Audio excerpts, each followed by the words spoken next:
So we are continuing with chapter 3. We left off on page 45, chapter 3, page 45.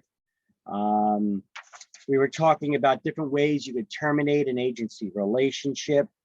And I just wanted to play a couple of videos for you for some things that I couldn't locate at the time, but I have them now from a little bit earlier in chapter 3. These cover some additional issues I wanted covered. Let's see, which one should I play for you first? Oh, some unethical behavior of agents. We saw so far people attacking agents and how to be careful, safety, things like that. But we gotta look at some things that you should not be doing as well. And let's see. I got a couple videos on that. So we're going to start off with this first one. I'll mute it while I get it started.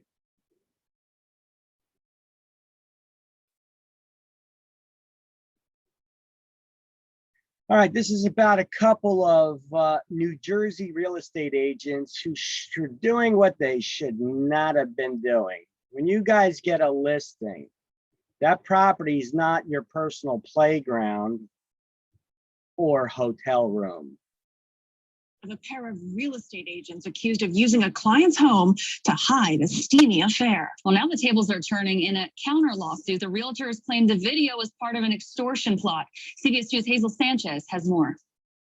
The proof is in the pictures. Newly released surveillance video obtained by Inside Edition reveals veteran real estate agent Robert Lindsay locking lips with fellow agent Jean Marie Phelan in the foyer of a home Lindsay was hired to sell.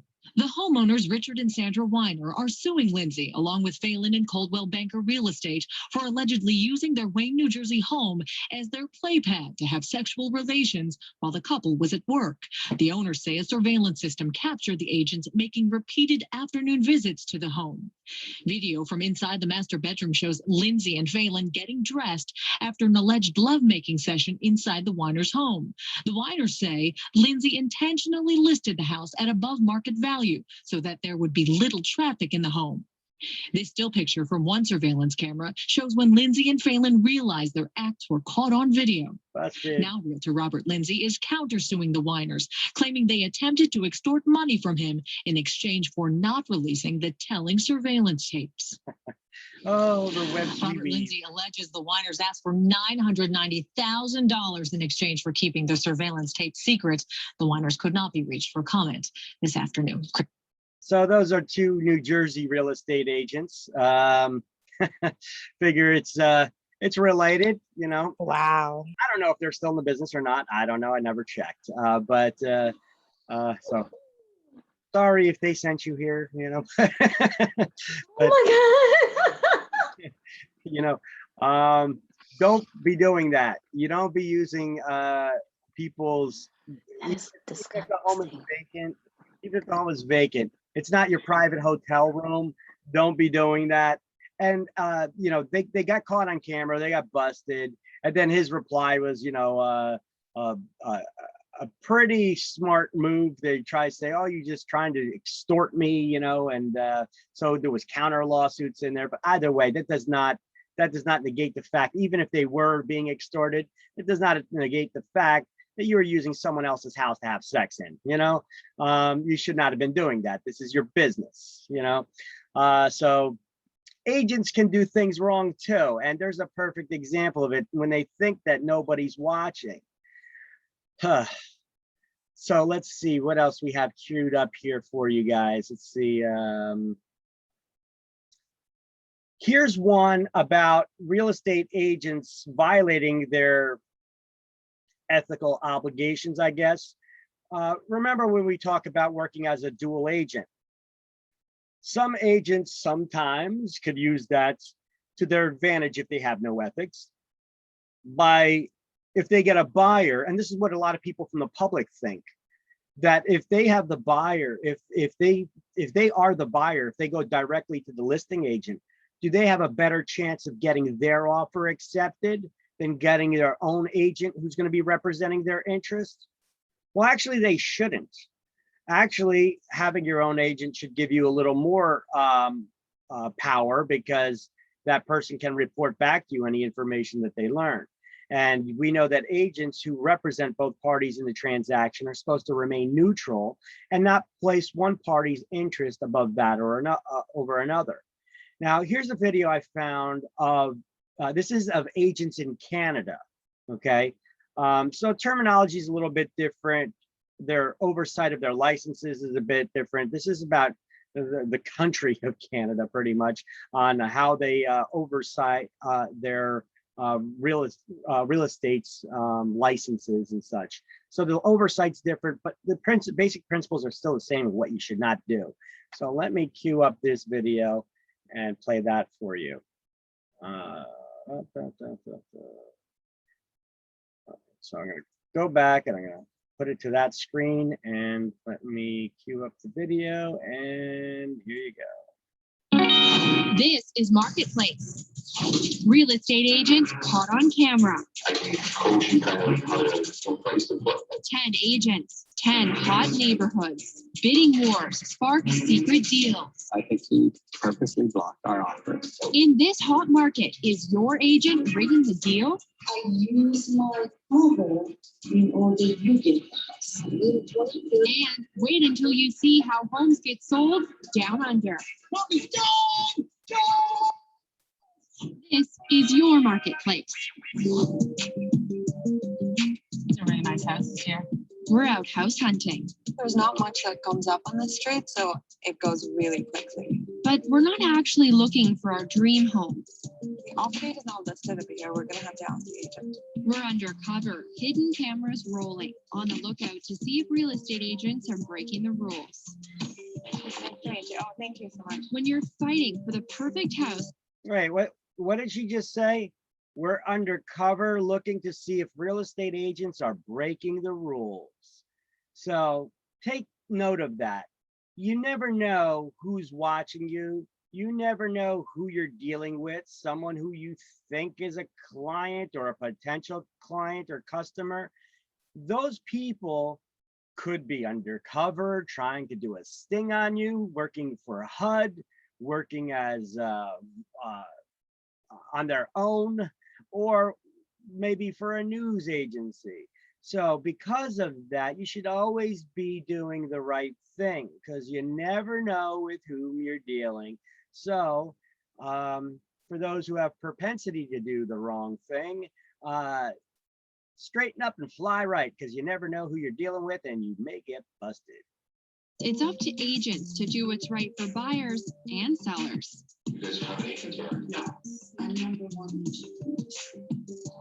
But here's the thing. In most of Canada, agents are allowed to represent both sides of a sale and earn commission on both sides too. There's nothing wrong with that. It's called dual agency, as long as you don't place one party's interest above the interest of the other, right? Everybody works for money.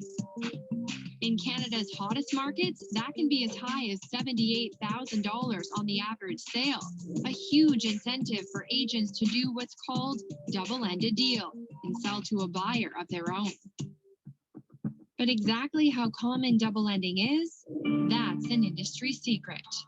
Until now, with the help of insiders, we get our hands on this stats the public never gets to see. For the first time, we can see the number of homes an agent sells, what they sell for, and most important, how many of those sales are double-ended. The average among top sellers in and around Toronto, 10%, but for some, 20, 30, even 40% of their sales are double-ended. What the numbers don't tell us, though, is how many of those sales are above board. For that, you need to be on the inside of a deal. We've already found the places we want to buy, all homes in Toronto's hottest neighborhoods, all likely to end up in a bidding war. Nice to meet you too. The agents greeting us at the door, top sellers, part of teams that double-ended at least 20% of their deals this year. Others we were tipped off to. That's okay, come on.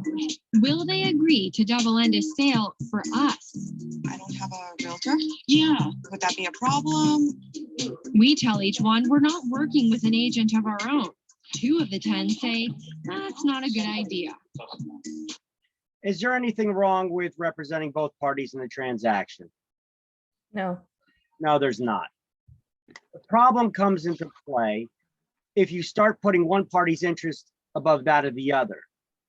Or what you start doing, what this little documentary tends to be about, is when, in order to get the buyer for the transaction that you're also the listing agent on, when there are bidding wars from multiple agencies who have buyers that want to put offers in on the property, the problem comes into play when you try to give your own client the advantage to make sure that you get both ends of the deal and not some other agent, even though their offer may be higher. This little story here, this sting operation, is all about telling buyers that come in to work with you what the other offers are that are on the table. And that's just not fair. That's not being fair to everybody in the transaction. Okay, the best thing to do is a professional who works in the area who can protect your interest. But the majority are eager to represent us. Yeah, okay. Would that be helpful if I went through you? Yeah, okay. Represent you. It's a win situation for everyone. Signing us on is allowed as long as the seller agrees to it.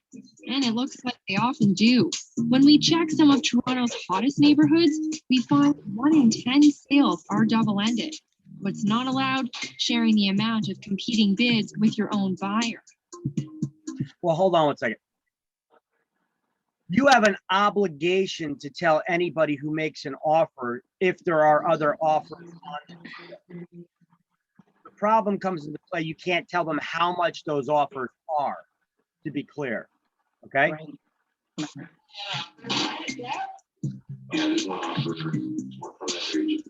That's fine. But at this house, we haven't even finished our tour when the agent makes us this offer. So we can kind of help you out in the sense of getting the house. So what can you? Like we can help you in the sense of like coach you kind of how to what price to put. What price to put? Does that mean help make the highest bid? Is that something like I would be able to let us know? Yeah, how yeah, much yeah, you want yeah. us to go? I can help you for sure. So if this guy comes in at $1,320,000, I can see guys that we need another 10,000 or something, or 5,000, whatever it is. Beating the other guy like that doesn't sound fair. To find out if a line's been crossed, we head to the Real Estate Council of Ontario. Kind of like our real estate commission. Nice to meet you. Nice to meet you. Calvin Cousy is Rico's deputy registrar. He's in charge of disciplining agents. If there's ever a concern about how a trade transpires, that's what we're here for. If we find that there's non-compliance with the rules, we will prosecute to the fullest extent of the law. So what'll he think about the offer we caught on camera? I can coach you kind of how to what price to put. That's a problem. He's placing himself in a fiduciary conflict for sure. A conflict. Yes. A fiduciary conflict. What is a fiduciary? One who owes those legal responsibilities, the fiduciary duties to another, right? What are your fiduciary duties? Cold, care, obedience, accounting, Loyalty and disclosure. disclosure. Sure. For sure. No doubt about it. Certainly from our perspective, yeah. This agent broke the rules by promising to help us beat the other bid. Wait until he sees what other promises we catch on hidden camera. Now, how is that a violation of their fiduciary duty, though?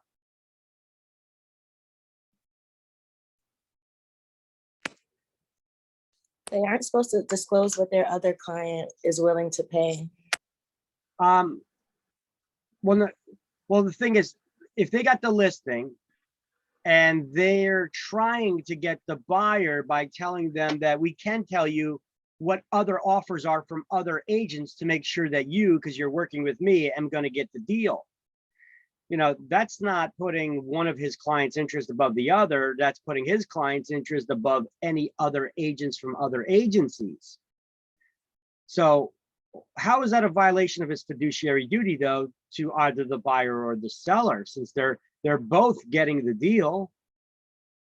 It's because if another offer came in from another agency, maybe they could have gotten a higher offer if people are just told, make your highest and best offer and put it in writing, you know, versus me telling you exactly what the offer is to make, and maybe even squashing other offers that come in.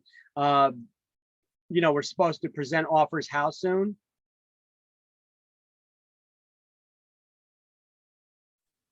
How soon do we got to present offers?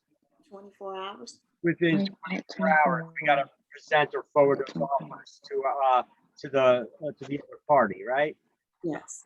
Let's continue on with this story a little bit. I gotta keep breaking this up every now and then, because otherwise when I post this video on YouTube, they flag it for copyright violations of using some of these other videos, right? I was asking about signing up with you, if that would be beneficial. It is? Why is that? Well, we're gonna know what the number is. Yeah, okay. And you'll be able to share that with me? Well, we could, yeah. Okay, okay, all right. It's a backroom deal over in 20 seconds, but if he makes good on it, could be the difference between losing the house and making the winning bid. We didn't beg, we didn't plead. It was, yeah, I'll tell you. That obviously is a concern if that's how they see that they are representing the interests of both sides. This next agent boasts his team double ends all the time. Through residential, pre-construction and so forth, or through double ending it. So that's a good number set, right? And Well, hold on one second. That's a little bit different, though. What he's saying, he's talking about new construction pre-sales, and that is understandable.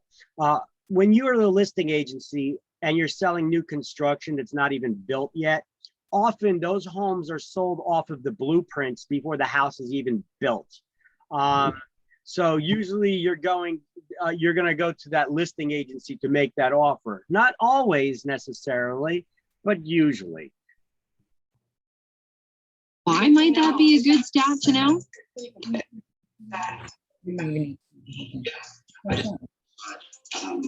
Idea of what's going on. Right. So yeah, I'll keep you in the loop of everything. And when we follow up, he reveals he'll work with his colleagues to help ensure we get the house. I don't know if he's going to do a first-time shot, kind of the highest you can go, and you don't get a second chance. But he will definitely give us the second chance. That's 100% certain. We will get a better opportunity. We have our tricks where we can, I'm good. Yeah. Legal. We'll definitely try to help you out there. Interesting. Can you believe this language? Tricks, just on the borderline of legal. Well, it's this type of conduct and that type of vernacular which places the real estate profession into disrepute. This is more than disrepute. These agents are breaking the Real Estate Act and their code of ethics. But one after another, they take the risk and promise to disclose secret bids. Oh, okay. So this is what think about the home? Okay. After only 5 minutes, one agent even tells us the exact number we're up against. Their offer is an 8-9 with another agent, and then the second will go Good inside info for us, but not so good for the other buyer. What would the penalty be for something like this? We would be looking at maybe a $3,000 to $5,000 fine. And then if there's a recidivism or if there's a repeat pattern, we can go up to as high as $25,000. Now, what are the fines in New Jersey for violation of licensing law? Up to 50. From 250 to 50,000. Minimum $250, maximum $50,000 per offense. Correct. $3,000 or $5,000 on a house that is probably going to go for more than $890 doesn't seem. But they could also take actions against your license. They could put it on probation, suspension, or they could revoke it for such thing as well. Like much. Are the fines steep enough? Well, in our experience, the fines are adequate. Even so, there's a slim chance Obviously of not. getting caught. That's because bidding wars go down in secret. So buyers will never know why they lost a house. Unless they go searching for answers. We're looking for 2 years. We wanted to make sure we're moving into the right house, right? In the right area. Pretty picky.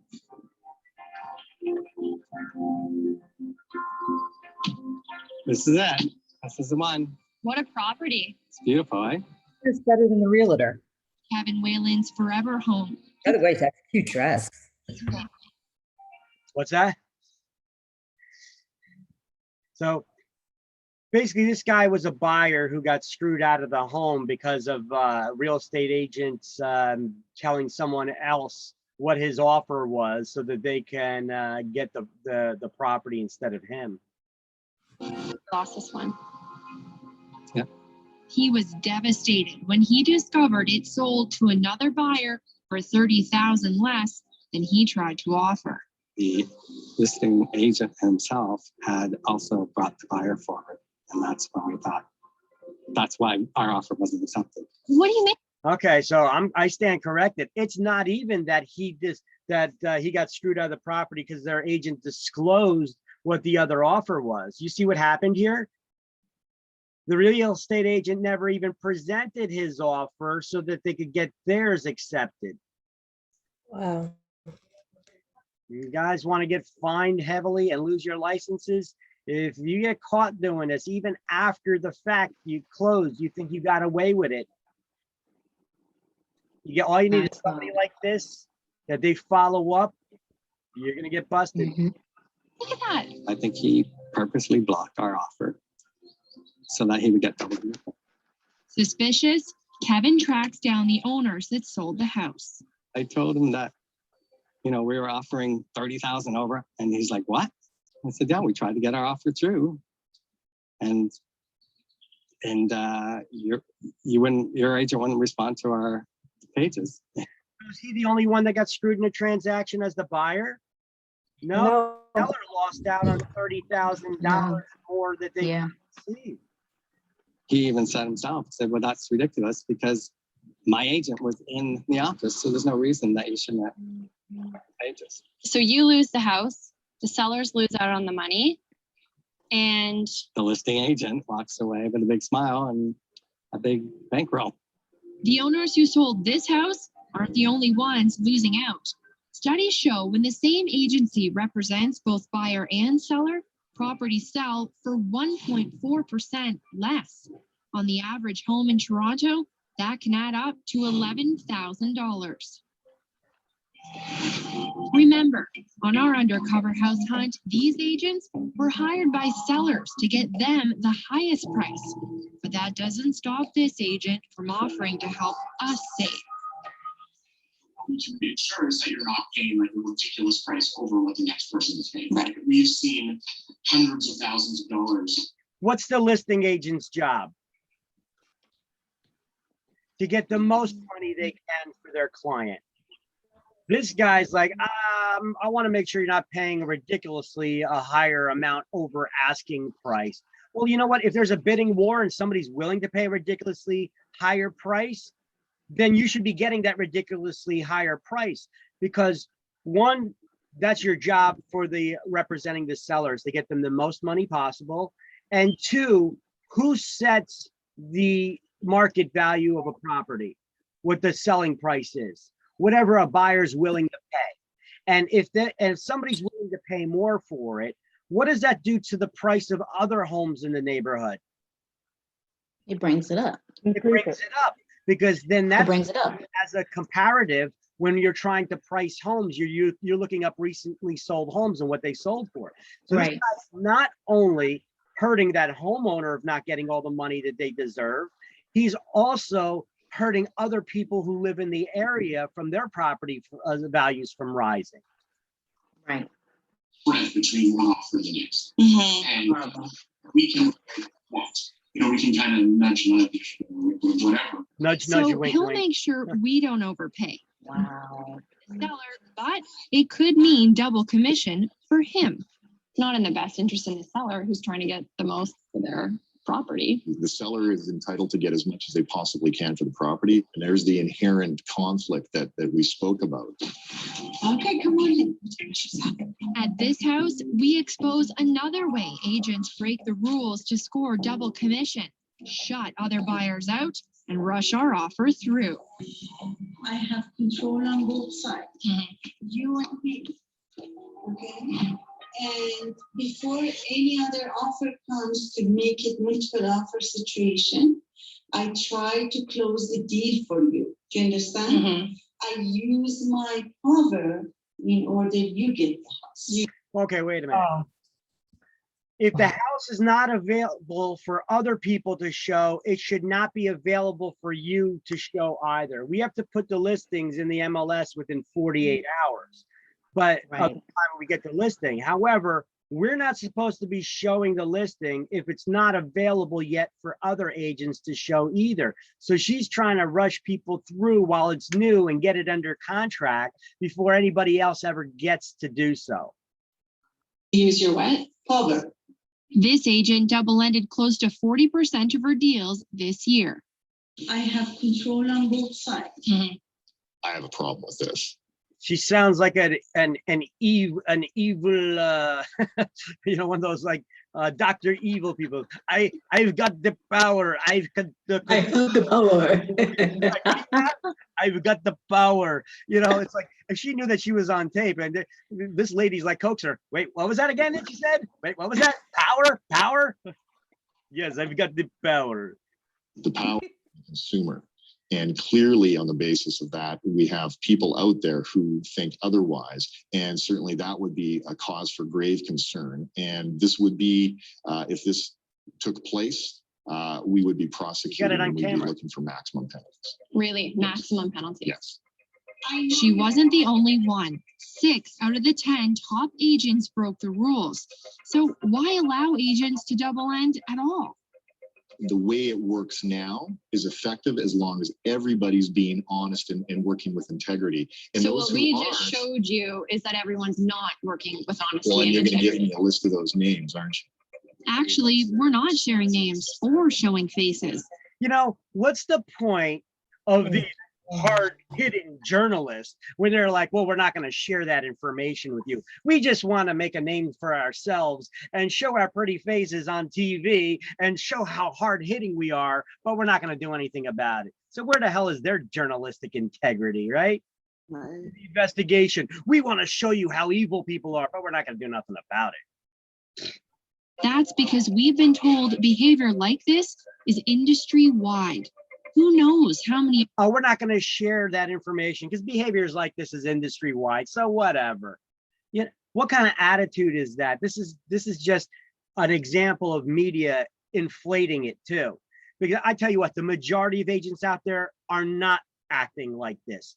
That is inherently false. This is the kind of reporting that gives us a bad name. There are agents out there that are doing bad stuff. Report them. Even if you're another agent, you don't need a reporter to do it. You do it if you're aware of it. You know, they should not be doing this behavior. They should not be engaging in this behavior. Report them to the broker. If the broker don't do nothing about it, report it to the real estate commission. This is your industry. Do you want to be looked at, you know, one rung on the ladder just above a slimy used car salesperson? You know, I mean, they have already got that bad reputation. Looks like we're getting it too because of stuff like this. Others have lost thousands in profit. Or like Kevin, the home of his dreams. Like I said, it was the perfect house for us, but where I am trying to move on to where we are. And our son is doing really well where our is.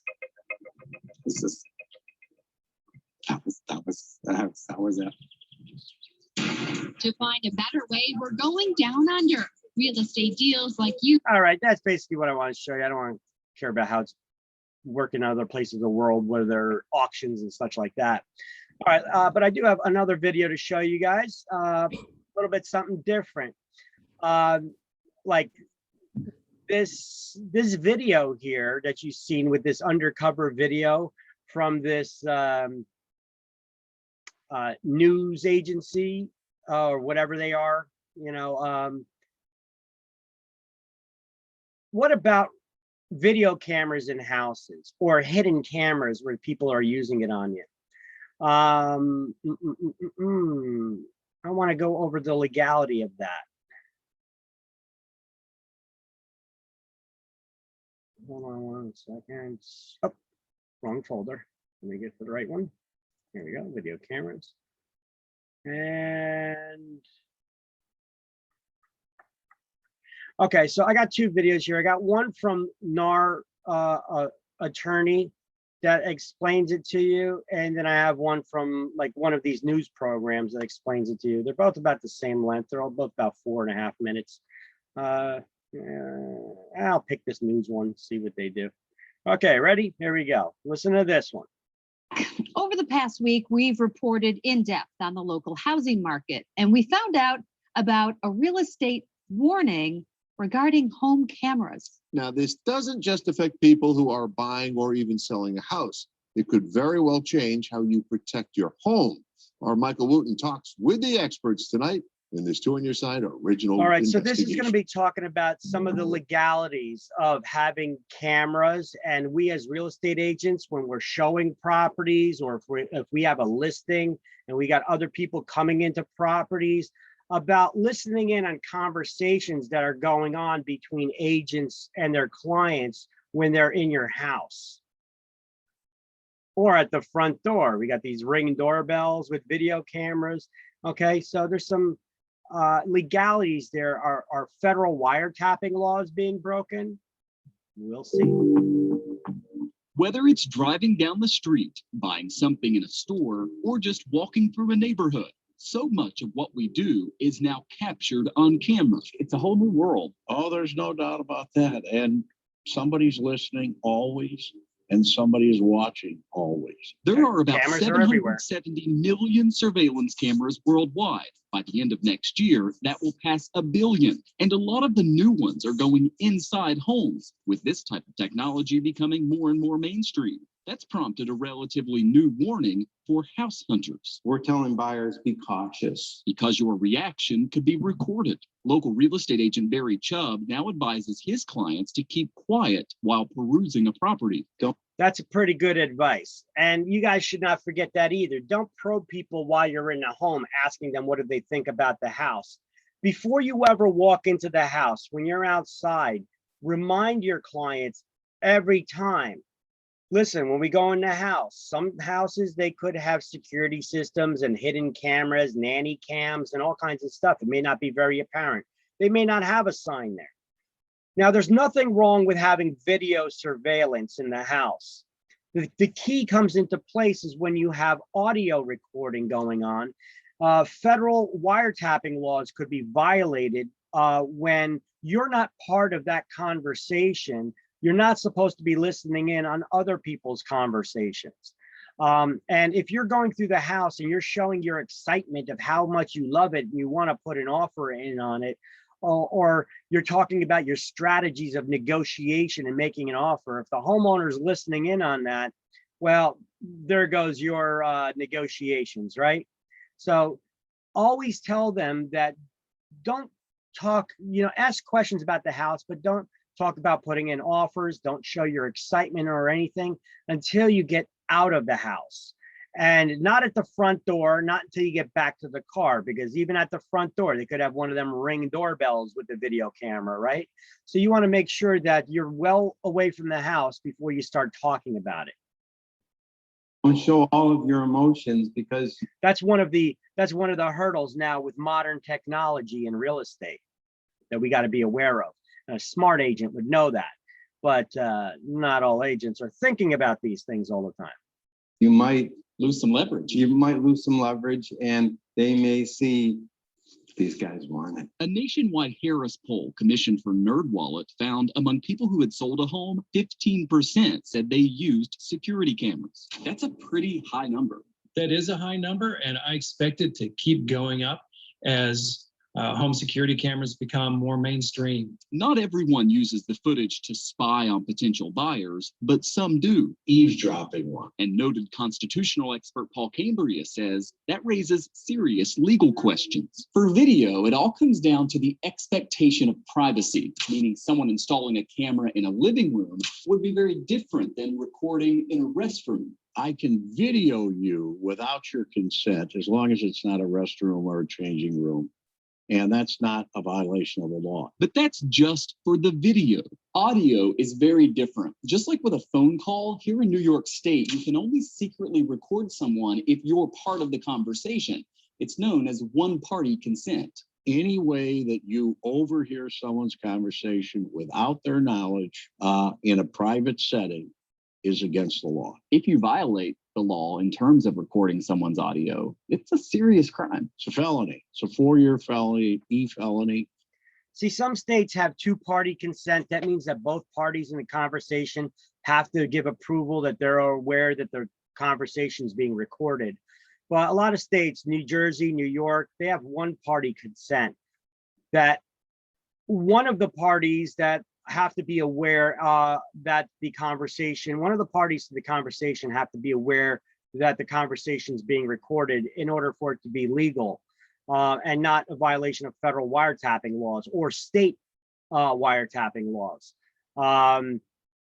But if with security cameras, usually the homeowner is not party to that conversation. They're listening in on someone else's conversations, what they're getting at. So it's a very serious thing. If someone wants to not break the law and they're selling their house and they have these cameras, your advice to them would be turn the audio off? Well, that's one of the ways. The other thing is you could put up a sign that said video and audio recording in progress, that there would be implied consent. Keep in mind, this goes beyond just people buying and selling homes. If you own one of the popular Ring doorbell. Did you guys get what he said right there?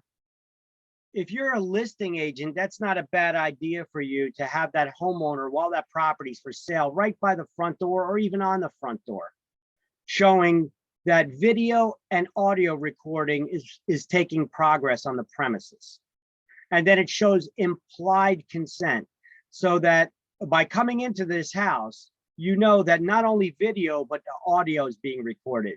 So then if whatever you say, the person does not need to be part of the conversation and they can listen in on it. Cameras, for instance, you could be violating the law and not even know it. So someone comes up to your house and they might be on the phone with someone or having a conversation with someone else. If you're listening to that and you don't have their permission to listen to it, it's felony. With that said, it is a difficult crime to catch and prove. So Barry stresses to buyers, keep your poker face while you're viewing the property. And sellers should remember, a lot of buyers will be turned off if they see they're being surveilled. In our survey, 25% of buyers said that they would lose interest in buying the home if they found out that the seller was spying on them. What about you? Would you? Would you guys lose interest in a house if you were shopping for a house and you found out that the seller was spying on you with a video camera? Yeah. Yeah. See, that's another good metric to go by. Always put yourself in other people's shoes. Before I do something, I always put myself squeeze on it. But in things like advertising and marketing or things like this, always try to put yourself in the shoes of the other party to see how they would like it. Anything from something like this, which could be a little bit negative, or to something like advertising. How, if I was the consumer, does this ad work for me, for example? Okay. Not a bad idea living life like that in general. Victor, I kind of have a different perspective. I may be wrong. But I in a way, I think having cameras in the house is a good thing. Okay.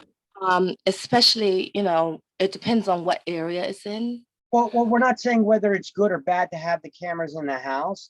It's a matter of disclosing it. You have to disclose that. The thing is, what they were saying, that if a lot of people find out after the fact that you've been listening on their conversations, they're going to be totally turned off on even wanting to make an offer on that house. Yeah, yes, if it's not disclosed, yeah. Yeah, there's nothing wrong with video cameras and security. Like they were saying, it's popular and it's gaining popularity. But the fact of the matter is you need to disclose it. I mean, we're selling a house here.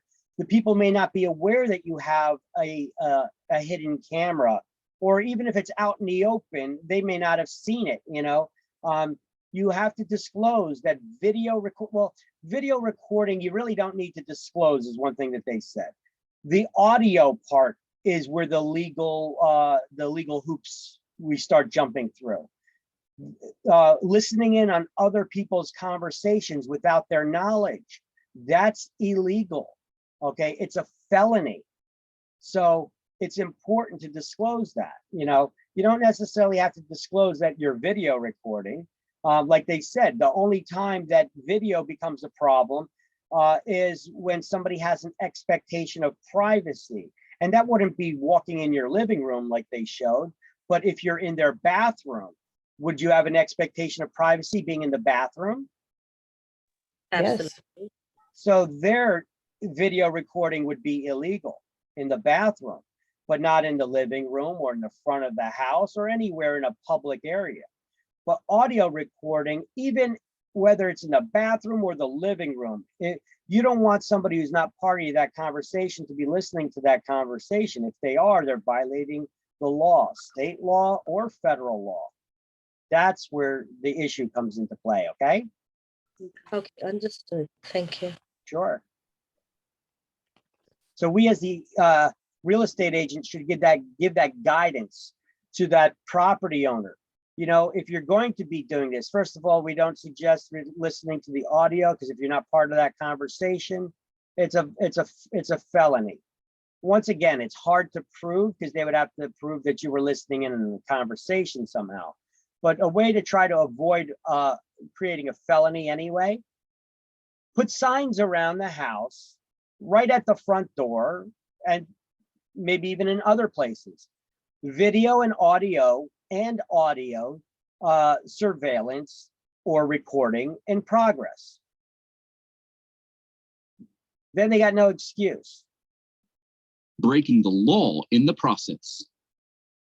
So the Cliff's Notes version of this, typically video is legal unless it's in a bathroom or a changing room or something. Typically audio is going to be illegal unless you are party to the conversation or unless you make it very clear to someone, I'm recording this conversation. Just like so you make that clear by a sign or by telling them. You can do a sign. You can tell them if you're selling your house, it's a good idea to tell your real estate agent to tell the buyer's agents, I have cameras installed, put up the sign, or turn off the audio, because audio really is the problem. And a lot of these home security systems not only have video, but they have the audio. Yeah. We got that. You're repeating yourself. Okay, and I have a video here with a NAR attorney, the National Association of Realtors attorney, that says the same thing. I showed you this video because it's a little more entertaining than this one with this guy's voice. Listen, 4.5 minutes of this. Modern technology increasingly robs us of our privacy. Our phones are tracking our movements in the physical world. Software is following us as we travel around the internet. Yeah, he's like that same monotone voice throughout the whole entire video. So I'm going to kind of spare you of that one, all right? But basically, he's explaining the same exact thing of what the laws are. But one thing in this video is they do show, NAR does have a guide, I think, on their website where you could see what your state local laws are about video and audio, about audio recording. Let me see where it is. Let me try to fast forward to that video here. These first book are available on the window to the law. There we go. State laws apply to audio and video surveillance. This chart available on the window to the law video page on realtor.org. Okay, so see that on window to the law page on video on realtor.org has the chart or database about what your local state laws are on what you can and cannot do. All right. Basically, New Jersey's a one-party consent. So there you go. All right. Let me see. Is that it for the videos? Let me take a look real quick and see. Do we just move on now?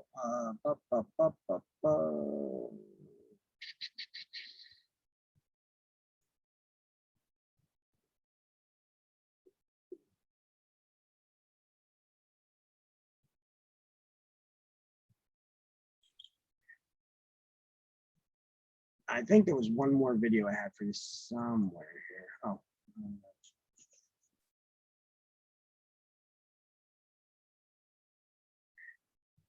Actually, I think I had two more to show you.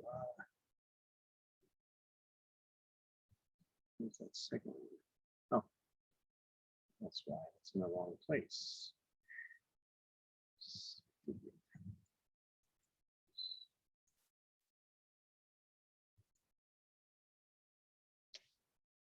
All right, we didn't get up to this yet, so I'm not going to play this video just yet, but it's coming up in this chapter. We got another video that's coming. So let me close that out and let's move on with the slideshow and the lesson.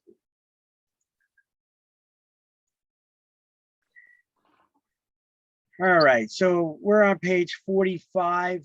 We're continuing here in chapter 3. The buyer as the principal. If the buyer is your client, they're the principal that you're working with, you got to use you should use a written employment contract. That would be like an exclusive buyer's agency agreement that we discussed. It was on page 40 and 41. Payment of a fee does not create the agency relationship, because you could work with somebody as a transaction broker, you'd earn a commission as well. It goes with your disclosure on that checkbox of the CIS form and every other form or contract that we use. We check off how we plan on working with somebody, the different ways we could work with them, and how we plan to work with them as of now. Now, payments can be in different ways. How can real estate agents earn money? Well, you could be paid by a retainer, a flat fee for the services, from the listing agent split, or paid by the hour or per showing. Although that's not too common in New Jersey. You know, these are ways that could happen anywhere in the country, but this is not too common here because so many agents are willing to go show buyers homes and not charge them showing tour fees. Out west, maybe. Here, not so much. If you could get away with it, that's fine. All right, dual agency. Agents, that's when you got agents from the same brokerage representing both parties to the transaction. It's legal if it's properly disclosed. How do you properly disclose it?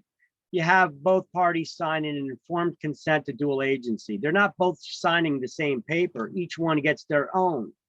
There's 4 versions of this. There's a buyer's, there's one for the buyers, this form. There's one for a seller, there's one for a tenant, and there's one for a landlord. I showed this form to you guys before, so I'll kind of skip that right now. Undisclosed dual agency, however, is illegal. You have to disclose to the parties that you're representing, or your agency is representing the other party in the transaction as well. You can't place one client's interest above that of the other. You have to remain neutral. Unlike that video, the undercover video that I just showed you from Canada, where you get, well, actually, they're not putting one client's interest above the other in that because that wasn't the same agency's client. It was another agency's client that they kind of screwed out. So that's not really, that doesn't really apply. I was mistaken when I said that. All right. That's a kind of a different situation where we're not treating the other agents or their clients fairly in the transaction. Remember, we have to treat everybody fairly and honestly in the transaction. And we're not doing so if an outside agency is submitting an offer and we're either not presenting it like we're supposed to within 24 hours, or we're just telling our client what the other offer is so that they could just make a higher offer so that we could get both ends of the deal. That's not right either, but that's not a violation of the dual agency disclosing, putting one client's interest above the other. All right, agent cannot provide the highest level of loyalty if you are representing both parties in the transaction. What does that mean? It means that if I find out the seller is willing to accept less, can I tell that to the buyer? No, you have to remain neutral because you have to just say, make your highest and best offer, put it in writing. Right? You can't tell them what the seller is willing to accept. And same token, you can't tell the seller that the buyer is willing to pay more. You got to remain neutral in that situation. So the conflict of interest arises when sometimes we're representing the seller already, and a buyer comes in at an open house, for example, and we're trying to get their business, and we're so helpful with them, telling them about how to get a loan, how the real estate process goes down, you know, what the process is, you have to put in an offer, what happens after the offer. And we're being so helpful that sometimes that person that we're talking with starts to identify with us in a way that they think that we're actually representing them. And we may not be. We may not be. But you have to disclose that. And if you did not disclose that to them, that, hey, you came into this open house, our agency's already representing the seller. So we're either going to be only representing the seller in this transaction, or we're going to be working as a dual agent and representing both parties. So before you open your mouth and tell me something that you may not otherwise do, just so you know, our agency's representing both parties in the transaction. That's why we have to disclose the CIS. We got to give it to everybody when? Beginning. First thing, before you discuss their finances, or motivations, you have to give it to them. So negotiation and compromise is usually required in transactions. Claims of damages when transactions fall through, if you never disclosed that you were operating as a dual agent, only if you fail to disclose the dual agency will you be found guilty and responsible to the other party. Look, if that buyer came in and you were helping them out, and then they put an offer in, and now you're representing both parties in the transaction. Now, you never disclosed that you're working as a dual agent, and it gets under contract, and let's say the deal falls apart due to no fault of your own. That person can sue you. Why? It wasn't my fault the deal fell apart. It don't matter. They could sue you because you didn't do something that you were supposed to do. Disclose the dual agency. It doesn't matter if that's the reason or not why the deal fell apart. You were supposed to do something as required by law and you did not do it. So you could be held financially liable to them. So, or the agent violates their confidentiality. All right. Anything they tell you in confidence, you got to keep your mouth shut about, whether they're willing to pay more or are willing to accept less. Agents purchasing seller's property, you have to disclose that you're a licensed agent, and maybe I'm purchasing it for myself, or I'm purchasing it as an investment. Full disclosure. I am a licensed real estate agent with ABC Realty, whatever. Now, if you are purchasing the property for yourself, there is a disclosure that's actually included in the sales contracts now. Now, I would also write it in if I needed more detail to. Like I told you, I purchased the property before from a client, but you could write it in as well if you want it to be fully transparent. I'm going to show you on the actual sales contract that we use. Just give me 1 second. I'm opening up a sales contract here.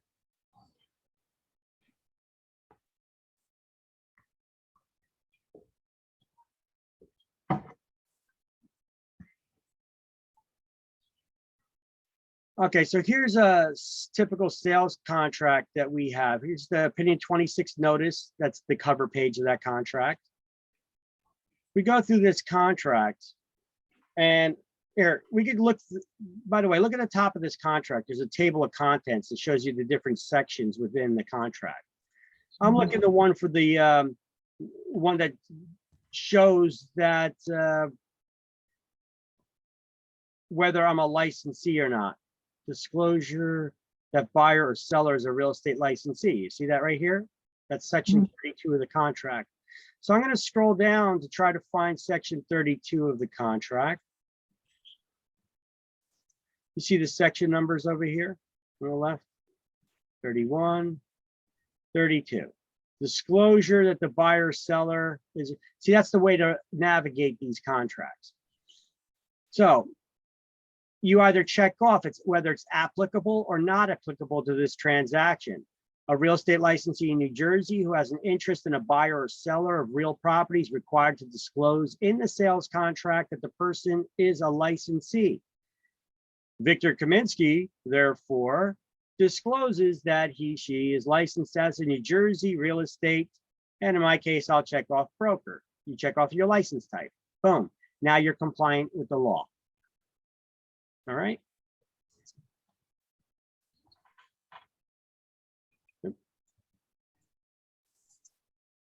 All right. Agent has an indirect interest in the transaction, like if you're helping your mother find a home or sell a home, or a relative, you know, or if you're a member of the Boy Scouts committee helping them find a campsite, you disclose that you're representing. You're the agent. I'm a licensed real estate broker with Jersey Brokers, and I am representing the Boy Scouts of America, and I am also a member of the Boy Scouts of America. Boom, full disclosure, okay? Nobody gets disadvantaged by knowing that or disclosing that, right? But the law requires that I disclose it. So disclose, disclose, disclose, right? All right, so disclosure issues. Material information. That's something we need to know about. Is any information, usually about the physical condition of a property, that could affect a buyer's decision in purchasing? All right, let's go down to the bottom of page 45. Let's get caught up on some highlights first. Under dual agency, I want you to highlight at the end of that, in the second sentence, while dual agency in itself is not illegal, undisclosed dual agency is, and then turn the page. Conflict of interest, you could turn the page again, page 48. Page 48 at the top, that's where they start talking about disclosing your relationship with the parties. What I did is I just put a little bracket around that with a pen. Nothing to study there necessarily. I explained it to you, you got to disclose, but that's where they give you the scenarios. Under disclosure issues, we're going to highlight the second sentence. Material information is defined as a physical condition that a reasonable person attaches importance to, or information that the agent knows or suspects a buyer would want to know and would consider important before proceeding. Okay. Then we're going to highlight in the next paragraph, licensees must disclose defects that would be discoverable by a reasonable inspection. These defects would include such things as water seepage, unused oil tanks in the basement, and sloping floors. Then on the next line, you see a word in bold that says latent defect. I want you to highlight the words latent defect, that's in bold. Go to the end of the line and highlight latent defect is one that is not discoverable by ordinary inspections.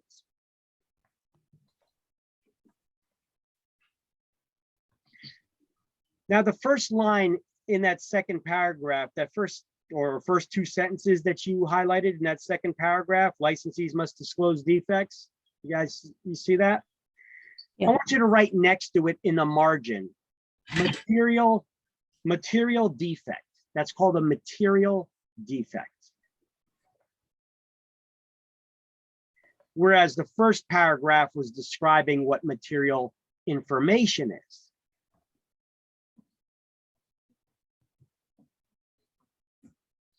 So we're learning here about material information, material defect, and latent defect.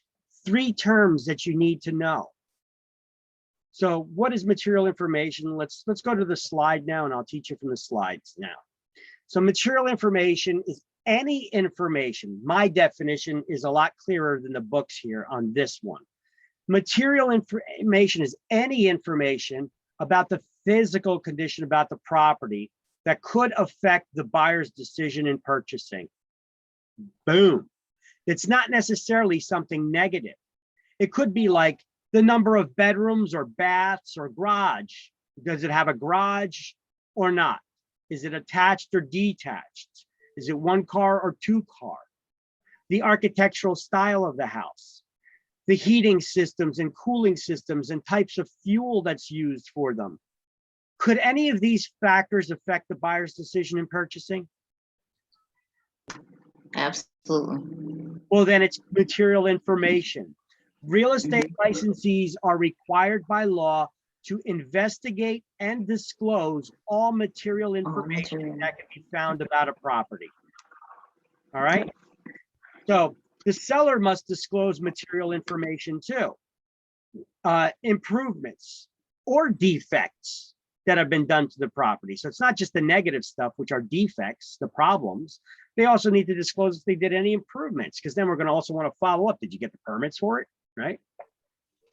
What's included and what's excluded from the sale, and how do we disclose? How do we get them to disclose that? And how do we disclose that? But to potential buyers, we do it on the seller's property condition disclosure report.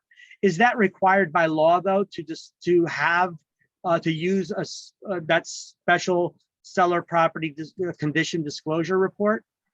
Yeah. No, it's not. Oh, no. The seller's required to disclose, but it doesn't say they have to use this report that the Realtors Association put together for us for our convenience. I know of one broker that I've come across that's local in Woodbridge that I don't know he doesn't allow his agents to use property condition disclosures. I don't know why. His argument is that, well, everybody's not required to use the same disclosure report.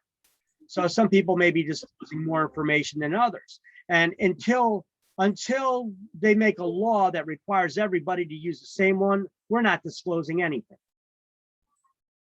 Now, I think that's kind of stupid.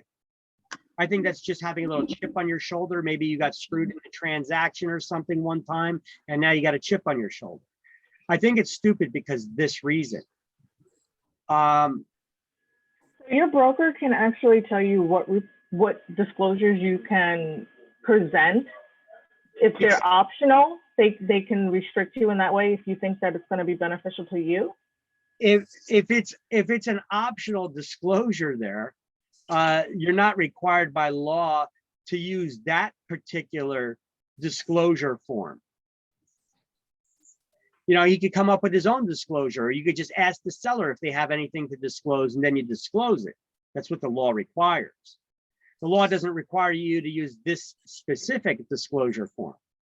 So he probably came one time across, he probably had a buyer. And at one time that buyer, he probably had a buyer, and probably they wanted to get some information about a listing. And the listing agent said, no, we don't have a disclosure form available for you, or no, we're not filling it out, or we're not giving you one. You know, and he probably got all bent out of shape over that and said, well, if other people aren't going to be doing it, and we're not going to all be doing it, and why should I have all my clients filling it out and giving it? And that's not fair. You know, now I am interjecting what I think possibly could have happened. Why would somebody have a chip on their shoulder so bad against this? You know, maybe something like that happened one time. I don't know. I'm just making things up. I'm spitballing here. Okay. But listen, fill out the seller property condition disclosure report, whether you're using this one or another one, because if you don't have any kind of disclosure, your clients are going to be held liable for triple the damages in the event they ever get sued. I'm helping you limit your client's liability in the event of a lawsuit by having them fill out a disclosure. Okay. That agent, look, brokers are free to do what they want. It's their business. Okay. You run it how you want. You could run it into ground if you like. That's your prerogative. Right. All right, now licensees must investigate and disclose all material information and defects, even those that may not be readily apparent. All right. So what's material information? Any information about the physical condition of a property that could affect the buyer's decision in purchasing. It could be the architectural style, numbers of bedrooms, baths, type of heating system, cooling systems, etc. Type of heating fuel. Could that make or break the decision in buying a house if it's using gas heat or electric heat or oil or coal? Yep. Absolutely. Yes. Absolutely. All right.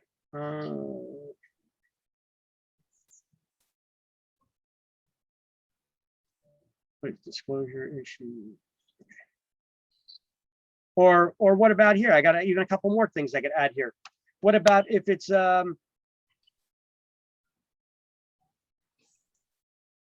public utilities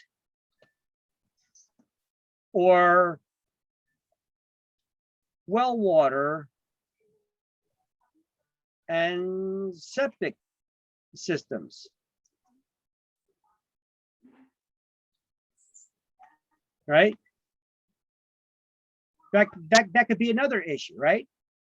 Would that make could that affect your decision in purchasing, whether you have public utilities for the sewer and water supply, or if you're using private well and septic systems? Yes. Absolutely. So is that necessarily something that's negative about the house? No. But it could affect the buyer's decision because they don't want to have to deal with it. Right? Yeah. Right, right. So remember, material information is not necessarily negative. It's just information that could affect the buyer's decision in purchasing. It's usually about the physical condition of the property. What about how much the taxes are on the house? Is that material information that could affect the buyer's decision in purchasing? Yeah. Well, it's not about the physical it's not. of the property. However, I would consider it material. Yeah. That's why I said usually about the physical condition of the property. Okay. Now, there are very few exceptions that would be considered material information that are not physical, like the taxes on the property, because I don't like to start throwing in there things that are not physical, because usually we could get way off course in there and get really confused about what is considered material information, you know. But it's usually about the physical condition of the property. However, property taxes is an issue. Homeowner is going to have to pay those property taxes. If that homeowner that's selling the property, maybe was getting a discount because they're a disabled veteran or something, you know, and the buyer, are they going to be paying that same tax figure that the seller was? No. Maybe they're not disabled. Maybe they're not a veteran, so they don't get those special tax discounts. So they would have to pay the full property taxes. So we have to disclose the full true tax figure. So here's a good slide I put together with the definitions of all these things. This is a good slide for you for the definition of material information, material defect, latent defect, something that's not in a book called the stigmatizing factor, and then we talk about a clue report. So let's go over this one more time.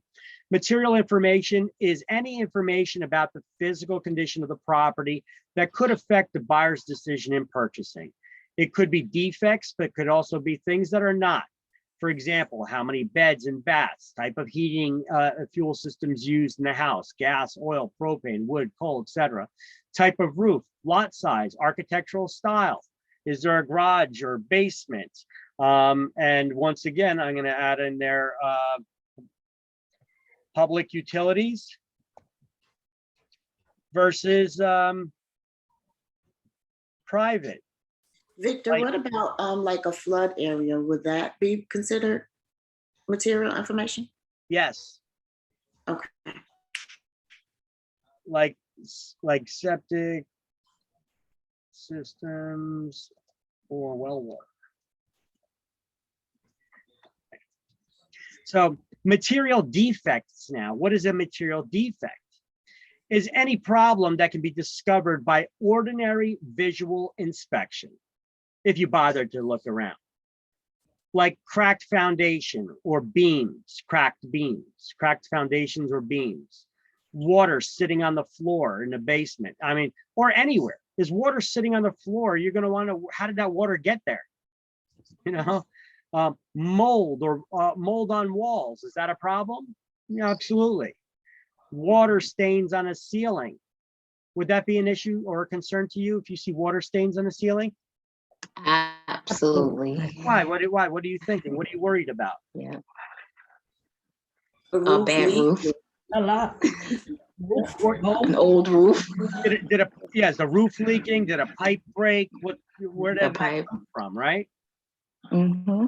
Is it an old problem that's been repaired, or is it an active problem still? Sloping floors. You know, if you're walking from one side of the room to the other and you're going downhill, that's usually an indication there's a problem with the foundation, right? or maybe somebody watched too much HGTV and decided to do some remodeling in a house. I've seen this before where the house looks beautiful, the house was remodeled, and you could see that this was somebody who watched way too much HGTV, from the colors that they used and the beautiful decorating that they did. But one little factor that they did not watch, like they didn't watch that show, Homes on Homes. You ever watch that one, that Homes on Homes? That guy, he's a contractor, a builder, and he goes. Yes, I just watched that the other day. Yes. Now, Mike. a lot of times people open up a wall to make it an open design, but the wall was load bearing, meaning it's holding up the house. So if you remove a load bearing wall that's designed to hold the weight of the house, and you remove it, that house is going to start sagging until it eventually collapses. It's not going to collapse right away necessarily. But one thing you notice is as you're going through the house, if you go from one room to the next on that second floor, if you remove the load bearing wall, what happens is it starts sagging. So you may see like the coping at the bottom of the floor, you know, where that stripping on the bottom of the floor, the wood stripping, or it could be vinyl stripping there, starts to get a gap between the floor and that and the bottom of that stripping. Or you put a marble on the floor and it starts rolling away from you. You know? Or in bad condition, you're walking from one side of the room to the other and you're going downhill. That's usually an indication that there's a problem. Can it be repaired? Maybe. Okay. They could put in some of these jacks. They look like poles. Sometimes you see them in the basement. It could be a metal pole it's like a screw jack. You know, it's a large screw jack. Yeah. And it'll put but you can't, if there was a beam that was up top, that screw jack got to be attached to a beam. If they remove that beam, you're gonna have to put in another load bearing beam in its place. So it may require some expensive work to get done still. So I don't know. Engineers, contractors need to be consulted. All right, so that would be material defects. They're problems that could be discovered if you bother to look around. They're out in the open. And that's a little bit different from a latent defect. The word latent means hidden. So a hidden defect is a problem that's not discoverable by a normal visual ordinary inspection. It requires further inspections or investigations to uncover or reveal those problems. Like ephes stucco, in-ground oil tanks that's in the dirt. How do you know? Maybe they converted the house to gas. But did they ever remove the oil tank from the ground? Is it still in the ground? Did they ever decommission it? Did they properly? Did they remove the oil from it? Did they get it cleaned out did they do the ground samples to make sure that it wasn't leaking at all and there's no contaminated soil there? Only one way to find out. Further investigation is required. And what kind of further investigation would they do on that? Let me see. I don't know if I don't think I downloaded any videos on this, but but I'm pretty sure I do have a video about it. Let me see real quick. Show you how they how they scan for underground oil tanks. Oh, wait, it's not, I don't have it saved in here. Scanning for underground oil tanks.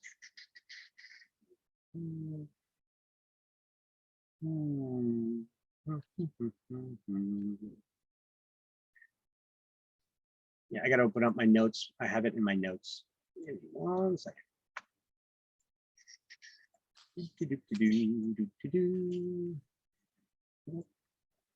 Gotta move a million screen out of the way so I could open up a notepad document that's on my desktop. All right.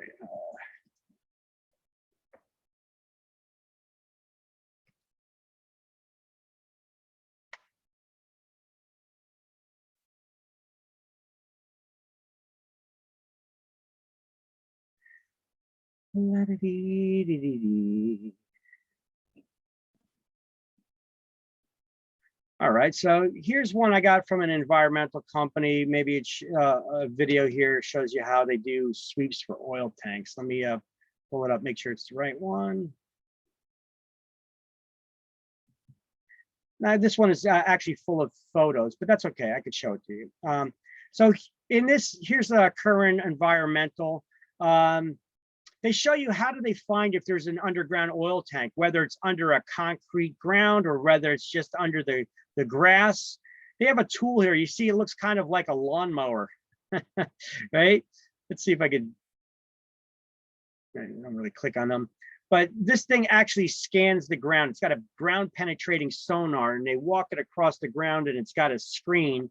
And you can see they're doing it here in front of a storefront to see if they find it. And then when they find the boundaries of it, you see how they put spray paint on the ground and they mark this is where it's at. So then they could dig it out later. Here's what they see on the screen. They see how deep it is. They could see if it's a solid, you know, so you can see the depth of whatever that is underneath the ground. And then they locate things and then they could dig them out of the ground. They break up that sidewalk and then they could dig out that tank or whatever was there under the ground.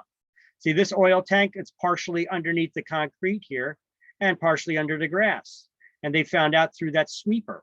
Now they could have handheld sweepers as well that would do those detections too. The UST, that's an underground storage tank. UST, look at this. This one went over the bushes. So obviously they didn't use the lawnmower on that. They probably used a handheld on that one. Sometimes it could be in the basement or in a crawl space. They would have to cut open the basement floor in order to get to it and remove it. If you convert it, yes, it's not always in your backyard or the front yard or the side yard, the oil tank. Sometimes they put it in a basement underneath the house, not in the basement, but under the basement.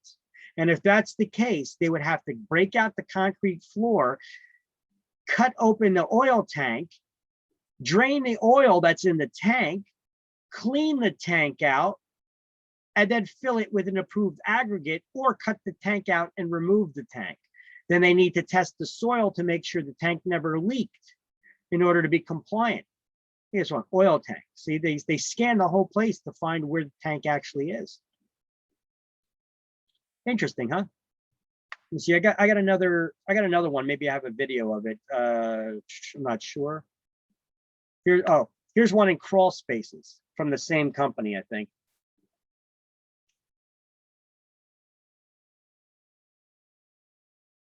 If it's an oil, look, they say, you know, they give you a little write-up of what they do. This site is pretty interesting because they also give you know, for the different kinds of things, oil tanks or spray foam insulation, all kinds of issues that they're an environmental company and how they go about cleaning things up and fixing and repairing problems. Here's one that's in a crawl space under a house that doesn't have a basement. They just got a little crawl space. If the oil tank was put under there, they would have to get access. It would be an access panel, or they'd have to cut an access into the basement there or crawl space. And you see this, here's an oil tank. It's not under the dirt. It's not under the soil. It's just under the house in that crawl space area, you know, crawling in a confined area. That's why this guy's wearing these hazmat suits. In this case, it's in a crawl space and it's partially buried under the ground. You see that? Interesting photos, huh? Give you a good perspective. And then if that's the case, the tank would have to be cut into pieces and removed after, of course, it's drained.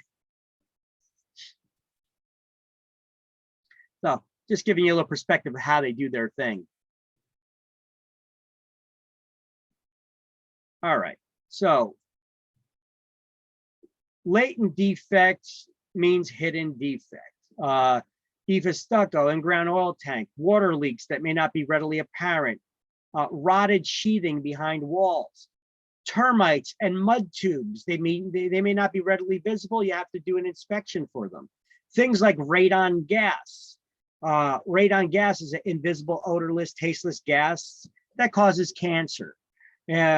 It comes from decomposing radioactive rock deep within the earth. You actually have to test the air. You have to do air samples testing in order to discover it. We're going to learn more about that in chapter 9, I believe, when we're talking about hazardous materials in construction. Sellers are required to disclose latent defects as well as other material ones as well.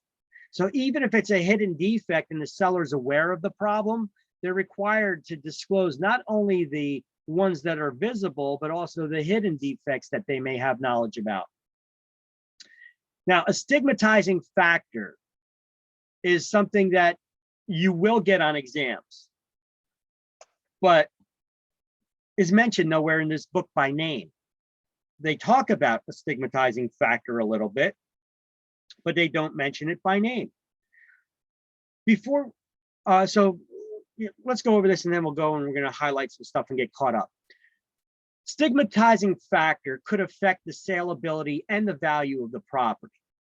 They're unpleasant events. A stigmatizing factor is an unpleasant event like rape, murder, suicide, home invasion, or robbery that are not physical conditions that affect the property.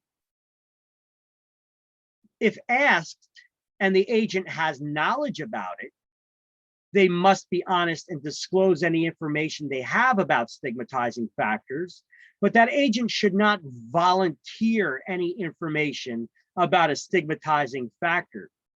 You should also weigh in how volunteering such information may affect your fiduciary duty to your clients. Okay. Look,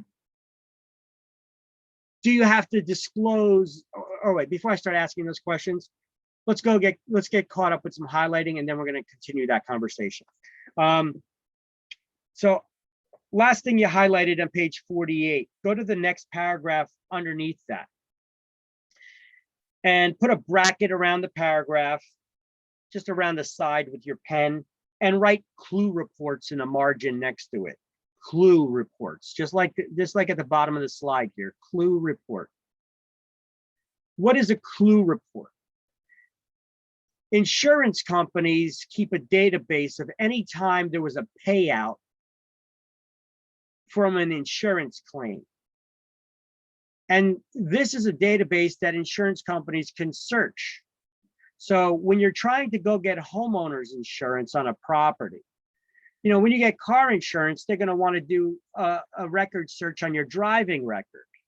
And they're going to want to look up the title of your vehicle to see if it was ever in an accident and already had previous damage before they insure that vehicle.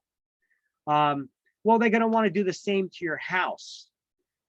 They're going to search for a clue report to do any research to find out if there was ever an insurance claim on that house for damage that was done from a flood or fire or what have you. So a clue report is available to insurance companies. So you guys can have your buyers ask their home insurance company whom they're planning to get the insurance from if they're interested in buying a house. Have them call their homeowners insurance company that they're going to use as homeowners insurance. Tell them they're interested in buying a house and they want to get a quote for insurance on this house. And tell them to ask the insurance company if they could get a copy of the clue report. They're not going to volunteer it and give it to that buyer of the insurance. This is something that the insurance company does in the background. But now you have this knowledge that insurance companies actually have such a thing, that they're doing such a search. Could you see how this could be useful to a potential buyer?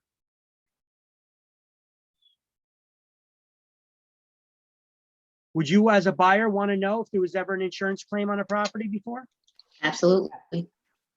So get a clue. Right? They call it a clue report. Get a clue, right? So it doesn't cost you anything. It costs the insurance company to run these reports, and they're going to run them when you try to price insurance anyway. So ask them if you could get a copy of the clue report. Now, don't go call an insurance company asking for a clue report for 10 different properties that you may be considering. They're not going to do that. They're not going to be giving you those clue reports for that. All right. You have to narrow it down, figure out a property you want to buy, and then say, I may be buying this one. I need a copy of the clue report if you could share that. Okay. So this would show the history and any paid out insurance claims that were done on the property. All right. Next. In the 2 paragraphs down, in the same fashion, a buyer's broker is required to disclose any material defects that would affect the buyer's ability to complete the transaction. So disclosure is not just on the seller's part, it could be on the buyer's part, showing that they qualify for that loan. This means that despite the fiduciary duty of confidentiality, a buyer's broker must immediately disclose any financial problems that that buyer's having in getting the loan. You can't ask the seller and expect the seller to take their property off the market and a buyer cannot get the loan. And you're just trying to, wait, we're going to check with a couple other lenders. We're going to see, before I tell you that there's a financial issue, that they're having a hard time getting the loan, and not disclose that. You got to be honest with all the parties in the transaction. Now, New Jersey Administrative Code says that social conditions and psychological impairments are not considered physical conditions. For instance, noisy dogs or unpleasant neighbors, they do not affect the physical condition of the property.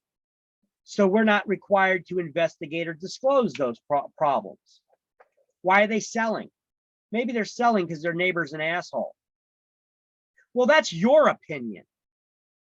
Everybody's got an opinion. You know what it's good for.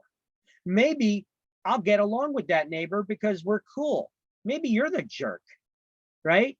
So that's why we're not required to investigate social conditions, because who's going to be the judge on who's the jerk and who's the right one? That's beyond our depth. That's beyond our pay grade, right? My job is to help you find a house that meets your desires in your price range, not to start investigating the personalities of your neighbors now, right? To see if you're going to get along, or to see if they have noisy pets. Well, you know what? Maybe your buyer that's moving in has a noisy pet too, and they're like, whoo, now I'm relieved, because I was afraid that moving in, my new neighbors were going to hate me because I got a dog that doesn't shut up and constantly barks all day. Now they're going to be cool because now they can at least play with each other, So these are not conditions we're required to investigate and disclose for obvious reasons. Now, highlight: suicide and other unpleasant events associated with a property are also non-physical conditions. And then I want you to write above that, stigmatizing factor, because they're describing there what a stigmatizing factor is. I just, in my slide here, I just go in a little more depth describing some other stigmatizing factors, like rape, murder, suicide, home invasion. Would you want, these things don't affect the physical condition of the property, but would you want to buy a house where somebody was just murdered or killed themselves in? Some people may be fine with it. Other people may be like, I don't know about that. Negative. Yeah, well, that's the thing. Some people may have a problem with it, some people don't. But does it affect the physical condition of the property? No. So we're not required to investigate or disclose such things. However, if we do have knowledge about it and you're a buyer and you asked me about it, I have to be honest with you and disclose it. You follow? Yeah. Do you have to disclose if a house is haunted? No. No. How the hell would you know? How'd you know? You know, this in the eyes of the law, I'm not here to disparage this or say there's no such thing as ghosts, because now we start going into religious territory as well, you know. But prove it.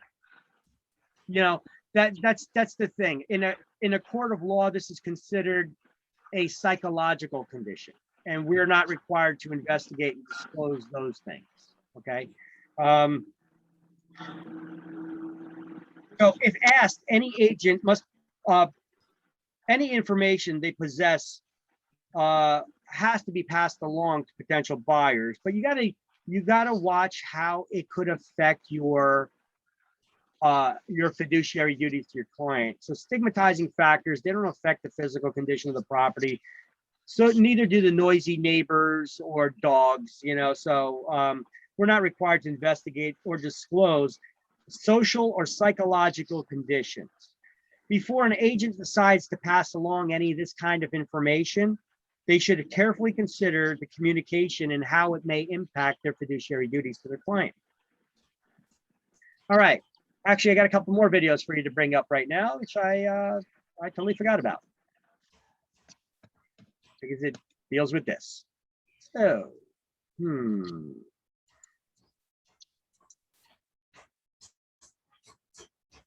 There we go. Could this affect your decision? We're going to turn out of that major development involving a home we have reported on here before, and the disturbing letters sent to the family who bought it. The family bought their dream home in New Jersey, never moving in after getting frightening letters from someone calling themselves the Watcher. You guys remember this?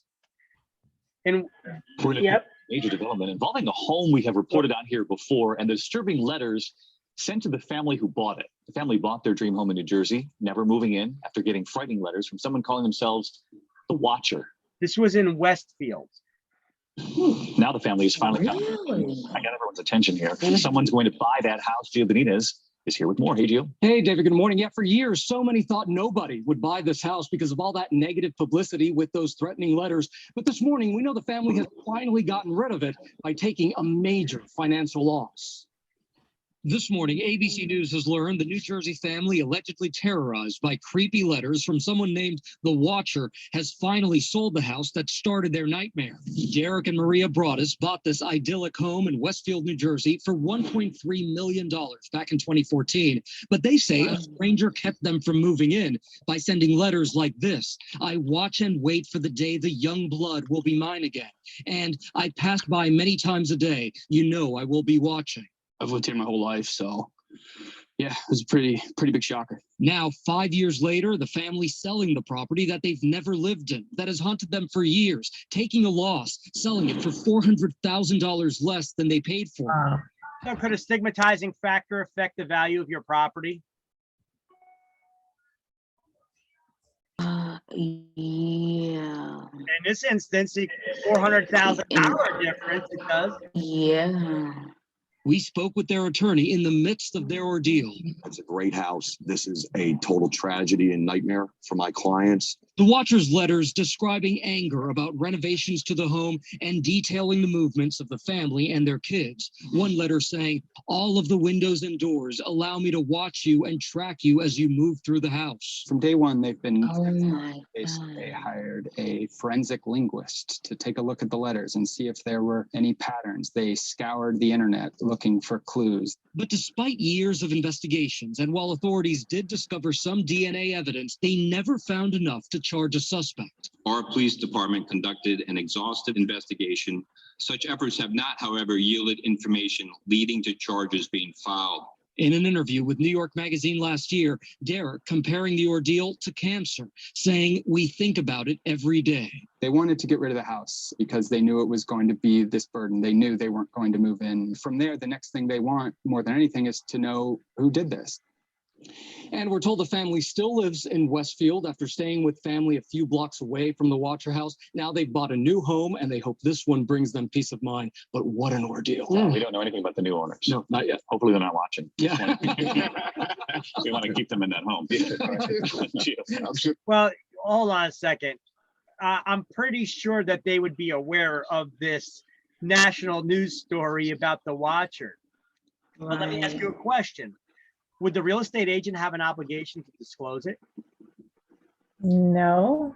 Not unless they asked. Right. And so the agent had to be aware of it and would have to disclose it only if they were asked about it. If asked. They had full disclosure. At least I hope they did. All right. Thank you so much, Gio. All right. So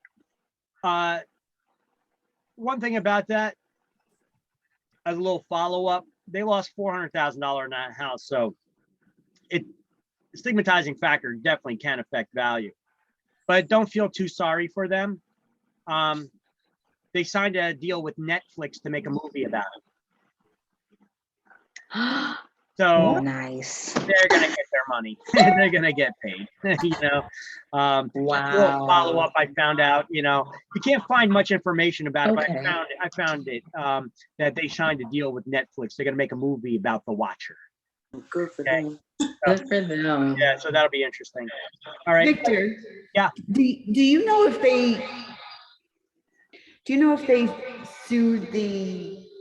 I think the volume on your speaker is a little bit loud. You're getting a lot of feedback, or your mic is too close to these speakers. Is this better? Are your speakers in front, or your microphone in front? Is that better? Yeah, you're got a lot of feedback, but that's okay. I got to hear you. Go ahead, ask the question. So I'm just saying. Wait, it's too bad. I forget it. I'm going on mute. Okay. Lower your speaker volume a little bit, or reposition your microphone. Is your microphone built into your computer, or do you have a separate mic? Lisa? You hear me now? Yeah, it's still a little bit feedback, but it's good, but it's better. So I was just saying, dude, that sounds terrible. Did the seller get sued? Did the seller get sued? Yes. They tried to sue the seller and their agent. Right. Because they were actually aware of these notes because they were experiencing them as well. However, did the real estate agent have an obligation to disclose? No. No, because they didn't It does ask, not right? affect Oh, the that's physical horrible. condition of the property. We're only required to investigate and disclose material information about a property. And this was not material. That's a tough one. Okay. Yeah, that is tough. Thank you. That's tough. That's tough. Well, it's not that tough. They got to deal with Netflix, And the only downfall of it, they spent $1.3 million on a house that they didn't live in for 5 years. I feel sorry for that part of it, because you don't want to move your kids into a house where you're getting these creepy notes. Wait and watch for the young blood. I watch as you move through the rooms. Things like that. That's really creepy stuff. At first, they thought they found who it was because it was like a community party or something that they went to, and somebody was joking around about this, and they think that it was that person, but they ended up later on getting cleared on that matter. The DNA didn't match the DNA in the letters, so that person ended up getting cleared. Because is that house available? Well, now is that house or is it sold? It's sold now. Sold? That's Okay. how they started that news thing there. That they finally sold the house, but for $400,000 less than what they purchased it for. Right. Okay, So right. it started out showing you that they finally sold the house after 5 years of being unable to. after their purchase. Now, listen, this is just an example. Westfield is a highly desired town. Oh, yes. It's an expensive town. Yes, it is. This is just an example that this crap can happen Yes. anywhere. It doesn't need to be in Anywhere. some rundown neighborhood to deal. That's only where these things go on. These things can happen anywhere, obviously. This is a good example of it. And Westfield is no stranger to this. You guys remember the John List murders? No. You guys remember America's Most Wanted, a TV show that used to be on TV? Yes. Yeah. America's Most Wanted, the first person that they actually, I think it was the first person they actually convicted, was John List. On their first show, I think they found, they listed this guy, John List, a prominent, whatever the hell he was in his job.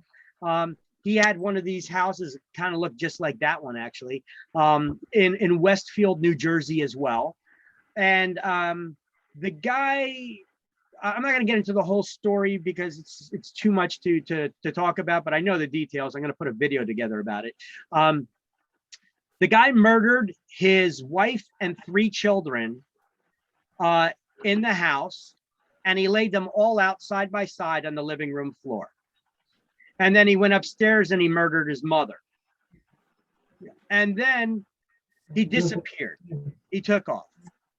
America's Most Wanted, you know, they aired it like 20 years later when the American Most Wanted came about. Apparently this guy created a new life for himself, got himself a new wife and kids and family, and he got caught because his new wife actually said, "That's my husband," and she reported it. And it I ended up remember it being now. him. And then his case was tried right here in Elizabeth, New Jersey, you know. But the guy picked up, found himself a new life, and he was busted. He got caught on America's Most Wanted, one of their first aired shows. So that was a landmark case. But the real estate now, would you have to disclose that all these people were murdered in the house? No. No. Oh, my Why? heaven. It does Oh, not God. affect the physical condition of the property. Yeah. Now, if you knew about this, would you buy a house where there's the wife and 3 children and a mother were murdered? No. I would. You God, no. would? Well, you know what? For me, as far as it goes, you know, once again, most people probably wouldn't. I mean, I'm not coming to your house for One dinner. person said they I lived would. in Amityville, down the block by the house at Amityville Harbor, and they live just fine. Yeah, I mean, I would buy the house if it was, you know, if I got a deal on it. Exactly.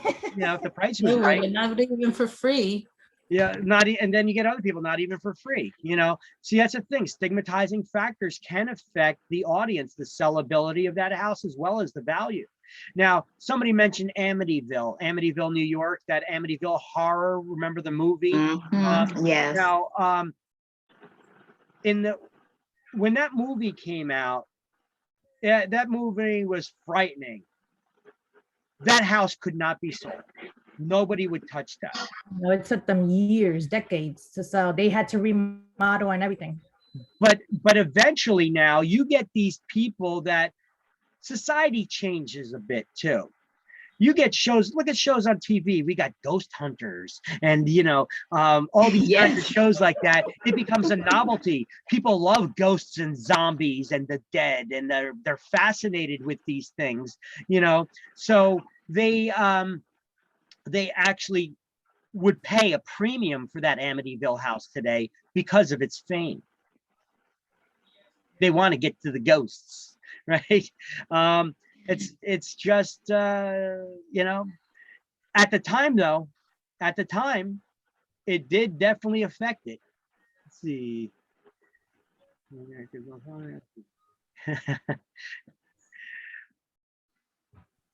All right. Yeah. It's, those are issues that we come across in all kinds of towns. And I got a boatload of them that I could share with you. I'll share one more with you because it is interesting and we could come across such a thing. I've come across it. Let's show you one. I do not have a video downloaded. I got to grab it from the web browser, and this one has to stream. Hold on one second. This one is stigmatizing factors. Here we go.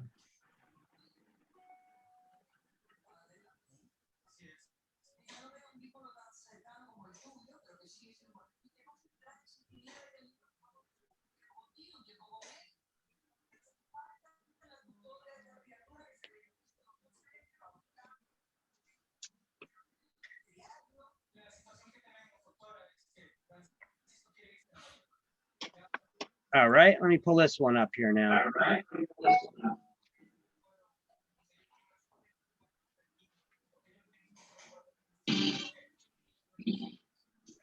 Uncovering new information in a baffling mystery. Tonight, we're taking a closer look at the discovery of a mummified body found in a Pontiac garage. Now, we broke this story about 3 weeks ago. Now, this is not New Jersey. This is a different state, but it's an interesting story, real estate related here.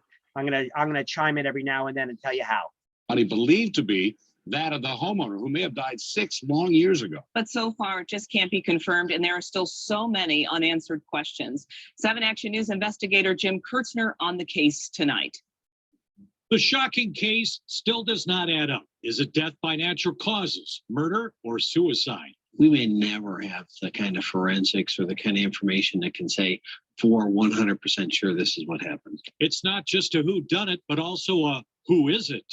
My first priority here is to identify the body. The mummified remains are here inside the cooler at the Oakland County Medical Examiner's office. Out of respect, we are not taking you inside. The tentative identification is Pia Fahrenkopf. She owned the home where the body was found.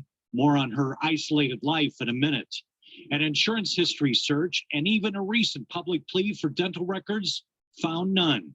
Fingerprints cannot be obtained from the decomposed body. Family DNA is now being compared to the body and will take months for results. If a family member were to come and you showed them her, would they be able to recognize her? I don't think so. It will be hard even for the family members to recognize. She's beyond recognition. Correct. The second priority in the case is cause of death. As far as they can tell with the limited condition of the body, no signs of trauma, but also no way to test organs for a natural death, poisoning, or suicide. Most probably the case will be undeterminable. This mystery might have gone on a lot longer, except the house was foreclosed and the bank sent someone here to check it out. After doing a walkthrough inside the house, the man came to the garage, and that's when he made the gruesome discovery, the body in the back seat of the Jeep.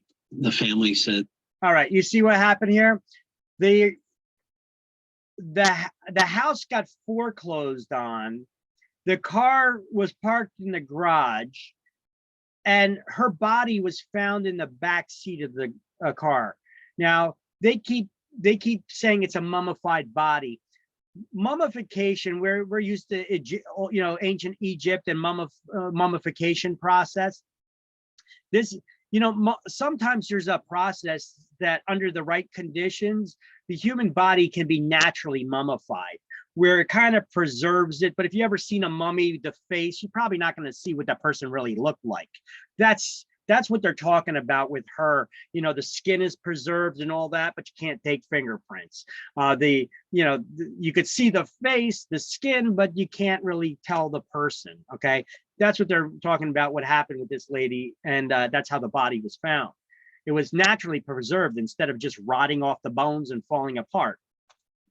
that they loved her and she loved her, and we're not disagreeing with that at all, but we do know that there was no contact for a significant period of time. Here's what investigators have established. The money in Pia's bank account ran out.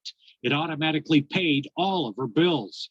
Last call made on Pia's cell phone found next to her in the backseat of the Jeep was February of 2009. The number she called is disconnected. No other leads there. The key was still in the ignition, some gas still in the tank. But get this, a year ago, another person checking on Pia and the house did enter her Jeep in the garage and turned the key in the ignition to check the mileage. The battery was dead. He did not notice the body laying in the back seat. Most important, he does not remember today if he found the key was originally in the off or engine running position. Isn't that amazing? Somebody actually went in there to check on the vehicle for some reason. I don't know, to check. She was dead in the back seat. He didn't even realize it. She remained dead in the back seat for a couple more years. That's crazy. Now, how did this not get discovered? Did family members, that's what they were talking about. He's like, well, we're not saying the family members did not love her or anything. That's not what we were trying to say. We were just saying that they're not in communication with her because she was more of a person who kept to herself, and she traveled often for work, that she had all of her bills set to auto pay. So her mortgage kept getting paid automatically from the money she had in her bank account for those years until the money ran out. And then eventually went through the long foreclosure process until it finally got foreclosed on. And that's when a real estate agent went to the house for the bank. I'm assuming it was a real estate agent that went to the house for that bank that foreclosed on it to try to, look at the condition, get the list the property for sale. And that's when they discovered the car in the garage with the body in the back of it. Now, what you'd be thinking about, well, what about cutting the grass and all that stuff, shoveling the snow? Well, her neighbors got along very well and they took care of those things for her. Wow. Imagine that, being so close to your family that they don't even know you're dead because and she was dead for like 5-6 years. You know how I found out about this story? This is like in Michigan or something. You know how I found out about this story? I heard it on national news. This was around the time of the presidential election during Obama's first election, because it was found that she voted in that election when she had already been dead for 6 years. So it became actually a political thing. And that's how I found out about it, because it was on the national news. And I was like, oh, wait a minute, this would be good for the real estate class.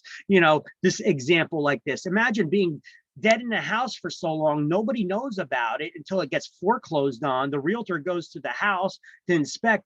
Imagine if that was you now, getting hired by the bank to go to this house to check the status, check the condition, report back to the bank, and now you find a dead body in it. More than likely, that brings the conclusion that she went into the backseat more on a voluntary basis. The isolated life is what Pia chose and worked. She could be gone, even out of the country, for months. Neighbors moved her snow and mowed her grass. Mail went to a post office box. Her job was well paid, working in a financial arm of Chrysler. It's kind of sad. That ended in the fall of 2008. More mystery. Was she laid off, fired, or resigned? We have established that to the extent that we can share that is still a work in progress. She was very kind. And like we've said and tried to stress and really get out there, she was a very private person. Pia's niece, Nina Logan, lives in the Boston area and established this Facebook page titled Mummified in Michigan. It asks anyone here with information to come forward, and it has become a place to vent. Nina writes, she was well loved by all of her family, and though we lost contact, that was due to the amount of traveling she had to do for work and the fact that she liked her privacy. We believe this was a murder, and we want answers. So do investigators, but they may never be found. Jim Kurtzner, 7 Action News. Interesting story, but real estate related again, That is an interesting story indeed, huh? And, I got tons of creepy stories about real estate, guys. Look, real estate is a unique business. No two transactions are the same. You could come across stuff. Look, I've come across a dead body before in a real estate transaction where I actually helped somebody avoid foreclosure. And they had some problems with relatives. This one lady, she was taking care of the family. Basically, she had a lot of brothers and sisters, and basically they were all either had mental issues. One was a kleptomaniac, one was a drug addict. Some of them had kids, and you had one responsible sister who had a job and was taking care of everybody else's kids, and she could no longer maintain this house. Her parents died. They left the house to the kids. It was a two-family house. The kids were occupying the entire two-family house, and they were just, oh, our parents must have left a lot of money. So in the meantime, it's actually just the one responsible child that was, who's an adult, by the way, that was taking care of everybody else's kids and, doing that while everybody else is living off of pretty much welfare, doing their crack or doing whatever the hell else they were doing. So she came to me and called me up, and she was like, because she saw an ad or something that I did where if you're in foreclosure or in danger of foreclosure, I could help. And there was actually still a bit of equity in that house. So she actually had a sale scheduled for an auction, for a sheriff's auction. So I put the house up on the market for sale, found a investor for it who bought the property. And we were able to close, but there was a sheriff's auction already took place, but we were able to close before they delivered the deed to the buyer. So that person never got the property. We actually sold it, so there's no foreclosure on her record, and they actually walked away with some profit, but all the brothers and sisters now were there like, I want my share of the money, and she's like, well, I'm taking care of everybody's kids here, I put out all this money, not a single one of you contributed to it. So it was these are issues sometimes that we need to deal with as part of the real estate, because we got to get everybody on the same page to sign the documents, to do the closings. Otherwise, nobody's getting anything. One way that we were able to convince the one drug addict brother to sign the documents was this house needed major renovation, and the person who bought it was going to need people to help with demolition, and then he was going to get people to work with construction. The brother was not obviously skilled to do construction, but at least he could get paid to do some demolition and cleanup in the house. So the buyer of the house agreed to hire him as part of that demolition crew to do some work on his house and give him some money. Now I go there to try to the house to try to check and see the status, how they are with everything, because at this point they're already at the remodel stage. The brother shouldn't even be there anymore. Two-family house, 2-car garage on the first floor with it was like that studio apartment. Nobody's supposed to be living there in the back, with a bathroom.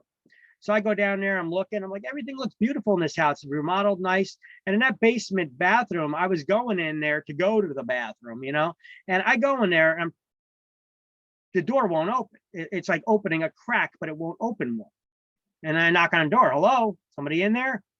And I start pushing on the door, and I managed to push on it just enough where I could squeeze my head in to see what's back there. The guy's dead on the toilet with his legs straight out against the door. Oh my God. He overdosed. He shot up and he overdosed. Got to call the police now. Police investigate and do all that stuff. But, real estate, you come across stuff sometimes. People have their lives. What are you going to do? Hopefully you guys don't have to experience anything like that, but stuff happens. We're dealing with all kinds of people from all walks of life. People have their issues, marital issues, drug issues, family issues, and as you can see, every real estate transaction has its issues as well. And we got to deal with people. And sometimes people put us in positions that we got to deal with this kind of stuff too. All right, but just wanted to share that little bit of a story with you. One more and we'll move on. One more, a little bit creepier story, and then we'll move on. I hope I can sleep well tonight. Well, look, you guys watch TV programs, you see movies and dramas about murders and things like that. True, yeah. Yeah. Where is this last one? Oh, stigmatizing factor. Okay. Let me see. Well, I see another story here, but I don't have a video on it. It's just a story about a New Jersey hoarder found, she was a renter, found dead and mummified in the apartment, buried under the trash. Let me see. No, that's not one. That's not one I want to share with you. Okay. Here's one that I do. Let me see. I think I have this video already, though. Yes, I do. So I got it on my computer. I'd rather play it for you on my computer if it's rather than stream it. So here's one last video pertaining to It needed this. work, but don't we all? When the single-story And I house with can't a see it. pool in San Diego's Carmel Valley came up for sale, a lot of families wanted it. Married couple Jerry Rice and Janice Reuter got it. This woman, Kathy Rowe, then a 50-year-old unassuming wife and mother, was among those who didn't get the house. That just didn't seem right. At least if you were Kathy Rowe, it didn't. Had put so much hope into this house. I walked in, it was my house. Yeah, but it wasn't your house. No, but it felt like the house I always wanted to own. And when I found out we didn't get it, it was devastating. It was heartbreaking. Sometimes people have serious mental issues or breakdowns or whatever her problem was. This would not affect us as the real estate agent as much as it would the buyers in this situation. It was almost like the loss of a loved one. It was that critical to me. Kathy Rowe had a job at the county, had a very ill husband, she said, and had a Mother of the Year award for being the sole caregiver looking after their severely disabled daughter, Rachel. This is the Mother of the Year. That house, though. It had more significance than just a structure with four walls. When I lost it, I cried and cried. Kathy Rowe also had enough bank to offer $100,000 more for Jerry and Janice's home. When they failed to respond to the note she sent them, she launched a harassment campaign. Now, I've got a question about this. Did the real estate agent, this story does not turn onto the real estate agent at all. But this lady offered $100,000 more than the highest offer. Why did she not get the house? Why did nobody respond to her offer that's $100,000 more? She was pulling $100,000 extra out of her pocket, and the offer to the house, they never even responded to it. What's going on there with that? I would have question about, but that would be interesting, but unfortunately we don't have answers. That's not part of this story. Stopping their mail, relisting the house on Zillow, sending those phony Valentines. See what this lady did? She did this to these people who bought the house now and moved in. She stopped their mail. She relisted their house for sale on Zillow, started sending phony Valentines. Oh, and at the outset, coming by the house with her daughter on Halloween. You wanted to see who was in the house, didn't you? I had no interest in them. I was more curious what they had done to the house. Who came to the door when you trick-or-treated? The wife. The wife, Janice, whose photo Kathy Rowe would later put on this Carmel Valley freak show online ad, inviting men to stop by anytime. I was jealous, destroyed, and devastated with pain and depression. And why did that result in your lashing out at innocent people? That's the form that it took. You enjoyed this, didn't you? No. You enjoyed making these people suffer. Well, I thought it was funny. I did not view it as suffering. When men responded to... You see what she did here? This lady, she went to the house, she met the wife, so she got her picture off social media, and then she started making up profiles on adult entertainment sites, inviting men to come over to the house. She thought that was funny, apparently. The ad, Kathy Rowe wrote them back, fueling the fire, providing specific and perverse encouragement to one 25-year-old male looking for fun with a totally unaware Janice. I'm going to leave out the dirty words here. This is someone pretending to be you. I'm pretty much home all day, every day, bored and incredibly horny.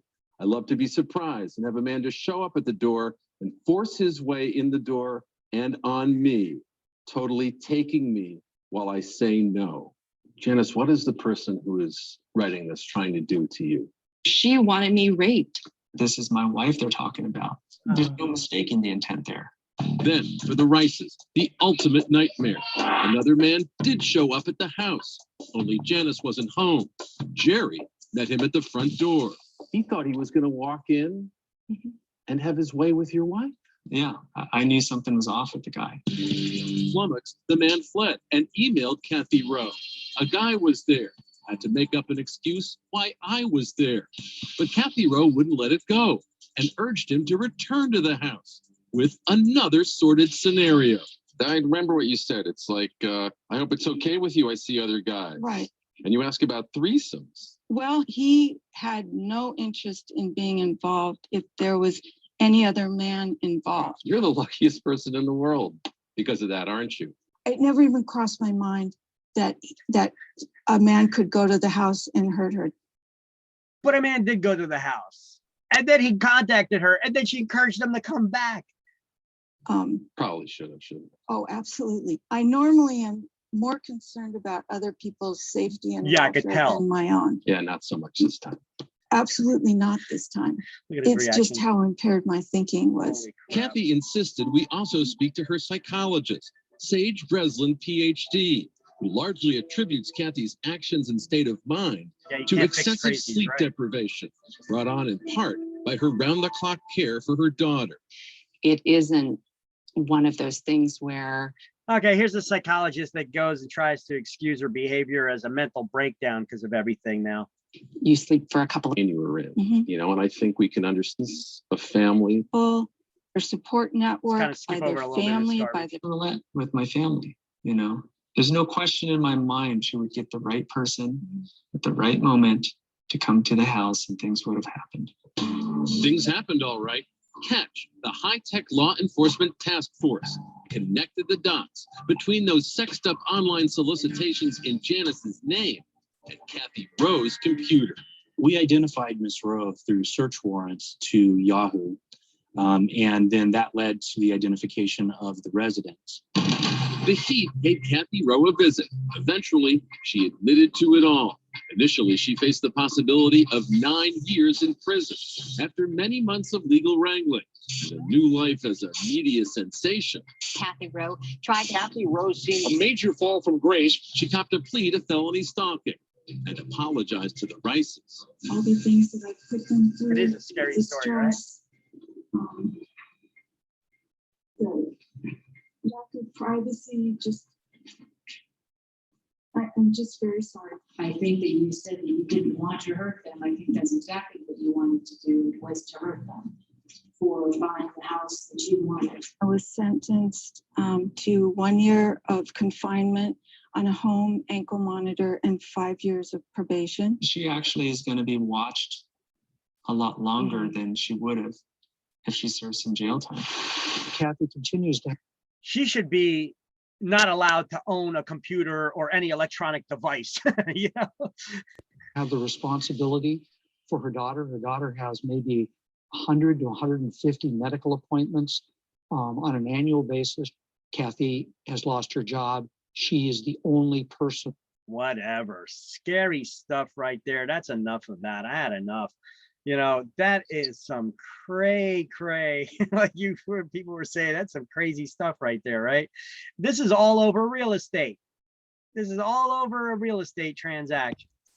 She is crazy. Crazy as hell. All right. Now, we did mention about latent defects. What's a latent defect?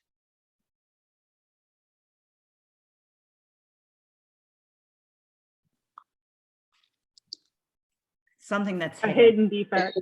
It is a hidden defect, correct. Hidden defects. The latent defect is a hidden defect that requires further investigation to uncover. And things like EIFS stucco, which you guys know what stucco is?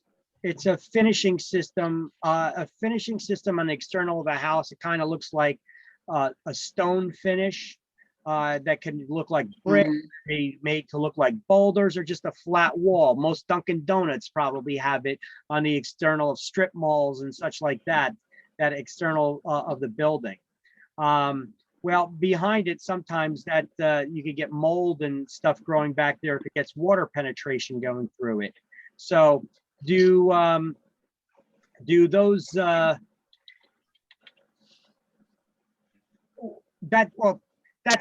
what kind of defect is that? Mold growing behind the walls. What kind of defect? A latent defect. It's a latent defect. Okay, because you may not be able to see it, right? What about you got a water stain on the ceiling? The water stain on the ceiling, what kind of defect is that water stain? It's material. Material. Defect. Why? Because it's visible? Because it's visible. You can see it if you bother to look around. Now, the fact of where the water stain came from, is that an active leak? The fact of it being an active leak, what kind of defect is that?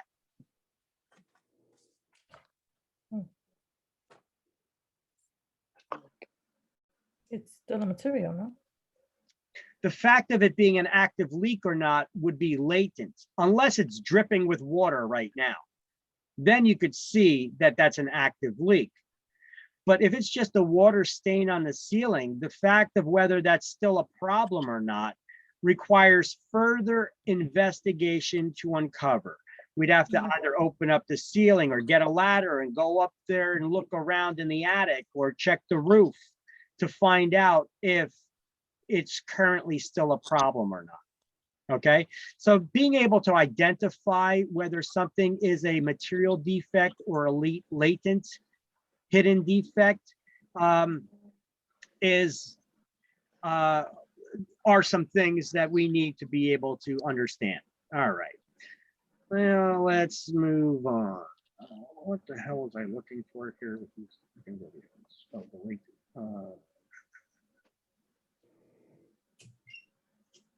Give me 1 second here. Trying to organize a video that I'm gonna need to show you guys later on about that.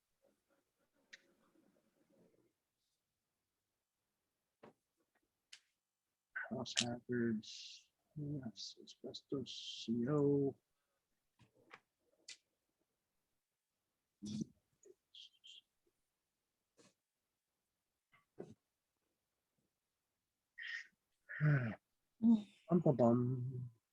Bear with me 1 moment, please.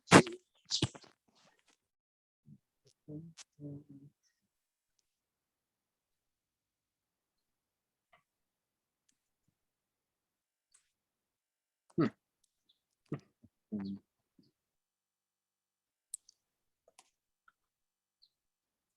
have a whole bunch of things here about hazards and stuff, and hazardous materials and things in home sites, and I'm trying to find one I have on EFIS as well, which I have to just bunch together so that it's ready to roll when we're ready to go.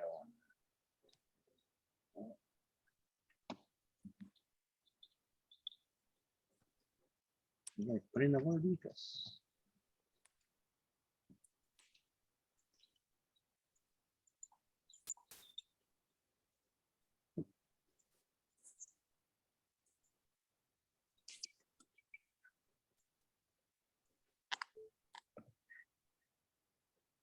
Doing a search. Give me 1 second.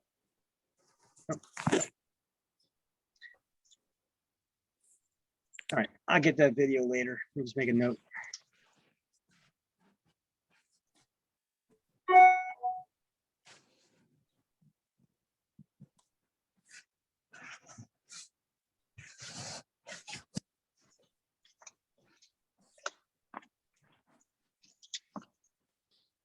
Okay, back to the slideshow.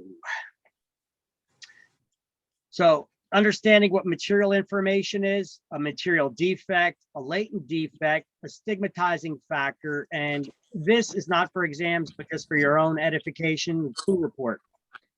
All right, off-site conditions now. What are off-site conditions? These are things that are not on the subject property that could affect the value and desirability of it, something that's not on the subject property.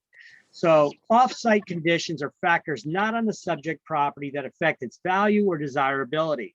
Some of those examples would be the city dump being down the block, or being near an airport, or across the street from a prison or a cemetery, or land of the property next door to you is contaminated.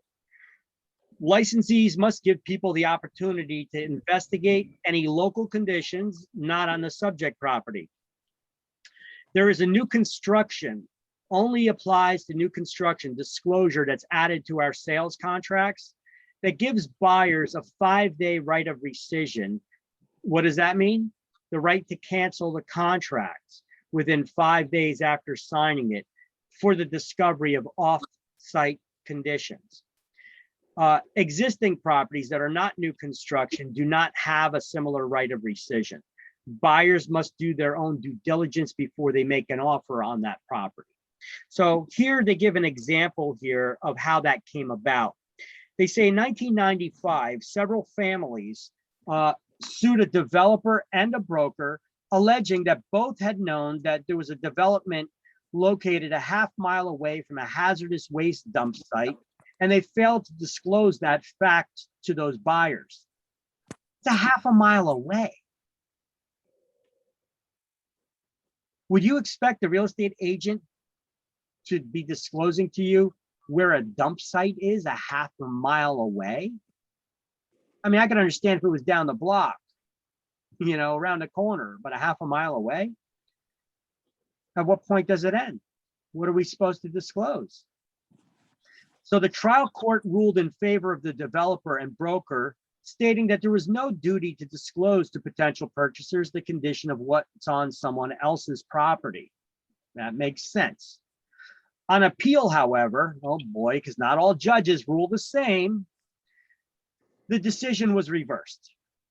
The New Jersey Supreme Court ultimately held that conditions beyond the limits of a specified property may be considered material in nature, and they are material facts that must be disclosed to prospective purchasers.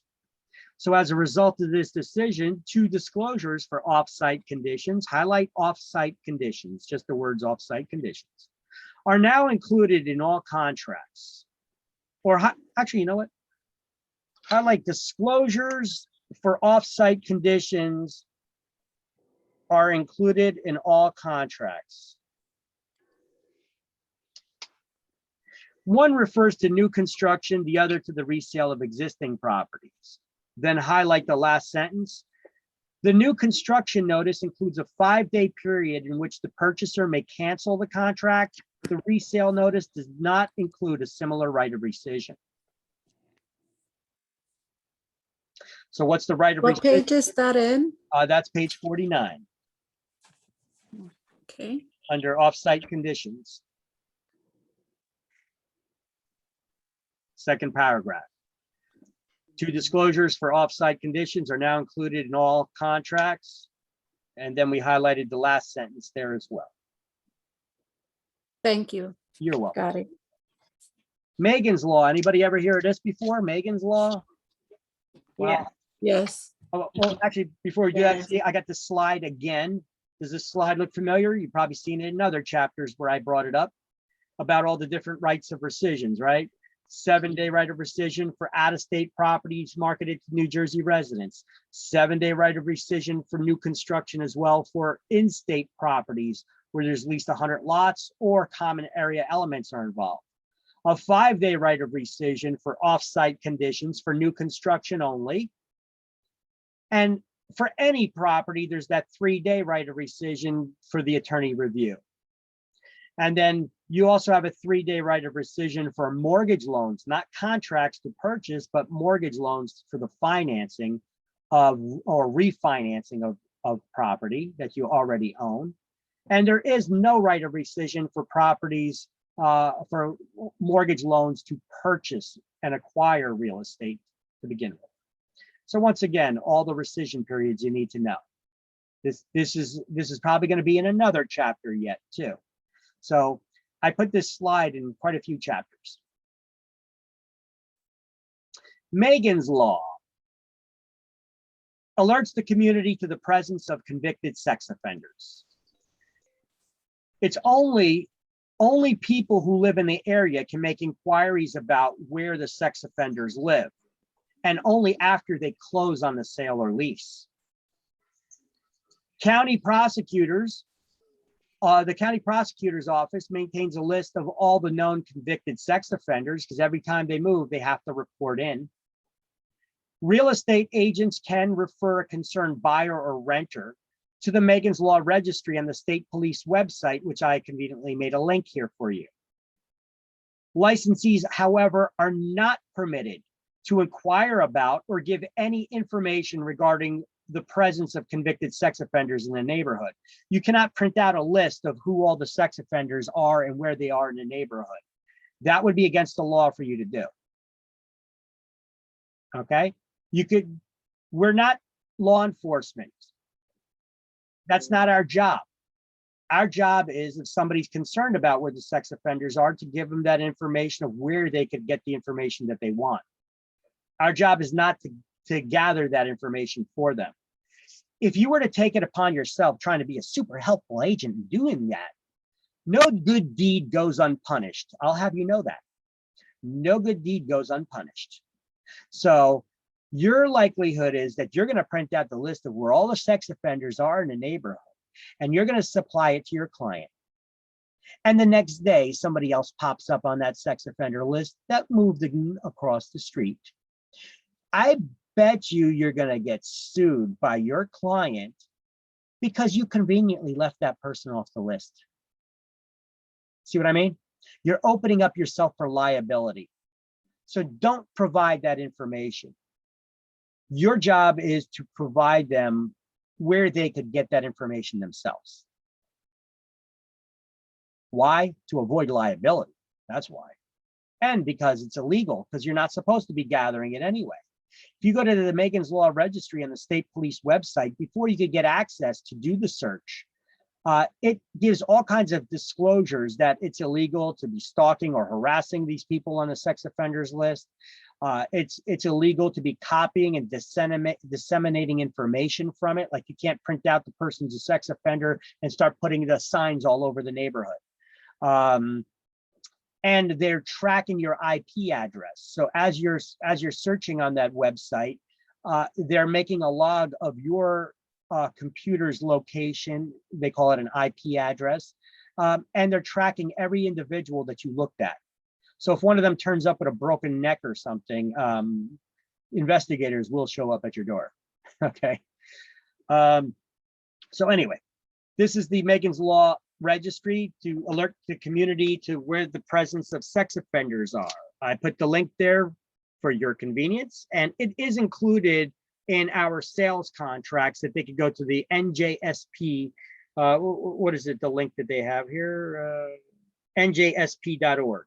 Or to be more specific, njsp.org/sex-offender-registry will take you directly to this. And you see, you have to go through this. It explains the law, prohibitions and misuse. Oop. This is the website, state police website, New Jersey Sex Offenders Registry. You have to accept the terms of this page. It explains the information about Megan's Law and important information. Well, that's for the sex offenders. What the prohibitions and misuse of this registry's information is. What can happen to you if you're found guilty of violating any of the rules of disseminating this information. It explains to you the different categories of sex offenders by their risk. Tier 3 offenders have a high risk of reoffending to Tier 1 offenders, which could be somebody who got added to this list because they had sex with their girlfriend who was 17 at the time and they were 18, an adult, and the mom didn't like that, so she pressed charges. Now they're married, but you're still on the sex offenders list because you know what, you had sex with a minor, or the person who was drunk and urinating in public and therefore exposed themselves to somebody, they get added to the sex offender registry too. Okay, so they would probably be the tier 1 offenders. Tier 3 offenders are the ones that, those are like the hardcore, I kidnapped you and been raping you, you know, type sex offenders. They're really rapey types. Okay, and so you go in here, you accept those terms. Yeah. It's not secure because they're tracking you. And then you could click on there, you could search for the sex offenders in your area. And then you'd have to put in an address, a city name or whatever, and it'll show you on a map where they are. You hover over it, gives you their information. I'm not going to put any of that up on screen here and have it up on video. If you guys are interested, you guys can check yourself. You'll be surprised. The sex offenders are everywhere. All right. Bet you got some around the corner from you. Hopefully they're not the real rapey types. All right. Stigmatizing factor. Back to the slideshow. Yes. So let's back it up. Let's highlight Megan's Law requires that the community be alerted to the presence of convicted sex offenders. Then in a second paragraph, 1, 2, 3, fourth line down at the end of the line, I want you to underline with your pen that you could get this information after the sale or lease of the property has closed. And then I want you to highlight the last sentence. Licensees are not permitted to inquire about or give any information regarding the presence of convicted sex offenders. We're only allowed to point people to the website where they could get the information. Got it? Got it? Yes. Got it. Yes. Yes. All right, so stigmatizing factor, we already went over. It's an unpleasant event like rape, murder, suicide, home invasion. We went over a couple of videos that showed you some examples of stigmatizing factors as well.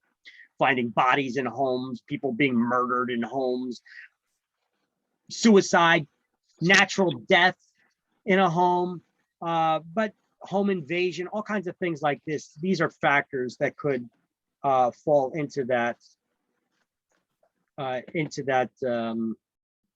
stigmatizing factor place. Oh, geez, I just had a stigmatizing factor.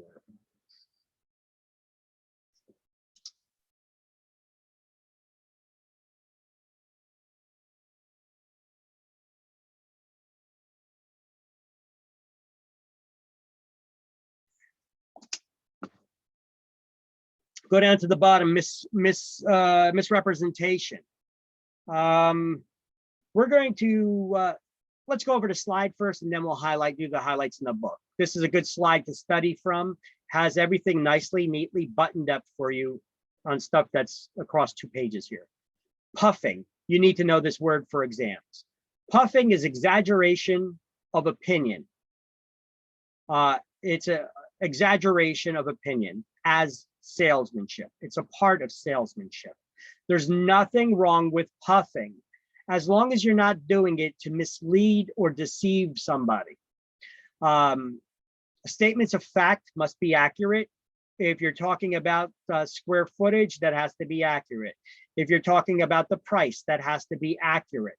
You know, statements of fact must be accurate. However, puffing is exaggerated statements of opinion as part of salesmanship. My, isn't this the most gorgeous kitchen you've ever seen in your life? You know, the one with the hardwood floors, these gleaming hardwood floors you could practically eat off. You know, you're not eating off a floor. It's exaggerated statements of opinion done as part of salesmanship. Look at this gorgeous private backyard. It's like your own oasis back here. You know, it's an opinion. Everybody's got one, you know what it's good for, right?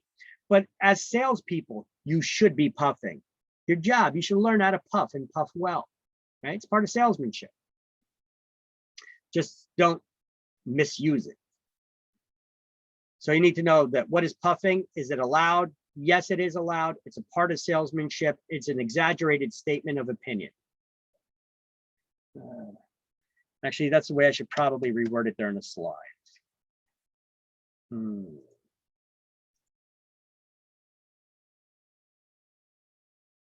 Exaggeration, exaggerated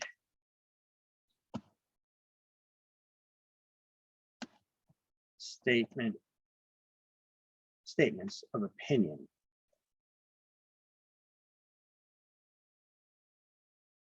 Exaggerated statements of opinion as salesmanship. There's nothing wrong with it. As long as okay.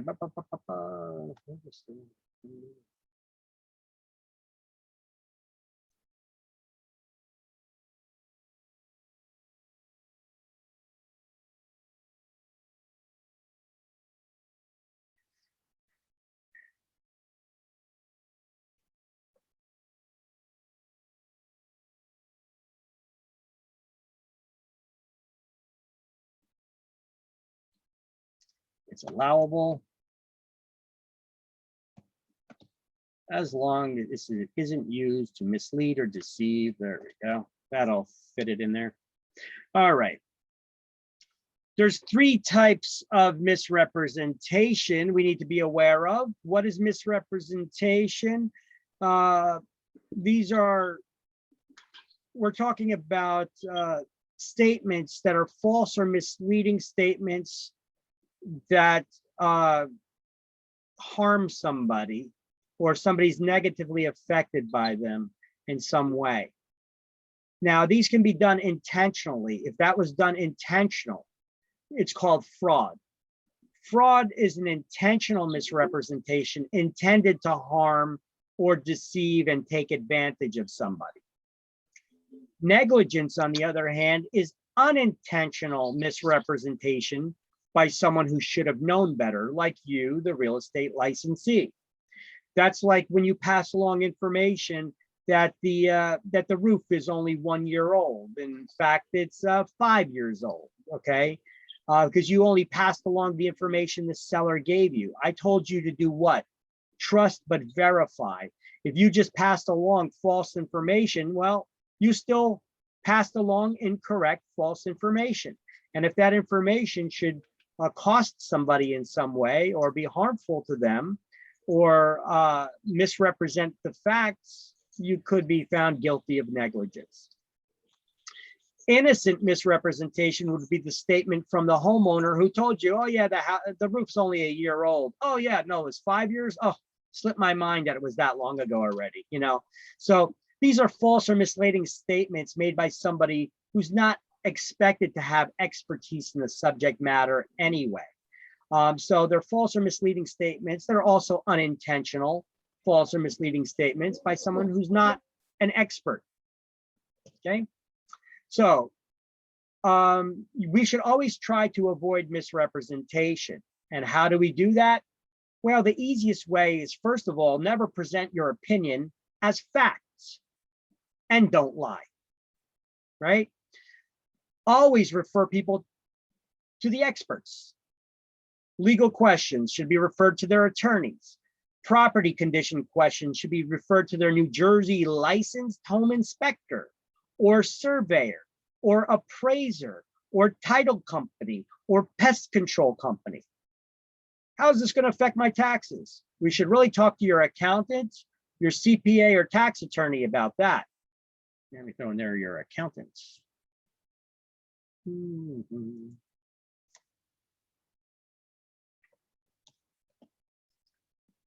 accountant, CPA, or tax attorney. Questions about your safety, the sex offenders in the area, refer them to the county prosecutor's office or the state police's Megan's Law registry.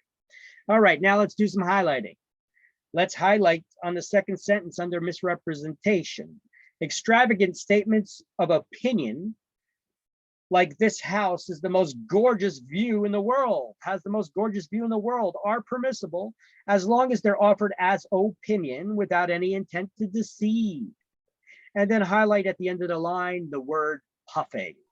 That's the definition of puffing.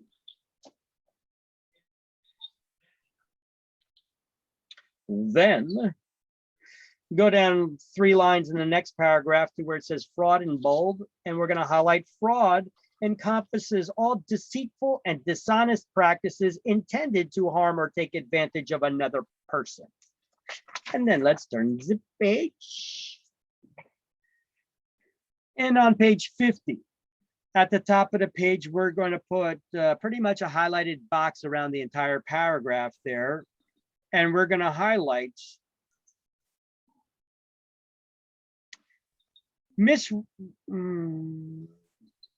actually, we're not going to highlight that. Hold off on the highlight. Misrepresentation covers more than a deliberate lie intended to mislead someone, which is called fraud.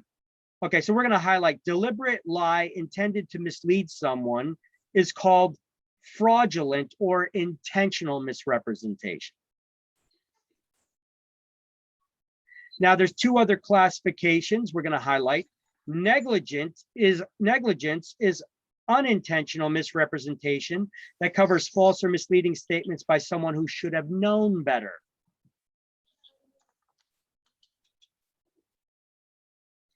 And then we're going to highlight innocent or honest misrepresentation by someone not expected to have expertise in the subject.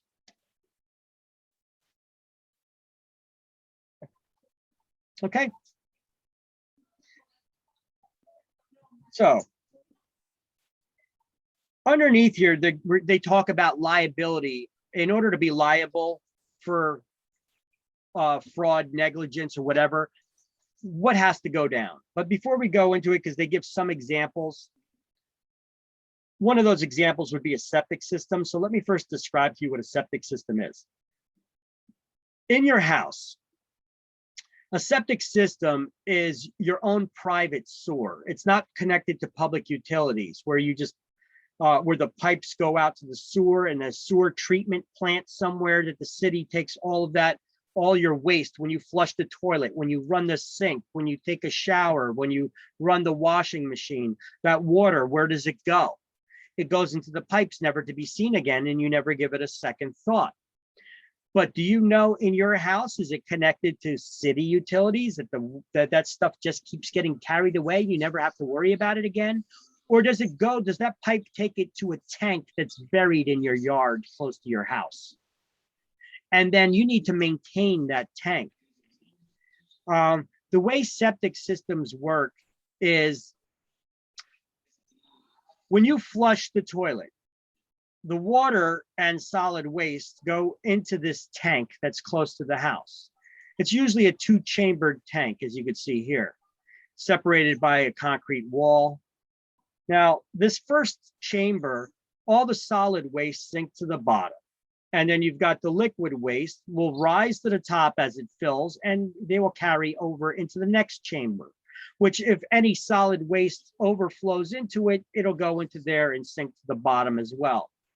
And then any liquids from that point would rise up and they would go out through another pipe, getting carried to another box that basically is connected to a lot of other perforated pipes that have holes drilled in them, where that liquid can then just seep out into the ground, and the ground soaks it up and the earth filters the water.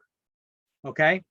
Now, in order for septic systems, you think that they would fill up with the solid waste, all the toilet paper and feces and stuff like that really quick. Well, if you have a septic tank, you should flush down the toilet monthly bacteria. These are active bacteria that would eat the solid waste and turn it into a liquid. So then it too can then be carried out to the leach field and soaked up into the ground. So those bacteria have a very important job in order to maintain that septic system. People who have septic systems in their houses should not be using harsh chemicals in their tub, in their cleaning. They should use environmentally friendly chemicals for cleaning that will not kill those bacteria. Because if you kill those bacteria, that are in that septic tank, then they're not going to be eating up the solid waste, and that septic tank will fill up quicker than it normally would. And then you could have a situation on hand, okay, where it's not maintained properly. When the liquid ends up going out here, your system could get clogged. Your system can, the area in the leach field that gets wet, it may start smelling, and you'll start getting odors if it's not maintained properly, okay? So yes, these tanks do need to be drained. But if you maintain the tank with the active bacteria and don't use harsh cleaning chemicals, then it'll take a lot longer before you need to have somebody to come out and drain that tank. Let me show you a little bit of examples of the septic tanks and how they work. Septic systems. How often do you need to clean them out, and pictures of them and all kinds of stuff I'm going to show you now. Hang tight for one moment.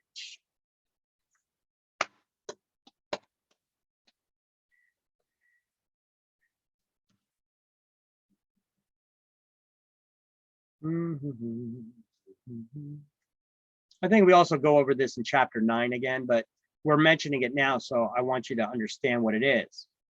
This is what a septic tank could look like. This is a concrete one with 2 access panels up top that lift off kind of like manhole covers. And here's where the pipe goes in. There'll be another pipe that comes out on the other side. There you go. Now you can see it. Okay. This is where the manhole covers would go. This is where the pipe goes in. There's another one on the other side that gets buried in the ground close to the house. Here's one that's buried in the ground. You could see they had to dig up a little dirt to get access to that access panel.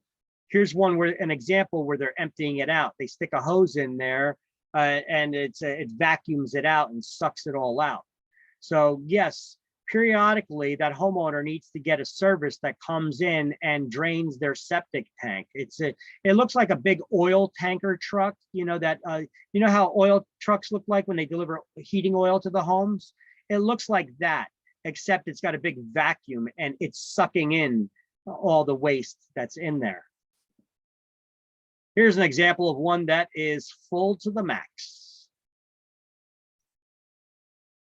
Now, how often should a homeowner, on average, probably have to have that serviced and that vacuum truck come in and empty it? Well, here's a little guide I found. It depends on the size of the tank. Is it a smaller 500-gallon tank or a larger 2,500-gallon tank? And how many people do you have in your household? Okay, with a little notation here. If you have a garbage disposal, add 1 person to the family size. If you use a dishwasher, add another person to the family size.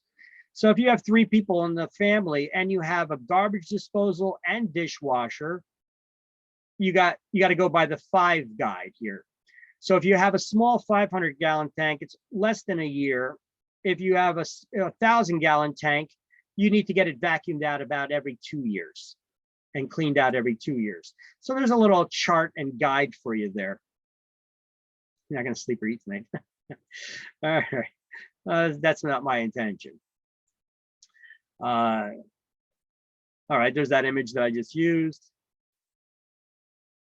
Here's an example where sometimes those manhole covers are buried under dirt and you may not even be able to see them. So when buying a house, how do you know if it's on sewer, public sewer utilities, or a private septic system? Well, you got to ask the homeowner. How much they pay on a sewer bill? You don't pay a sewer bill? Well, then that tells me that you probably got a septic system or a cesspool or something there. I'll get to that video in a moment. Here's an example of what one of the tanker trucks would look like. They look like one of them oil delivery trucks, right? And they got the long hose. They would come out.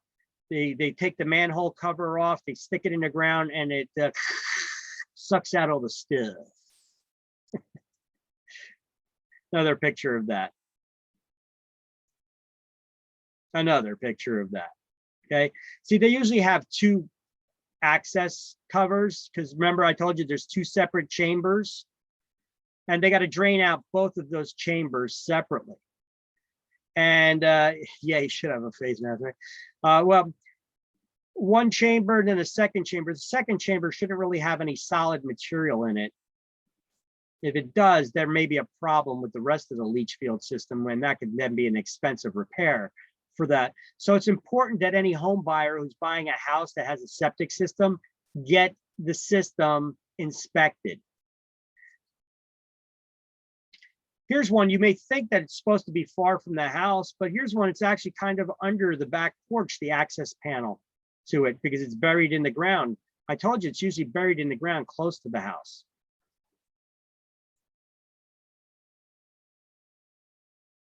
Here's one next to, I guess, their garden. A cover may look like that to a septic system so that you could identify it when you're walking around. Or it could look like this. And then they pull that cover off. At least he's wearing gloves, right? You're to zoom in on one of these septic systems on a cutaway. So it comes from that house, from that pipe. And then the solid waste would drop here, the liquid's here, the liquid would carry over. Then you may get a little solid that carries over, but you should not have a whole lot of solid waste or sludge in the second chamber. Then the liquid gets carried out to these perforated pipes where they got these holes in them, where the pipes are surrounded by gravel and then by sand and soil. And the liquid leaks out and goes into the earth. And the earth is a natural filtration system. There's another guy cleaning it out with his vacuum truck. Another cutaway. Now, one interesting thing about this cutaway is showing you that if you go deep enough in the earth, you get to water underneath the soil, under the top level, if you dig deep enough. Now, if your house has a septic system, but also has a well where you're getting your drinking water from, you better make sure that the well is not downstream from where the septic is. Let me give you an example.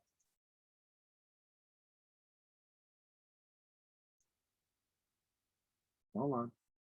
Ah, thought I had an example photo for that.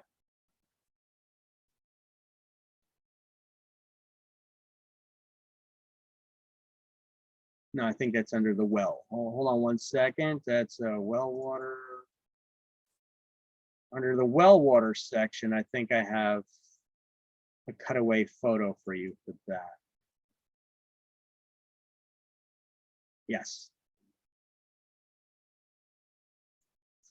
If you're getting your water from a private well, as depicted in this photo, you want your well, if you got a septic tank, you do not want the well here, where the water from the septic leach field goes into the ground, it gets into this underground stream and then goes towards where you're sucking the water up and bringing it into the house that you're then showering and drinking with. That water would be contaminated. You want to have these wells drilled upstream of that underground where they're getting their water source from. So do you think that it may be important that when you're buying a house that has a well water, that you get the well water tested to make sure it's not contaminated either from microorganisms, from biological contaminants, which could be from farmland or from septic systems or other contaminants like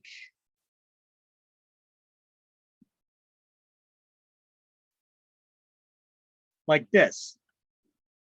This picture shows where contaminants would get into well water, either through underground storage tanks leaking,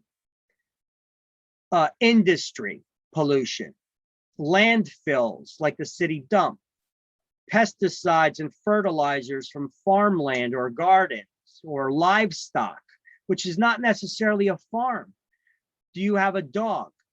Do you have a kennel for the dog in the backyard where the dog usually goes and poops and pees?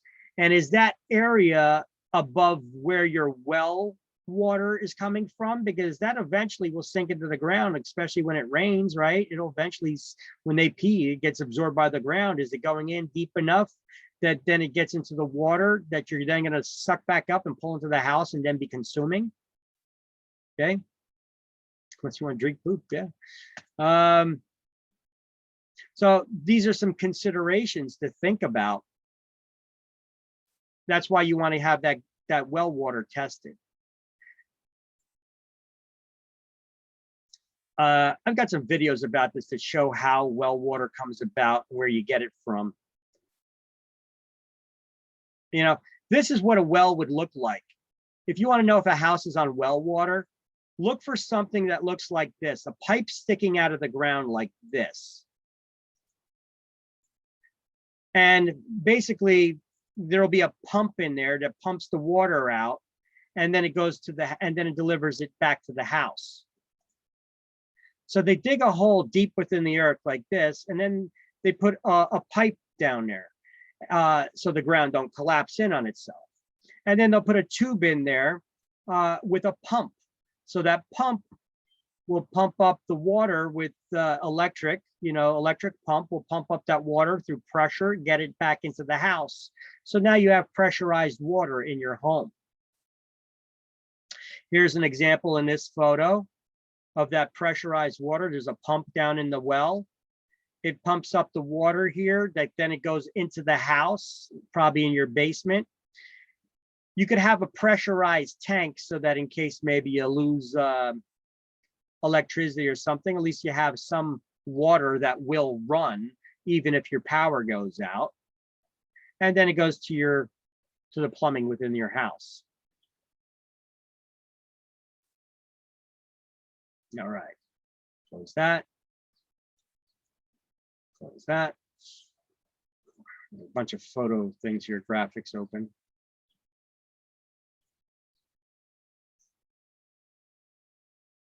And go back to that septic system. Little video I wanted to show you about how septic systems work when they're not maintained properly. Whoop. When they're not maintained properly. Boom, boom, boom, boom, boom, boom.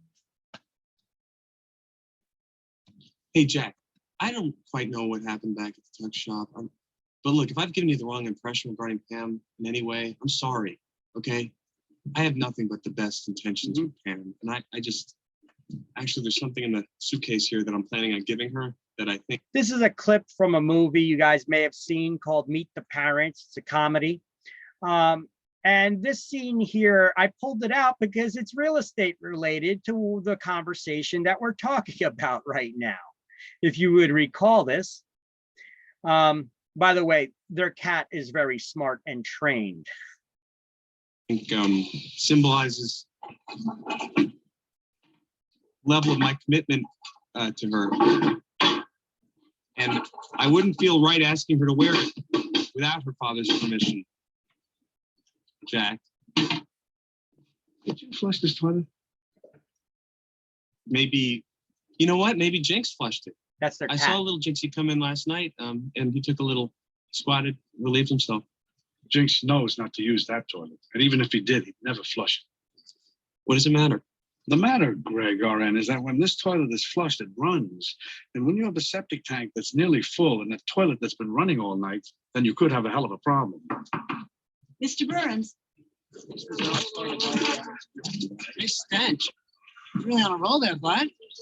Fight. Now you listen to me. In 20 hours, I'm having a wedding here, so I need my cesspool pumped now. Not tomorrow, now. Dad, what's going on?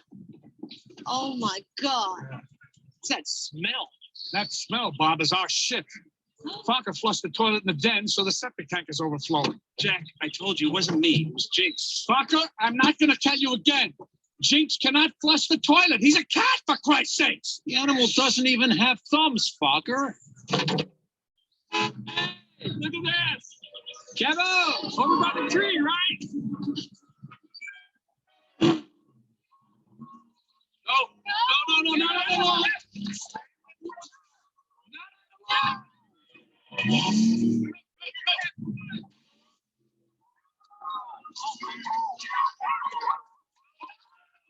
Anyway, that's a messy situation. You don't want that all over you. So this is what could happen if you have an overflowed septic tank. All right. I try to make the class a little entertaining and show you some clips like that, guys. But those tanks, when they overflow, they fill up. You got the water running constantly. That it overflows, it goes out into the ground got to sink it up. But if it's constantly running, that ground will get oversaturated and the soil will not absorb it as much. Now you're just making mud. And what are you making mud out of? You're using that waste. And so that's why they got a stinky situation there in their backyard, So as I was telling you about that. All right, I do have something there about wells and how wells work and how water works, and I do have videos on that I'm going to show you after lunch. But about the septic systems, the reason why we got into this is because they were talking about the liability for criteria of misrepresentation. All right, when we were on page 50. Okay, so in order to be found guilty of misrepresentation in a lawsuit, it says liability for criteria. Follow along with me. It says for the agent to be liable for misrepresentation, there had to have been a false or misleading statement or a concealment of a material fact by a person who knows or should have known that information was false, with the intent to deceive or defraud, or if there was no such intent, the effect was still that somebody was deceived or defrauded, even if it wasn't your intent. So it's relatively easy for an agent to avoid intentional misrepresentation by not lying and sticking to the truth, right? But omissions and half-truths are just as bad as a lie, aren't they? Here, let's make it personal. Ever date somebody and they only told you part of the story? Or they omitted some of the information of whatever it was? Isn't that just as bad as a lie? Right? So Absolutely. Absolutely. Yep. Yep. So omissions and half-truths may misrepresent just as readily as the actual misstatements, and the offense may be committed inadvertently. A buyer looking at a rural property may be told that septic systems work well, when in fact they don't. Wait, let me see if I got a slide on that too. I don't. Maybe that's in a little bit of a later chapter. You guys know what rural is? Rural is like farmland where you're not close to your neighbor. Your properties are far away. An urban area is a densely populated area like the city. Suburbia is where homes are a little bit further apart from each other, and rural is you can't even see your neighbor. That kind of you're far apart from each other. Okay, so where do we leave off here? The septic system. Okay, so looking at a property may be told the septic system works well when in fact it does not. If the agent knows the true state of it. Yes, the buyer looking at a rural property may be told that septic systems work well when in fact it does not. If the agent knew that there was a problem with the septic system, then intentional misrepresentation occurred. And what do we call that? Fraud.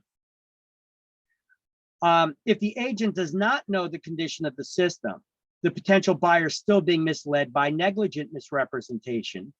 The half-truth may be misled with a statement like, septic systems are normal in this area. There's probably nothing to worry about. Now, you know what? As an agent, though, that would still be negligent on your behalf because you know better. You know the only way to tell is to get it tested and checked. Now, the half-truth may mislead with a statement like septic systems are normal in this area, is probably nothing to worry about. While true in itself, it skims the issue, it skirts the issue in a manner that may be misleading to an ignorant buyer who doesn't know what a septic system is. Everybody thinks that when you flush the toilet, that magically disappears the stuff and you never see it again. But they don't know that there's actually a tank in the ground that you need to maintain, okay? So no mention at all of a septic system could also be misleading to the persons who don't know that.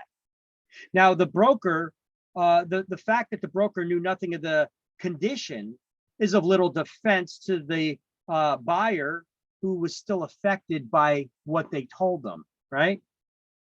Even if the intention is not to defraud, the buyer who purchases the property and discovers the septic system is faulty has suffered damages, and they could seek recovery from that broker.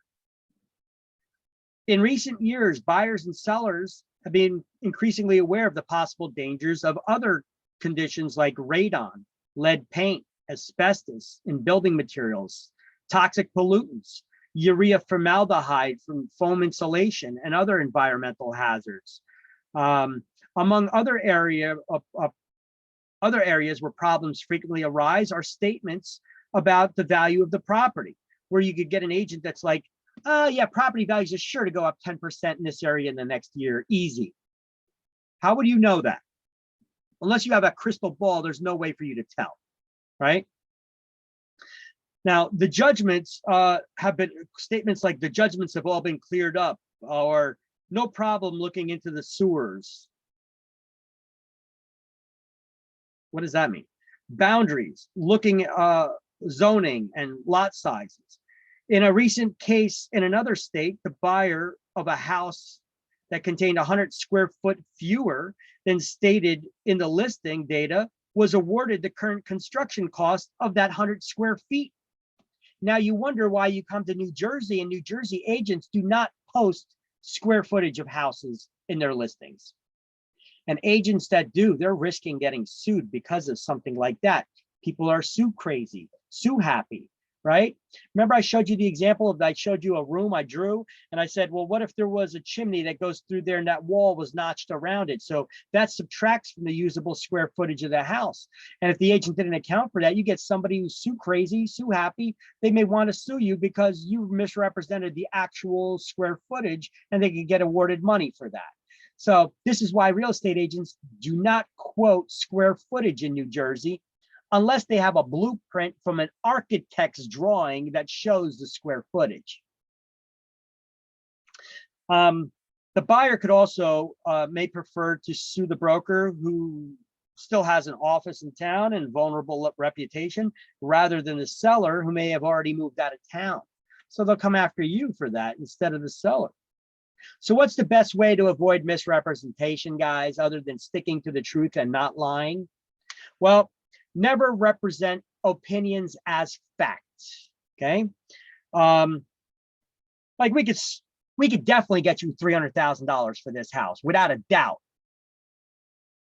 All right, you could be positive in your pricing. You cannot guarantee that a buyer is going to step forward and be willing to pay that, though. In other words, you could have done a great job pricing that property based on the comps, but we can't guarantee somebody that the house is going to sell, even if we know that it's priced right. Look, if the market doesn't have the buyer looking for the home in this area in that price range at any given time, the house isn't going to sell, guys, right? So you can't make that representation, even though you're almost positive. You're like, you know, this house is definitely priced right. It should sell. That's one thing, but guaranteeing that it could sell is another. So you better be careful in the wording that you use. Don't guarantee anything. Or I don't see why I'm not, or using statements like, it should probably bring as much as these recent sales did. Absolute statements should be avoided. Highlight that. Absolute statements should be avoided. Actually, highlight the title, to avoid misrepresentation. Absolute statements should be avoided. Boom.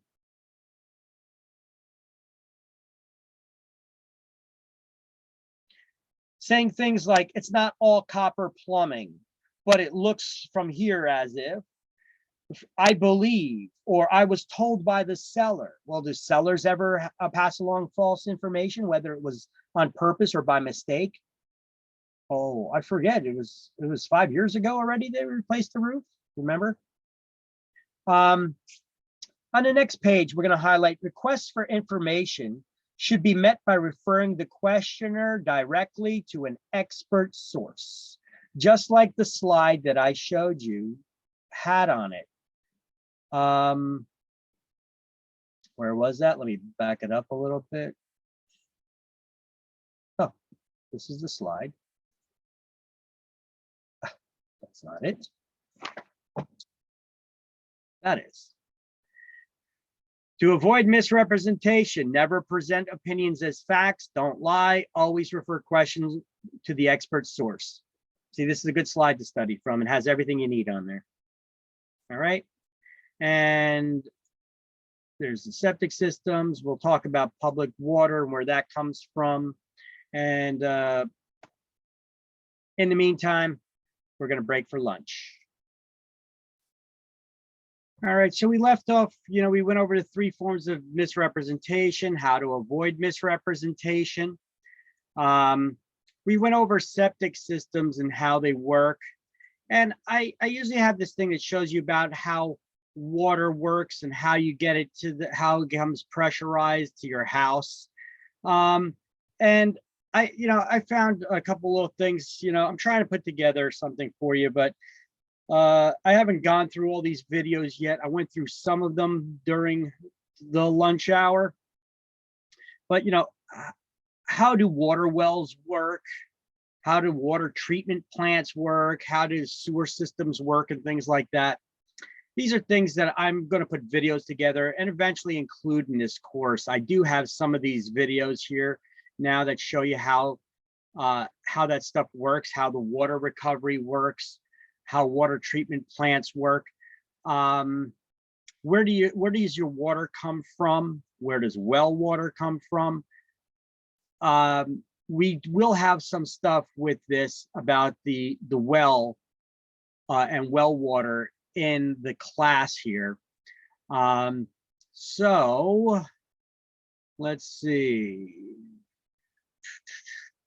How do water sewer systems work? How do water treatment plants work? Sewage, how do water wells work? Okay, here's one about how do water wells work. I want to find one that'll be quick, short. Let's see how long this one is.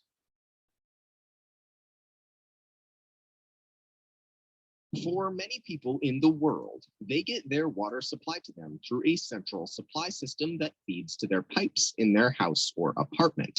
However, for the rest of the world not hooked up to centralized water, they get their water through private or public wells. Wells are some of the most essential components to developing a sustainable society.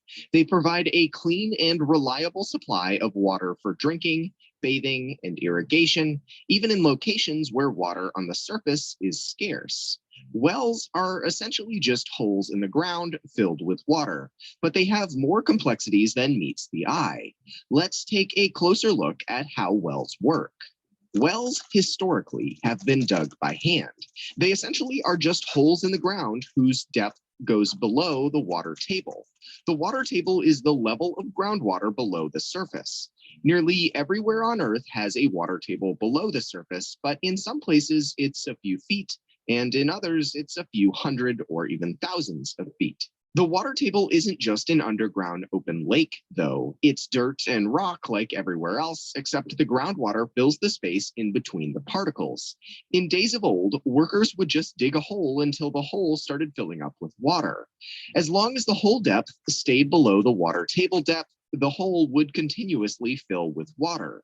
Many wells in remote places are still dug by hand, but now most are dug by drilling machines that can create much more uniform and far deeper wells. All of that said, let's dive into the few different types of wells in a little bit more detail. First, there's the dug wells, like what we mentioned before, and these are typically dug with shovels or simple hand tools. They'll only be possible in places with high water tables and soft ground. Once a digger reaches the water table, the hole is typically lined with stone to stabilize it. These wells typically can't be much deeper than the water table itself, as you can't dig past the water table with a shovel. The hole will just keep filling in. This is the same phenomenon you've likely experienced digging a hole in the sand at the beach. The next type of wells are driven wells.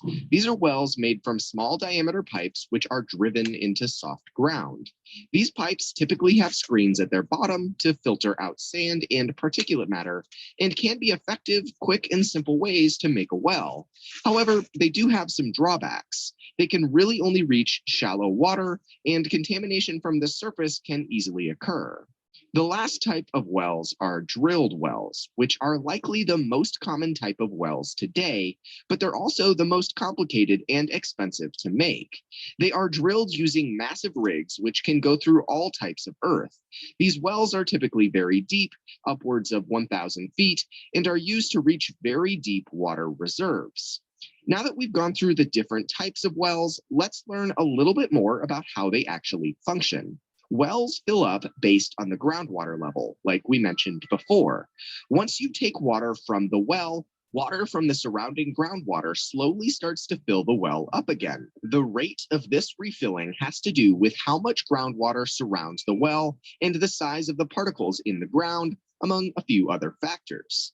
If the particle space is large, the water will fill faster. If the well is fine clay, then the well will take a while to refill.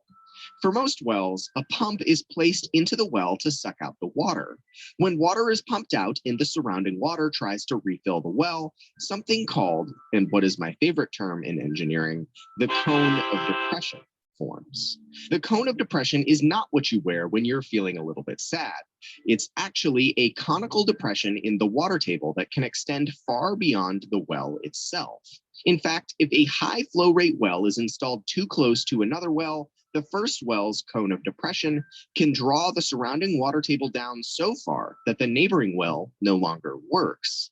There are formulas engineers use to calculate and model cones of depression when designing wells, which is crucial to make sure your well doesn't adversely affect anything else in the surrounding region. It's also crucial to make sure that your well doesn't overpump the water table. If you suck too much water from the ground, eventually the ground can compact and the water table will drop permanently. This settling can cause the ground elevation at the surface to go down, in some cases many hundreds of feet over years of well pumping. This has occurred in regions of the US, like in California and towards the West Coast. While there are a plethora of public wells that supply water for entire cities, let's focus on private wells to understand a bit. What they just showed and explained there was the water pressure actually keeping the surface of the earth up higher. So when you pump the water out from below the ground actually sinks. Water can actually hold up the earth, hold up the dirt that it's underneath. And sometimes what this would cause are sinkholes in areas that have soft ground. You see this a lot in Florida and other places like that, how sinkholes come about, where the holes may have been filled with water and the water held up the earth. But when that water may have eaten away at rock that's there, a very soft sediment, and then the water fills up that space. When the water gets pumped out or dries up, now you just have an empty hole under the surface of the earth, and then sinkholes come about.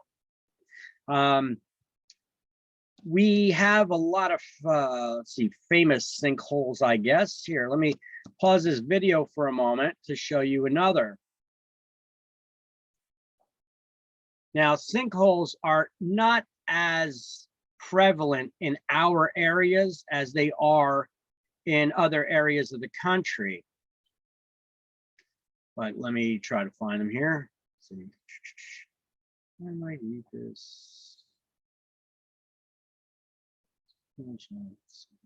Sinkholes. Hold on one sec.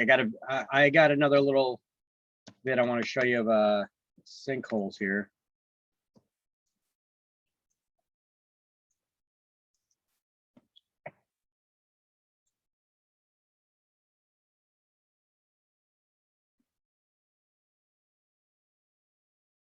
Or a bunch of them. Let me see.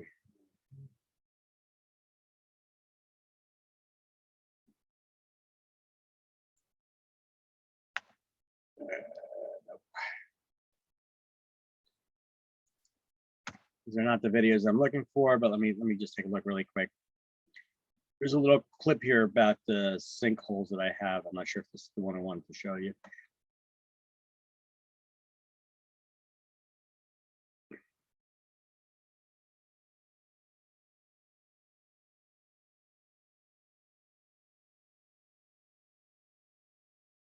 This is more common in Florida, but it can be found throughout the country and other places as well.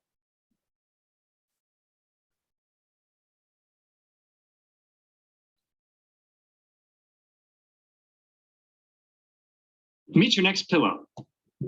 Why do we make our pillow in the shape of a cube? I'll tell you.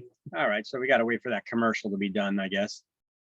That's why I like to download the videos.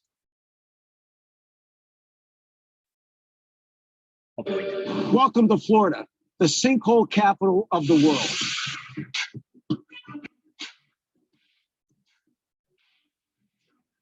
It's an issue that many people never think about until it's too late. But if you're buying or selling property, well, you can't afford to overlook it. Natural sinkholes happen when the sink rainwater seeps down to surface soil and gets to something like sandstone or limestone, which dissolves over time. And eventually, it can't support its own weight. And it's not just Florida. Last year, 8 Corvettes were damaged after being devoured by a 30-foot deep sinkhole at the National Corvette Museum in Kentucky. Imagine coming in to find that damage. Sinkholes have wreaked havoc across the country: Texas, Tennessee, Alabama, Pennsylvania. Now, sinkholes don't get as much attention as natural disasters like earthquakes or hurricanes because many of them are localized. They can cause just as much damage. Florida has more sinkholes than any other state. There are more than 15,000 verified sinkholes across the state. Florida has what people call a Swiss cheese geology.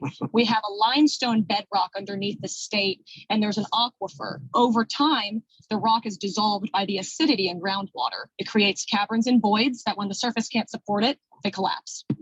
A few months ago, this Florida sinkhole reappeared 2 years after it opened up under the bedroom of a 37-year-old Jeffrey Bush. You guys remember It was seeing such this in the tragedy. news? It's the 20-foot sinkhole with his entire bedroom, and he died before he could be rescued. I'm standing by Lake Rose in Winter Park, Florida. It's named after May Rose Williams. Her house was here until May of 1981 when the ground opened up and swallowed it. What happened here, which is now all water? Tell us the story behind it, please. May says she was looking out her window, saw a sycamore tree in her front yard disappear into the ground, and she realized that there was trouble.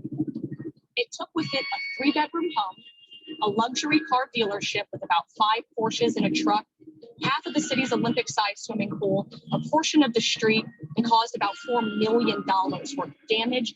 It grew to 320 feet wide, 90 feet deep, and even became a tourist attraction until the city filled it in. Florida's laws changed in about 2011. It was in response to what was seen as runaway abuse of insurance when it came to sinkholes. Insurance companies were paying out hundreds of millions of dollars in claims and taking in a fraction of that in their premiums. So the legislators responded, they changed the laws, and now a lot of people think that the pendulum has swung way too far in the other direction because sinkhole claims are incredibly hard to make. Florida state law requires insurers to cover catastrophic ground cover collapse. And those are the really extreme cases that you hear about. And there's 4 criteria for that type of coverage. You have to have an abrupt collapse of the ground, a depression that is visible to the naked eye. You have to have damage to the structure, including the foundation of the building, and the property has to be deemed uninhabitable, so it's condemned. 2 years ago, a 60-foot wide sinkhole opened up underneath the Summer Bay Resort near Disney World. Amazingly, a security guard heard some creaking, saw a window break, and the building was evacuated before it all collapsed.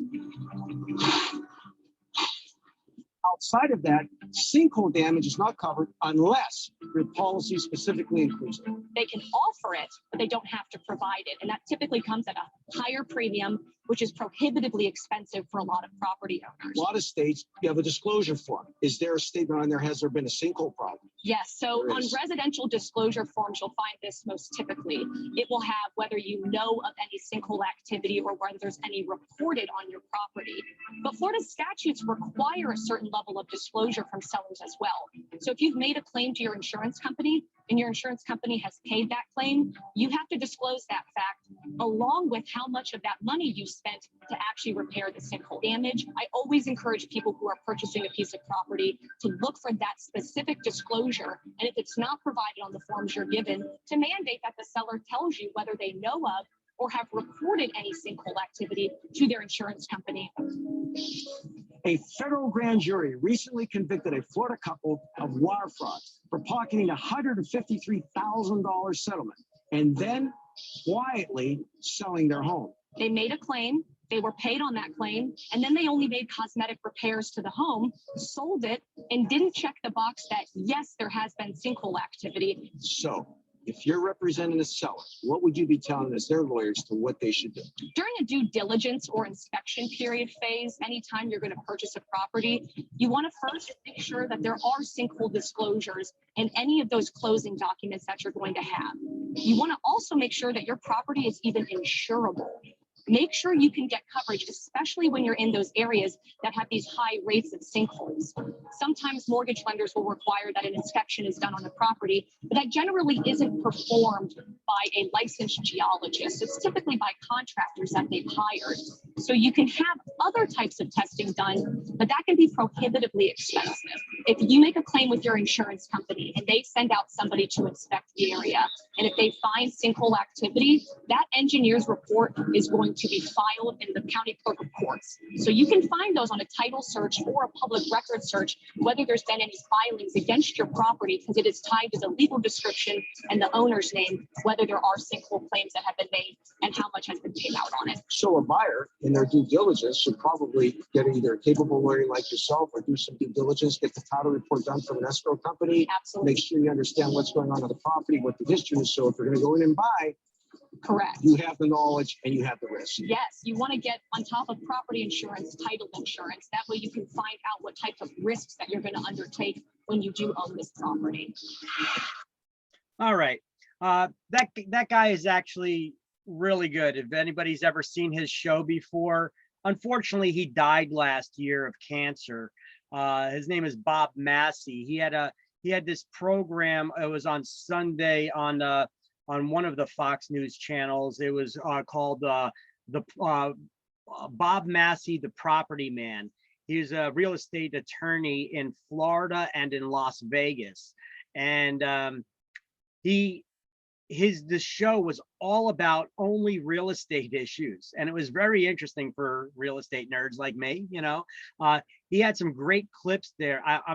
I've petitioned his family to allow me to use some of his videos and to release them that I can't find online anymore, but I seen on his program, because he had one that was a really good program that talks about something we're going to be talking about in chapter 7 that he did a great job explaining it in the show. So if I get that, I'm going to put it up on our Facebook page, and I'll put it up on our regular page. You know, if you guys subscribe to our Facebook pages, then you'll get those updates. Okay.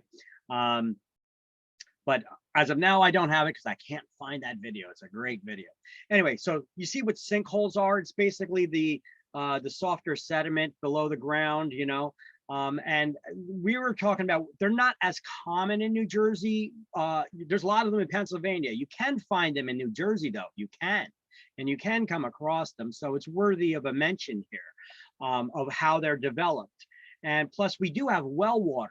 And the example of well water that they were showing you in this video, which I'm not done showing you yet, was telling you how the ground can sink. And they showed you examples of how it happened in California, where it even sunk hundreds of feet.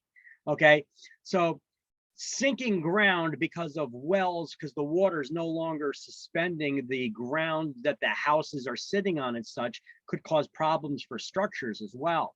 So let's get back to that, where the well, about the well water and then city water. More about what goes into them. Many people across the world supply their own water through private wells. These wells will be drilled near their dwelling and will have a screen at the bottom to filter out grit, a submersible pump placed at the bottom of the well, along with electrical wiring to power the pump. There will typically be a tank above ground that pressurizes the water, giving your house pressurized water to use in sinks, faucets, toilets, and showers. It's really as simple as that. The main components of wells are the well casing, which is a solid tube structure of the well cap, which is a cover of the well placed at the surface to keep animals or debris from falling in and contaminating the well. There's well screens, which are placed at the bottom of the well to keep sediment out and keep the well from filling up with dirt. Then there are pumps. Jet pumps are the most common pumps for private wells mounted above ground, which use suction to draw the water up. However, if a well is deeper than about 25 to 45 feet, a submersible pump will be needed. At these depths, the pressure required to pump water up this height is far too much for most above ground pumps. Submersible pumps are used for deep wells and are placed at the bottom of the well. And that just about covers it. Wells are crucial to civilization, but require a number of technical factors to be considered when creating and designing them. This video is primarily focused on the basics of wells. All right, so we do have a lot of wells in New Jersey. You may think, I mean, Edison, Piscataway, areas around here, you'd be surprised. You'd think this is city and everybody's on city water and city sewer, but there's a lot of people who are on septic systems and on well water. All right, so it is important to understand it and to mention this, even though you're not going to get a whole lot of this stuff on exam. On exam, they're pretty much going to talk about the New Jersey Private Well Testing Act, that anytime your primary source of drinking water is coming from a private well, that well water needs to be tested, and both parties need to sign off that they received a copy of the test results, whether that property is for sale or for rent, if the primary source of drinking water is coming from a well. And then both parties need to sign off they received a copy of the test results to see whether that water is contaminated or not. Otherwise, that contract will not be legally binding, okay? So you may get a question occasionally on state exam about that. What's the purpose of the New Jersey Private Well Testing Act? You know, it states that the well water needs to be tested and both parties need to get a copy of the test results. And the state of New Jersey has a program in place where if you have a private well, the state will allow you, or I'm not sure if it's a grant that they'll give you or if they allow you, it's a tax deduction of up to $500 every couple of years to test your well, to make sure that to test the well water, the quality of the well water, make sure it's not contaminated. And this is thanks to New Jersey Realtors Association. The New Jersey Realtors Association, like I told you, we have these political action things that we do. And in, let's see, on the New Jersey Realtors website, NJ Realtors or Realtor.com, when we go to the NewJerseyRealtor.com website, you could see some of the things that we have done as real estate agents for our, let's see, governmental affairs. Do they have it under? Federal issues, state issues, political action committee. They have somewhere on here things that we have done, student loan debt. I mean, we go over a lot of issues that we actually cover with the state. Seasonal rental, advertising rules. Let me just click on government affairs, see if it gives us a list of everything. Yeah. See, when it comes to protecting private property rights and real estate industry, New Jersey Realtors Organization, we do advocate, and our realtor dues goes towards paying for these lawyers and the legislative issues, a lot of them that we've come across, to help the homeowners. Not sure about this slideshow. I never seen this one before. All right, I'm not going to go through that, but there's a place somewhere here where you can see all the issues, the things that realtors have done, and you guys can advertise that stuff on your website, being a realtor, member of the organization, the things that we have done to help consumers. Wait, advocacy, was that it?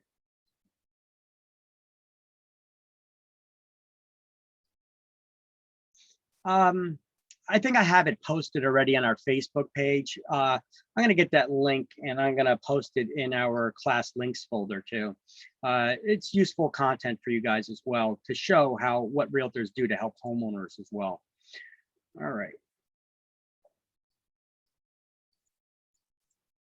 That's that for that. You guys ever wonder how we get water pressure to our houses? You turn on the faucet and the water goes. Well, we just learned how it works when you have a private well, but what about from city water? City got plenty of pipes that are going throughout the ground throughout the city. Well, the city has pumping stations. I'm not going to show you the video right now. I don't want to waste too much time on showing videos right now. Plus, I have not screened them all yet. So we have pumping stations, and these pumping stations would put the water under pressure through the pipes to get out to your house. So when you turn the faucet on, that it's under pressure. But those pipes would have to be constantly running. And that would also use energy, wasting a lot of energy. So the cost of water would be extremely expensive too. So instead, you guys ever see water towers in town? Yes. Most cities have water towers where these pumping stations would pump them up, and these water towers can hold millions of gallons of water. And what happens is they fill up with water, and under the weight during off-peak hours, and during the weight of the being in that tank, the weight of the water itself, when you open up your faucet, the weight of that water forces it down to be under pressure and to go out through all the pipes throughout the streets and to get to your house. So much so that it provides pressure that you actually have to have pressure reducing valves when the water comes into your house. Otherwise, it could damage your appliances. So if you ever see in your basement, there's actually this water valve before your water heater or furnace, wherever that first appliance is, that actually reduces the pressure of the water coming into the house, because otherwise it could cause damage. All right. Some areas that are high, that are on top of mountains, well, unless there's a water tower higher than them, the water pressure is going to be kind of low. You ever wonder how people get water then in high-rise buildings? Well, you just never thought about it. You live on a penthouse in a condo, right? How do they get the water pressure? Well, it would be through pumps. They need high pressure pumps that would pump the water up. Now, those pumps would have to be constantly running, and the energy costs involved and stuff would also make it very difficult. And what happens during a fire for sprinkler systems to work and all that? Maybe the power goes out. This is why sometimes you see on roofs of buildings in the city, you see these water towers, these wooden water towers on the roofs of buildings in the city. You guys ever see that? Rooftop here, let me just look up really quick instead of looking through my images. Rooftop water towers. You see them throughout New York City too, and places like that, but they're here in New Jersey. We got high-rise buildings as well. You see, I just did a simple search here, a search engine search. You see these water towers on tops of roofs, everything from commercial buildings to residential buildings. You'll see these towers that look like this, they're actually holding water. And it holds hundreds or thousands of gallons of water so that they could then just drop when they open up the faucet, the pressure of the weight of the water itself. They get the water in there through pumps that pump there, they fill it, and then the pumps don't have to be constantly running until the water level runs low. Then the pumps will kick on again. It's a more energy efficient way to have that water to your house. Isn't that interesting? And look, they don't always have to be ugly like this. You know, if we look at some of them, let's look at some New Jersey water towers.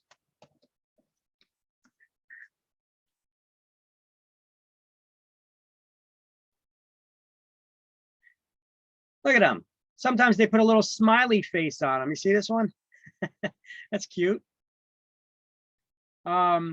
You know, you see these water towers, they may have different shapes, they may be different sizes. Here's one where they're putting together or taking it apart. Sometimes they're sponsored, or they put these, you know, the names of the towns there. Welcome here, welcome there. Here's the one on, what's this, exit 117 in Keyport. I'm sure you guys seen this when you get off the Parkway. If you get off the Parkway, if you've ever been over there. These are all New Jersey water towers, Keensburg, you know, all over. This one they made a little more colorful. You guys ever see the one at Disney?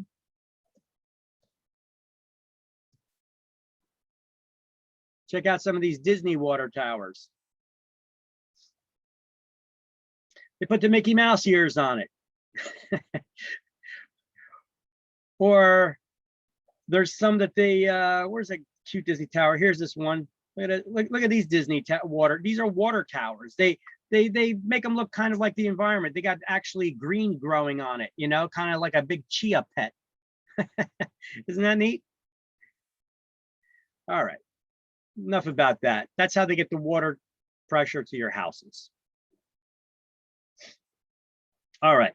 So the New Jersey Consumer Fraud Act prohibits misleading. We have state laws that prevent fraud as well. This prohibits misleading, fraudulent scam practices, and there's fines of up to $10,000 for first violation on that. I don't think you're going to get a question on this on exam about a fine about New Jersey Consumer Fraud Act, but if you do, there you go. Sherman Antitrust Act. What is its purpose once again? To prevent illegal price fixing. This is a slide, once again, one slide that shows you, encompasses everything you need to know about the Sherman Antitrust Act. It's an illegal, it prevents illegal price fixing when agents from competing firms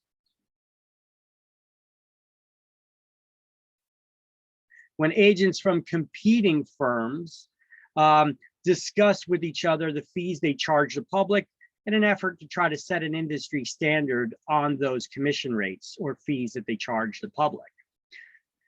Allocation of markets would be, or customers would be agreeing to divide the market share between those companies. Those companies should not be working with each other. They should be trying to get the competition. They should be competing. They should be trying to get all the business away from the other companies, right?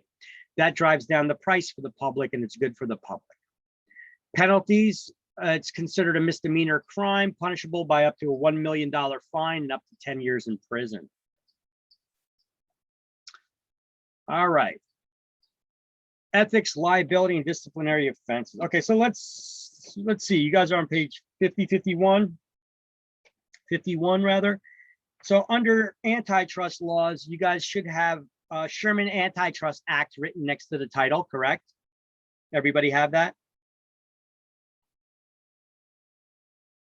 Yes. All right. And then in this, you should have the second paragraph highlighted that says illegal price fixing occurs. You guys have that paragraph, that entire paragraph highlighted?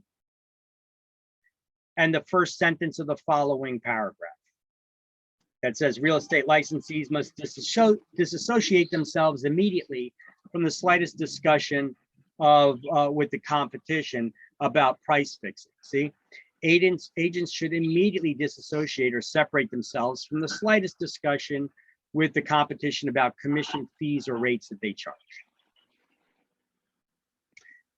And then at the bottom, what?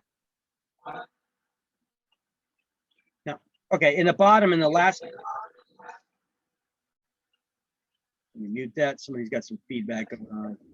All right, so the Sherman Antitrust Act, we're going to highlight in the last paragraph. People who fix prices or allocate markets may be found guilty of a misdemeanor crime punishable by up to a $1 million fine and 10 years in prison, right? Then you turn the page. Ethics, liability, and disciplinary offenses. So, breach of duty, failure to observe standards of care, conflicts of interest, misrepresentation. Numerous other offenses may result in fines or suspension or revocation of license. So this goes over things that we've gone over, things that we have not gone over that you could be disciplined for. And what it talks a little bit about ethics, but just in a bulleted point list. So we're going to move on and go to defense against claims of liability on page 53. And I got this slide up here now.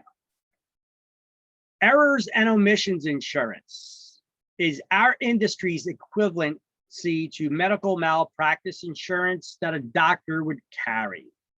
So we carry E&O insurance. This is a fee you're going to have to pay when interviewing with brokers. You're going to have to ask, do I got to pay this up front? Well, ask, how much do you charge for E&O? Do I got to pay it up front? Will you take it out of my first transaction? Do you charge per transaction, or is there a flat fee on it? How does it work? It's important to know when starting as an agent, do you need this money up front, or can they take it out of your first transaction, or how is that going to work? Because errors and omissions insurance, the cheapest I've seen is about $450 a month. I'm sorry, $450 a year to the average, which is about $600 a year with most brokerages. So it's a big nut to carry. Do you got to pay for it up front, or can they take it out of your first commission? How is the broker going to handle that? Important question to ask, because it is a lot of money, isn't it? All right. Avoid dual contracts. Well, dual contracts is this. When we get a buyer and seller, they agree, they sign the contract, they agree on all the terms, then what do? We send it off to the attorneys for attorney review. The mortgage company is going to want a copy of that contract as well, so that they could start processing the loan contract, the underwriting process through the lender. But we send the one contract for $300,000 for the house off to the attorneys, and then to the lender we send them one for $325,000. That's dual contracts. It's also mortgage fraud. You're trying to get more money out of the lender, okay? And if you're dealing in dual contracts, you have no idea what ethics are, right? It's a good segue right there. Ethics, what are ethics? Ethics are standards dictating two moral principles of an industry. One is the side of how the industry professionals treat each other, and the other is how we should treat the public. So let's highlight on page 53 at the top of the page, errors and omissions E&O insurance is the real estate industry's equivalent of medical malpractice insurance. Always an exam question. Then go down to ethics. And where that numbered list is, you're going to highlight these moral principles address two sides of a profession. And then just highlight the number 1, 2. Okay. They set standards for industry professionals on how we should treat each other and how we should treat the public. It's kind of like your internal moral compass, but not assuming everybody has morals. Ethics can be taught. And this is why we do have ethics classes. Even to renew your license, you need to take an ethics class every 2 years, right? You have to take the Realtors Code of Ethics before licensing was ever even required.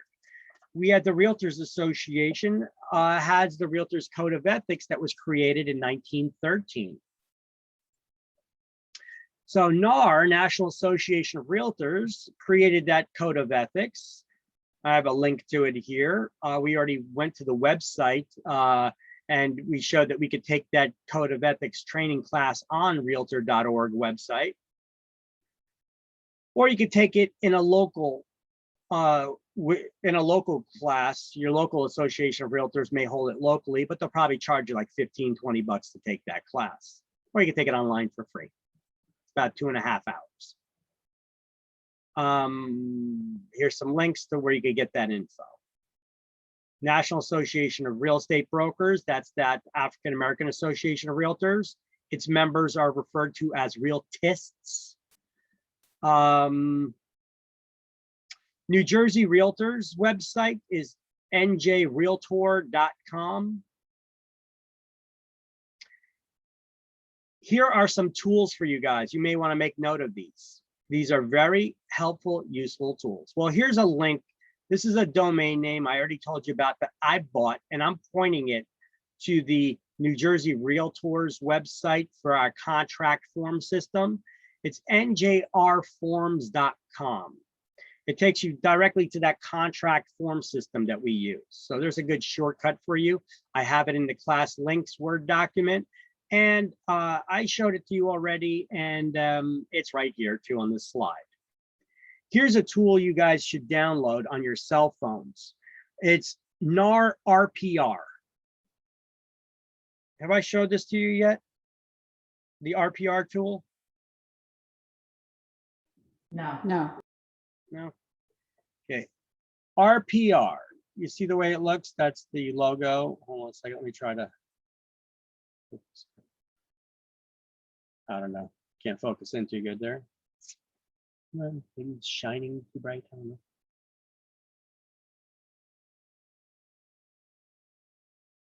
Anyway, that's the RPR logo right there, the blue one. So if I click on it and I open it up, you guys can go to narrpr.com. They'll have a link there as well where you could download this, or you go to the Google Play Store or the Apple Store, and you could download this free app.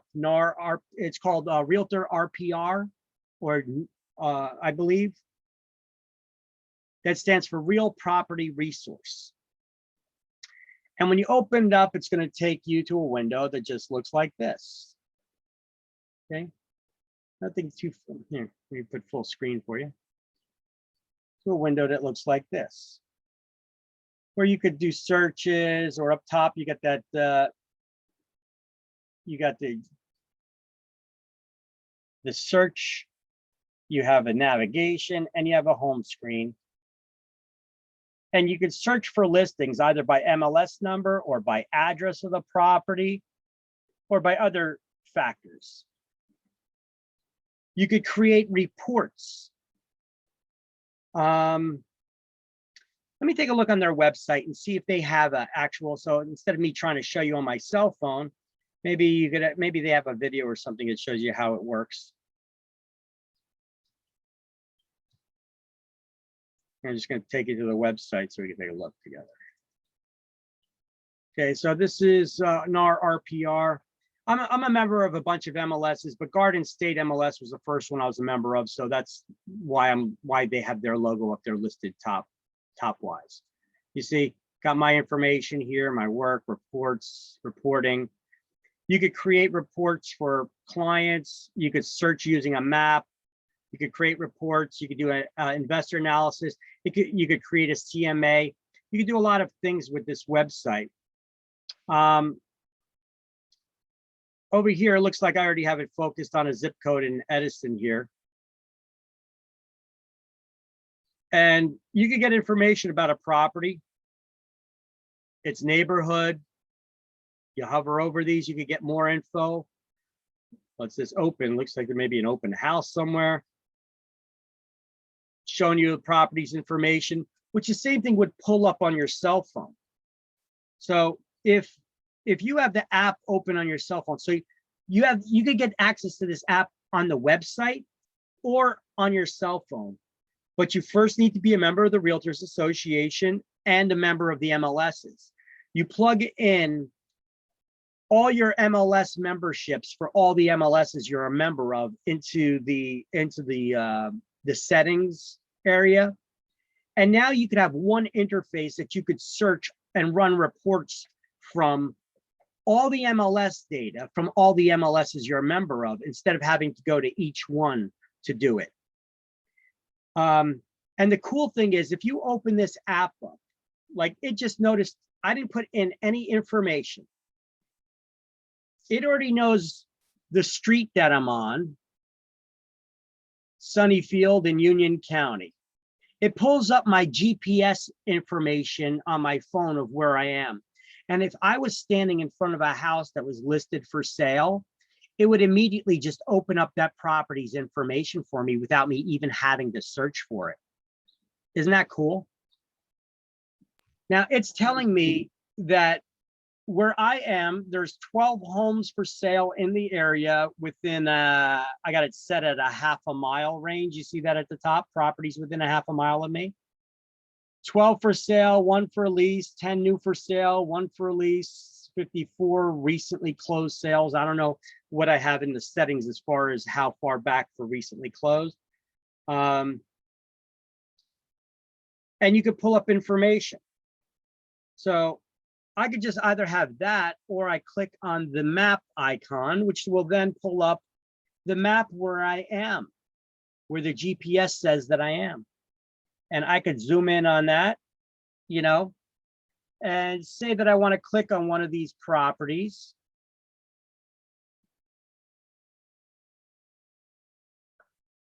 The property's information will show down here at the bottom. If I want more info, I'll just click on it and get into the listing now of that property.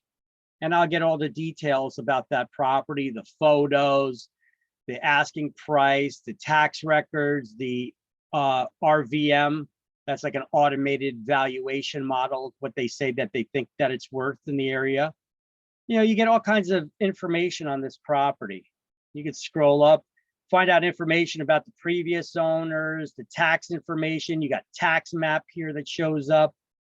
There's all kinds of data, and you could create a report for your CMAs or buyers tour sheet or what have you. So it's a very useful app. It's included free as part of your realtor dues. Your dues are paying for it. So you're not paying anything extra. It's free in that regard. So why not use the tools that are available for you for free, right? So once again, it's narrpr.com, or you could download the app for your cell phone, which is very useful. Okay, NAR has designation courses that you could take. These are classes, like, you know how you could have an accountant that you go to that does your taxes, manages your finances, your accountant? Well, your accountant can take classes and exams, and they could become a specialist, and the accountant becomes a CPA, a certified public accountant, right? Well, similar to that, we could take classes where we become experts or specialize in certain fields. And there's a lot of different ones, like SFR. That's a class you guys could take to learn about short sale foreclosure resource. It's only a day class. And here's a website for that resource. I took a different class. I never took the one from NAR. This is a NAR offering. National Association of Realtors has a lot of classes that you could take. This one happens to be a NAR offering. Okay, you could become a certified, short sale foreclosure resource specialist, and they got resources for you on their website. I took a different one that's no longer available back in the day by one that was more accepted by the bank. CDPE, Certified Distressed Property Expert, is the one that I took, but that one's no longer available. They canceled it actually this year or last year. ePro is a good one that you guys can take. That's for learning how to integrate technology in your real estate business. These classes are probably maybe $100, guys. You know, it's worth it taking it, and then you can put their logo or these letters after your name on your business cards and in your advertisements, but not just to do that. I don't suggest to take these classes just to put logos on your business cards, but to actually learn some useful information that can make you additional money or help you make your business easier or streamline how you work. So ePro is another designation class that you could take. Once again, this one's offered by National Association of Realtors, right? It's interesting. It teaches you about websites, software, hardware, all kinds of tools that could be used to make your job more productive, and how to integrate technology in your business. Even things like how to create virtual tours and floor plans and stuff like that, you know, all kinds of neat gadgets and things. That's what the ePro class is about. CRS is a good one that you guys could take. CRS is a Certified Residential Specialist. Now, the Certified Residential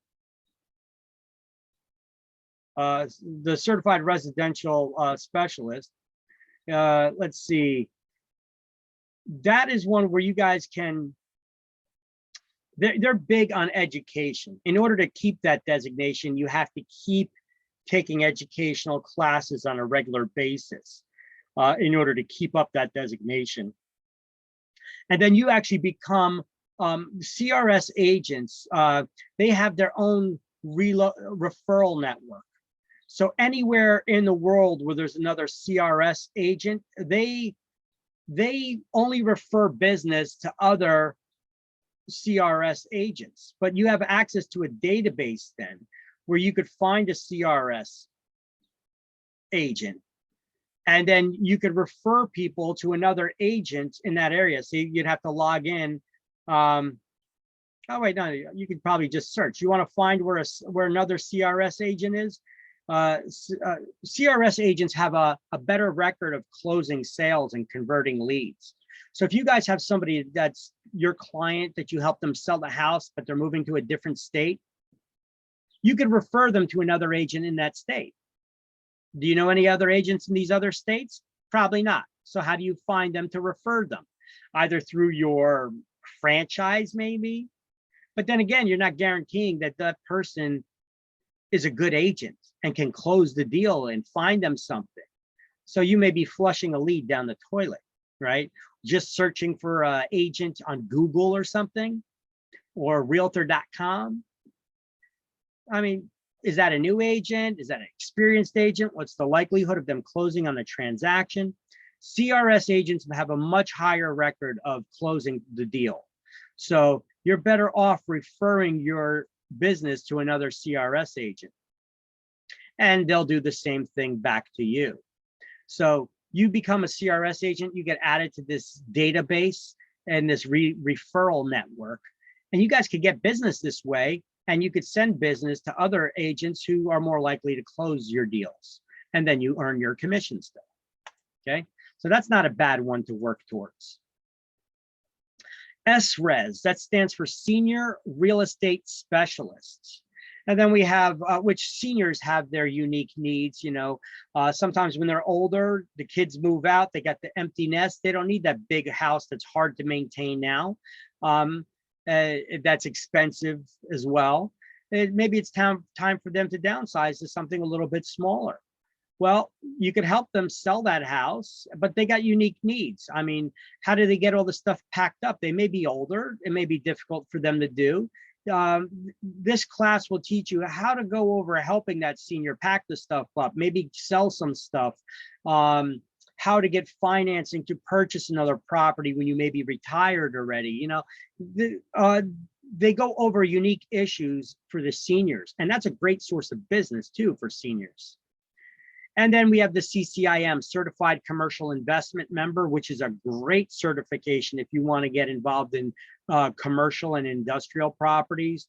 CCIM, and there's also another one. Let's take a look in the book.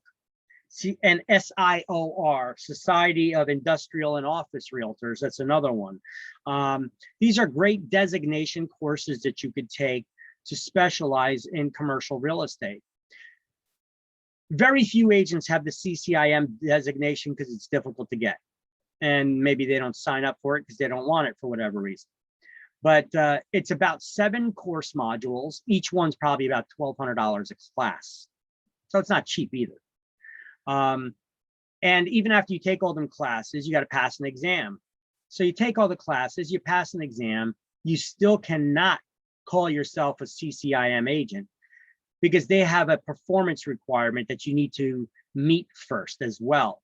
You need to have so many listings and so many sales of sales and so many leases of different types of properties before you could call yourself a CCIM agent. But once you've reached and accomplished that goal of becoming a CCIM agent, you're very few, you're in the ranks of very few. So when you have places like General Motors or Ford that they're looking to buy land to open a new plant or shut down one and then sell it or lease the property, these couple $100 million property projects, they reach out to people like you and you would be the lead agent on that project. Not bad goal to work towards, right? It's good to have goals. So if you actually go to this links I have here, NAR Realtor Education Designations, that's going to take you to NAR's website, realtor.org, which is basically nar.realtor now. Here are some of the designation courses, some of the more popular ones that the Realtor Association has. ABR, that's an accredited buyer's representative. But I don't like that one. Look, you can learn some good stuff in that class as far as negotiation stuff, but one thing that they push is, I never work as a dual agent. I only work with buyer's agents, so I never have a conflict of interest. But the problem is when you do that, you're never going to get both ends of the transaction. So you're limiting your income. Plus, you could never be sick or go on vacation and expect to be paid still. So that's a niche that I think is stupid. That's my opinion, okay? I'm sure you could learn some good stuff in that class that they teach. So take it for those reasons, but that marketing, I only work with buyers, I think it's dopey, okay? You wanna learn about becoming a land consultant specialist, CCIM. You wanna learn about international property sales, which have their own unique issues all on their own. You know, how to sell real estate all over the globe, okay?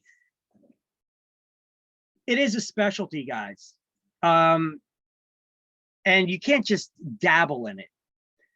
Look, I've had situations before where I had a client come into my office that they wanted to buy a property in South America somewhere, and some popular vacation resort area in South America. Forget what country it was. But it's important to know international law, trade law, things like that when dealing in commercial, international real estate. You guys may have heard in the news, a lot of politics and stuff. We just had a presidential election that went on. During Trump's presidency, you guys probably heard a lot. He was doing stuff about tariffs on other countries, and you heard about fair trade and equal trade and a lot of key term jargon like that. You will really understand what that means, and if it affects you. A lot of us are probably not dealing in international business, all right? But what Trump's argument always was that, listen, we have something called free trade, but the free trade should not be free, it should be fair trade. We're giving other countries trade for free, but yet they tax the hell out of us. So it's not free for us. Is that fair? No. So that's what his argument was trying to make it fair trade and equitable trade, not just free for them and to take advantage of us. And therefore our industry and our businesses don't do well, but theirs do. They're invited to come to our country, do well, and we don't tax them anything to do business here, to sell their products here. You guys ever see how much the tax is on a Harley Davidson motorcycle? What the tax is on it in China? I think it's something like 300%.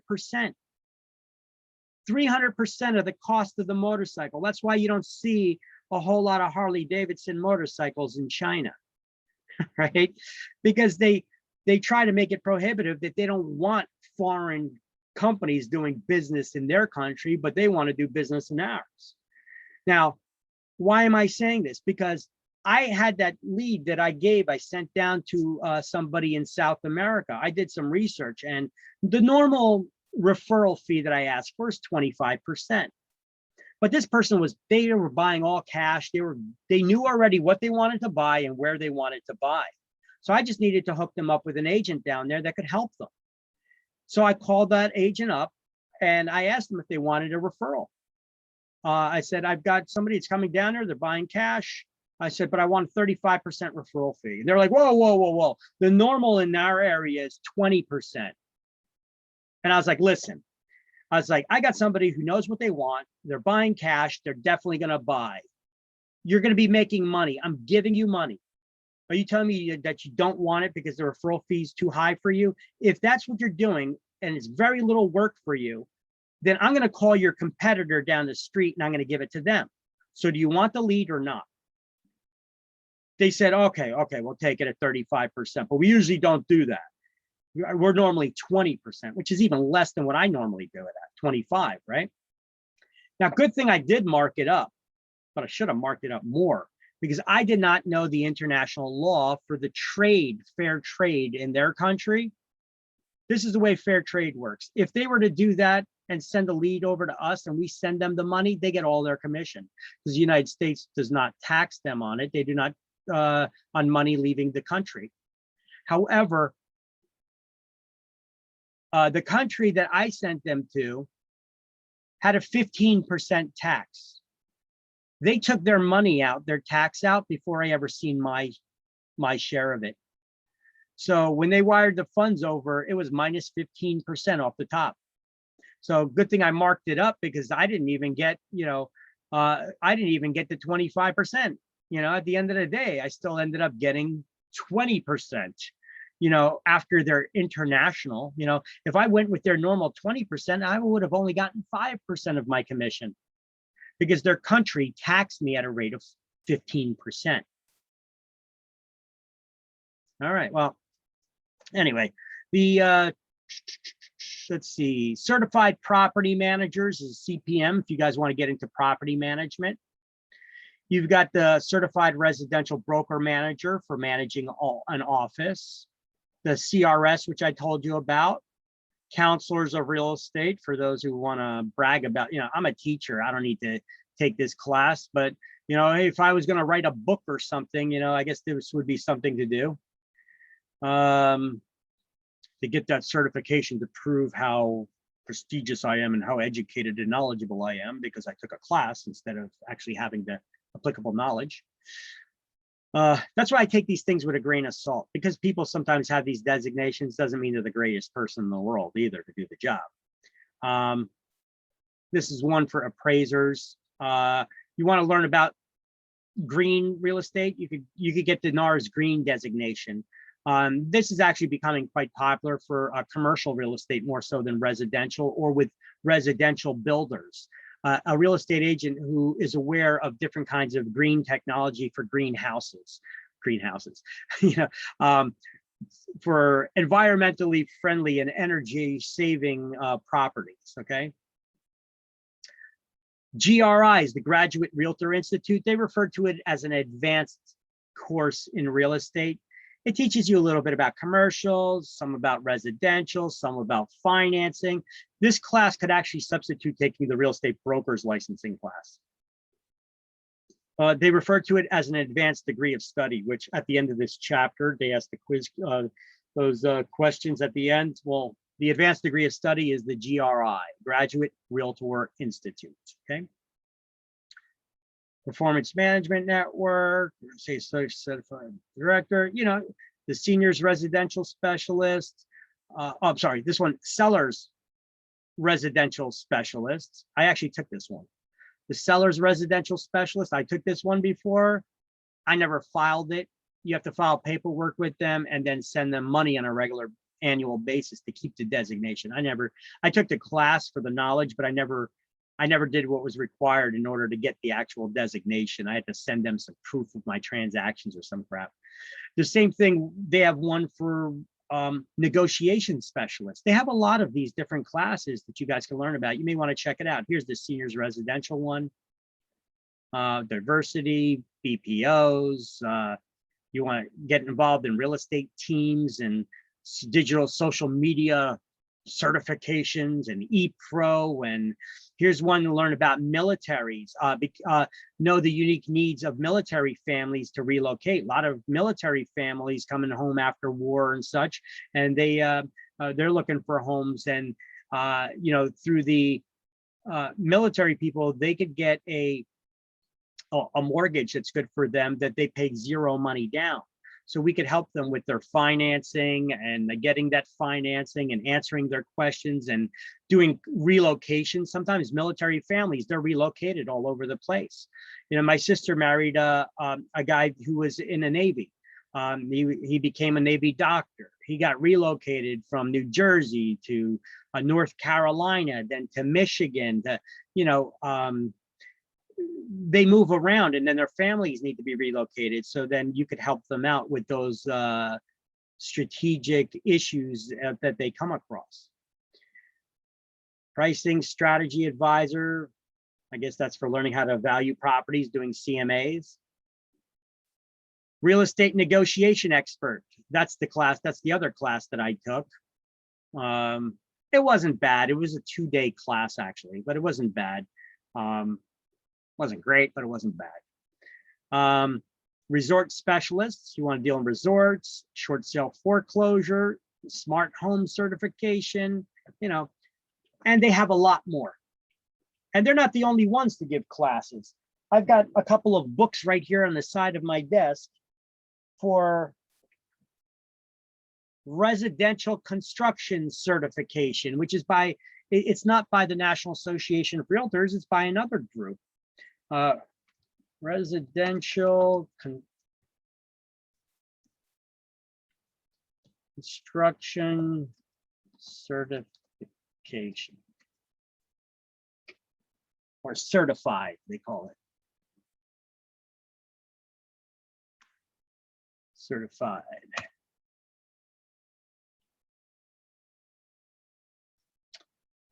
So this is a designation given by a different company. This is another designation class I took a couple of years ago.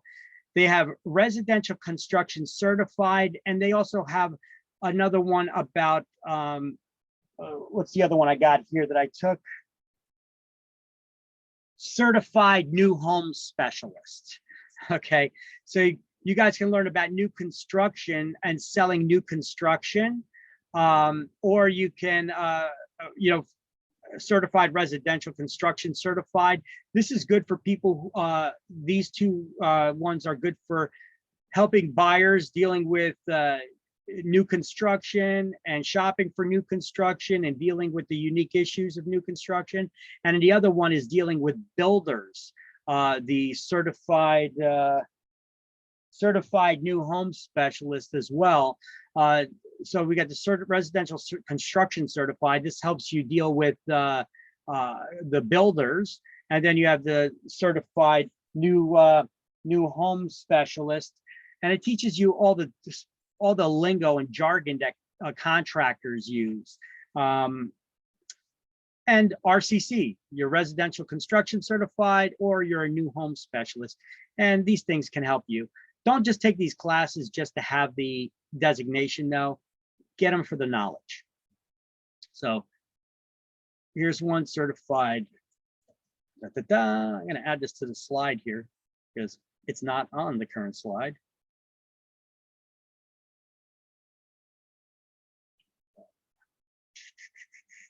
Which, by the way, this is the last slide of the of this chapter. We got that one, this one. Got another one here. Certified new home specialist. Yeah.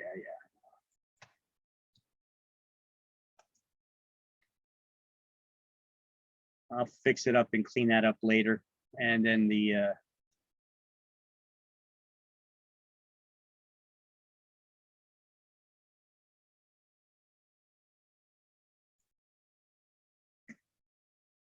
certified new home specialist.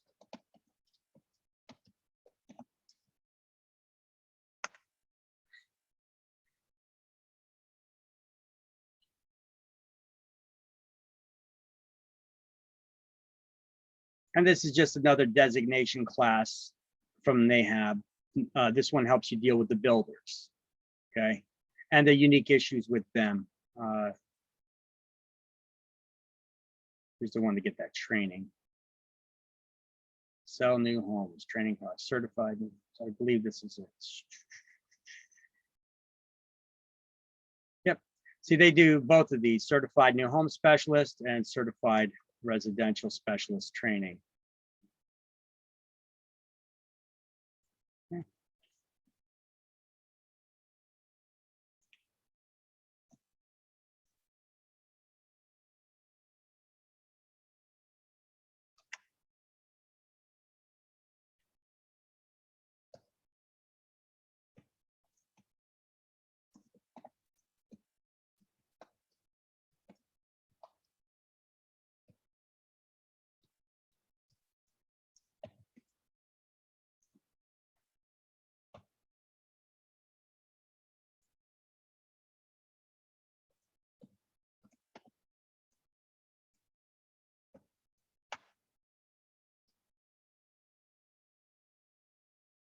Try to clean it up, make that a little bit bigger, that font size. But either way, I added it to the slideshow just now for you guys. So we got these things here. You got these links here, and that's there. Okay. And that would conclude this chapter. So let's do the key terms to review.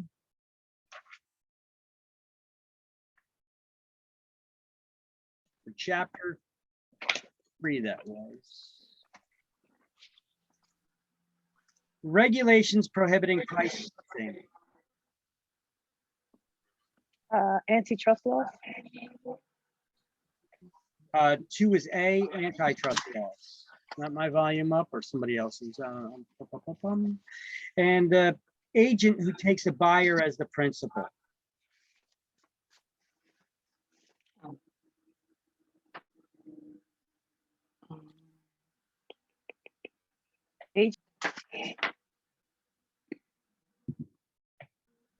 Agent who takes the buyer as the principal. Buyer's broker. Yes, 5 is B, buyer's broker. Broker's usual compensation. Commission. 7 is C, commission. Third party in a transaction, not the principal. Customer. 9 is D, customer. Revealing to another any pertinent information. What do we refer to that as? Disclosure. Disclosure. 11 is E. Brokers taking both parties as their principal. Dual agency. 12 is F, correct. One authorized to act for another. Broker. We simply call them an agent. Okay, if you're authorized to act on someone else's behalf, that would usually, that would be an agent. All right, so 1 is G. Person authorized to act under a power of attorney. Attorney in fact. Attorney in fact. 3. Yes, salesperson whose broker pays Social Security, regulates hours, etc. Employee. 13 is I, the employee. Trust and confidence between parties is also referred to as A fiduciary relationship. Yes, 15 is J. Principal who engages an agent.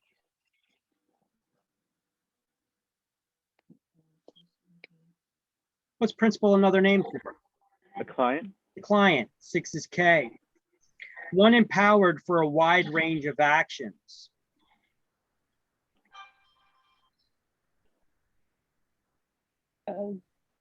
Broker. General Broker. agent. 17 is General L. Remember, a general agent, how do most real estate agents work? They work as special agents, right? Who works as a general agent? Property managers. They can legally bind their clients to a contract.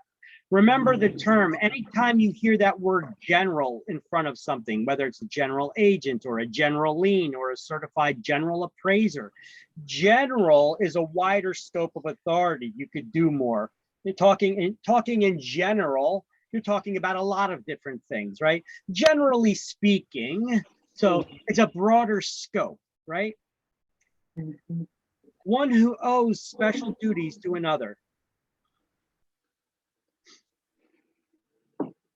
What kind of duties do we owe to our clients? Fiduciary. Fiduciary? Fiduciary duties. So therefore, the one who owes someone else fiduciary duties is called a fiduciary. 14 is M. Intentional or unintentional misleading of another who is harmed thereby. Fraud. 16 is N, that would be fraud. One authorized to act for another in a real estate transaction. Broker. Broker. 4 is L. You see how both 4 and 1 can kind of work interchangeably because a broker is also an agent too, you know? Right. A written explanation of a business relationship. Consumer information statement. 8 is Consumer. correct, the CIS. One who works for both the seller and the buyer. 10, disclosed agent, dual agent. 10 is a disclosed dual agent, correct. Turn the page, we got 2 more key terms to review. This was a big chapter, had a lot of terminology in it, right? Yeah. Agent of an agent is a agent of an agent is a what? Sub-agent? It's a sub-agent. Special It is a sub-agent. agreement between buyer and seller on major points.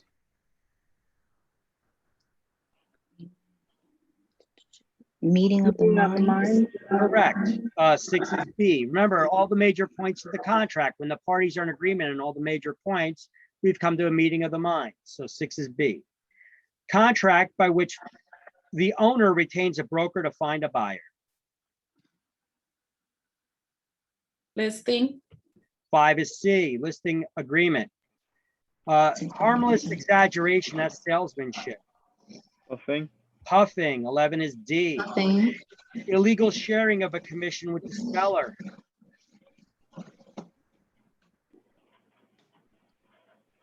Kickback.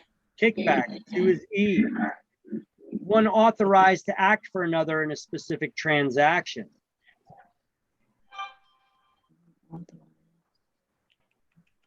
Oh, power of attorney. Not what they're looking for. One authorized to act for another. That's not too clear the way that they're wording it there, but they're looking for special Broker. agent. Special agent. Okay. Okay. 14 is F. One qualified and prepared to purchase. Ready, willing, and able buyer. Yes, they're a ready, willing, and able buyer. 12 is G. Person licensed to assist a real estate broker. A salesperson. Salesperson. 13 is H. Salesperson who sets their own hours, pays their own estimated income taxes, etc. Number Independent contractor? Yes, 1 is I, the independent contractor. Problem not discoverable by by normal prudent inspection. Number 3, latent defect. 3 is J, latent defects, is a hidden defect, right? So rules governing conduct of agents. Law of agency. Law of Where's agency. K? Law of agency. The one employing a agent, the client. Principal. 9 is L, the principal. The one who brings about the sale and therefore is owed the commission, what do we call them?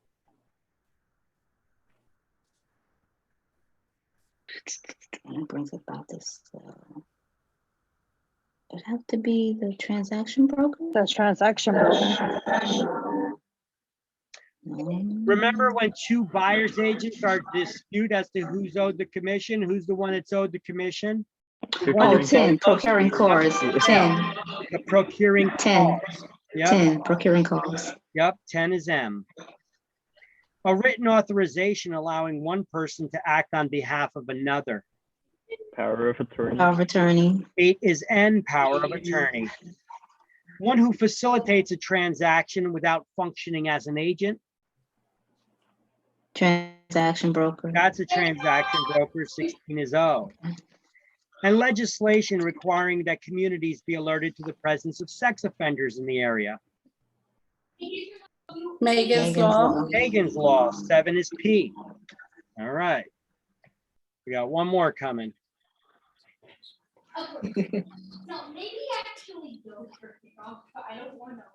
Competence normally expected.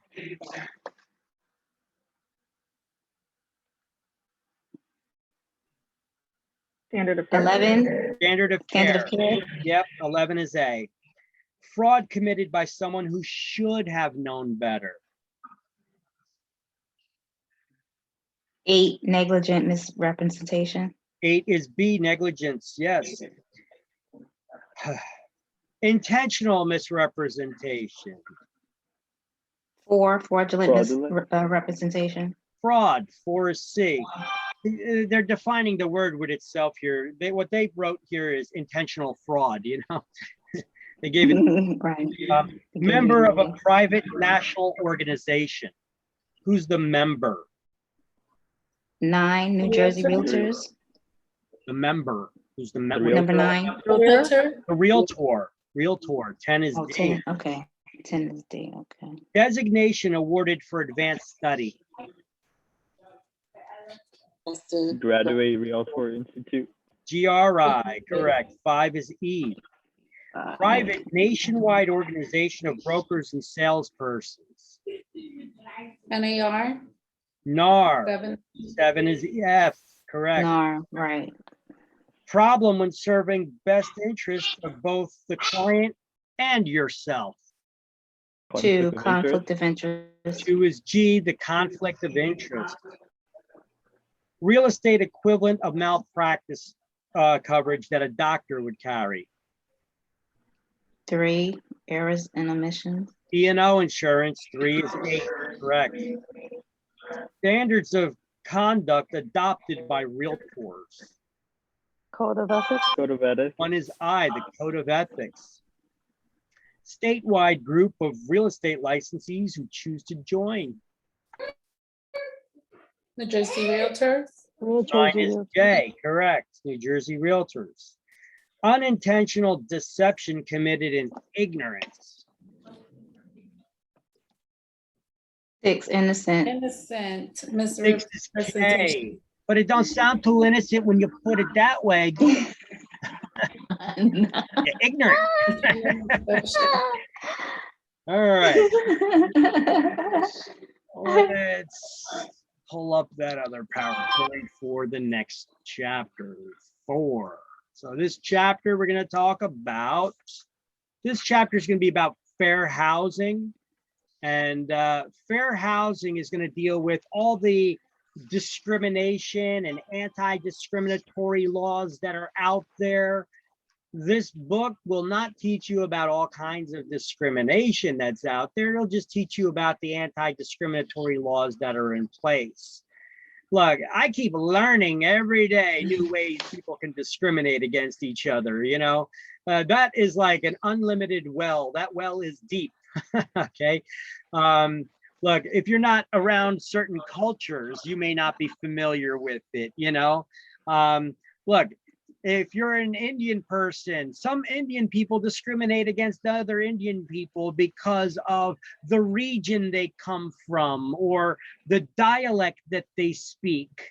Black people discriminate against other Black people because you're darker or you got lighter skin, you know.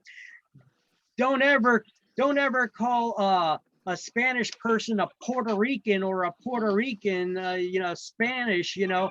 World War III breaks out. You know, I know this because I hang out with Hispanic people. I'll just say in general. Does that cover everybody, or is that offensive? Yeah. You know, I mean, you know, what now you got to tiptoe around the words. This is all stemming from political correctness now, you know. Now you got to tiptoe on eggshells to try not to offend everybody, you know. It's kind of like dumbing our nation down a bit, you know, but nonetheless, we have to be respectful of people and, you know, understand that. But I personally am not known for being politically correct. You know, I grew up in an age where you could say Merry Christmas or to a Jew and they wouldn't take offense to it that I was trying to offend them, or they could say Happy Hanukkah to me and I would be like, oh, Merry Christmas to you too, you know. And we're not offended by stupid things like this. Well, I'm not Jewish, well, I'm not Christian, you know. Come on, lighten up a little bit. Come on, you know, your panties are too much in a bunch, you know. Relax. All right, so this chapter is going to go over a lot of those things and that we need to abide by about real discrimination issues, not like stuff that hurt people's feelings, but real discrimination where people are, I won't sell you the house because of the color of your skin or the religion or because you're straight or you're gay or you're how you identify or because you have kids or because you're too old or because you're pregnant or because you served in the military. We're going to discriminate against you now because you're a baby killer, or, you know, this is the kind of crap that goes on today. That this is why all these, you're going to see some of the protected classes we're going to learn about in this chapter. And these are some of the topics that are covered under fair housing. Ultimately, let me ask you a question, and that's going to boil down to, why do we have fair housing laws? To help prevent we have from the bad. We have fair housing laws in place to make sure that everybody can have a place to live, that they're not being discriminated against, so that everybody has a right to have a place to live, right? So we're going to go over some of these laws in this chapter. This chapter, you're going to be able to identify protections under the federal fair housing laws, including enforcement activities. Describe the protections of the New Jersey law against discrimination, because New Jersey has its own state anti-discriminatory laws. We have some of the strongest laws in the nation. We actually have more protected classes of people than the federal laws and most other states. And we have regulations that cover rentals as well as the sales of real estate. We're going to discuss implications of the fair housing laws for brokers and salespeople too, how you should walk around on eggshells. Well, you don't got to walk around on eggshells. You just need to treat everybody the same. But you know what? Even when you do the right thing, sometimes it can bite you in the ass. So you have to be careful what you say and how you act around people. You could be joking with people, but they don't take it as a joke. They may take it in a different way, what you said. They may be offended by things. So when you're on the job, at least, guys, you know, be careful about how you talk to people, all right? Even if you're not meaning to offend anybody, the meaning, what your intentions are irrelevant. When it comes to discrimination, we're going to be learning about in this chapter.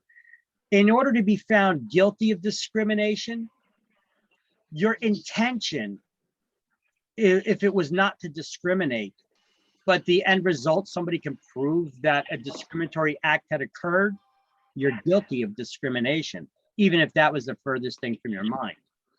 So, equal housing opportunity. We have federal, state, local laws about the human rights and fair housing that affects rentals, sales, and every phase of the real estate process from listing to close. Failure to comply with fair housing practices are not only grounds for loss of your license, but also it's an unlawful act. And when two laws cover the same topic, this is something that I added in there. It's a little easier to understand. When two laws cover the same topic, the more restrictive rule will always prevail. You always follow the most restrictive law. Well, let me give you an example. Which is more restrictive? Let's get away from discrimination for just a second, just to give you an example of when two laws cover the same topic or when two rules cover the same topic. Let's say your city has zoning laws, and your city zoning laws can say, for example, minimum lot size allowed in order to build a house is a 50 by 100 lot. And you have a developer that's saying, well, the minimum lot size is 100 by 100 lot. Which is more restrictive?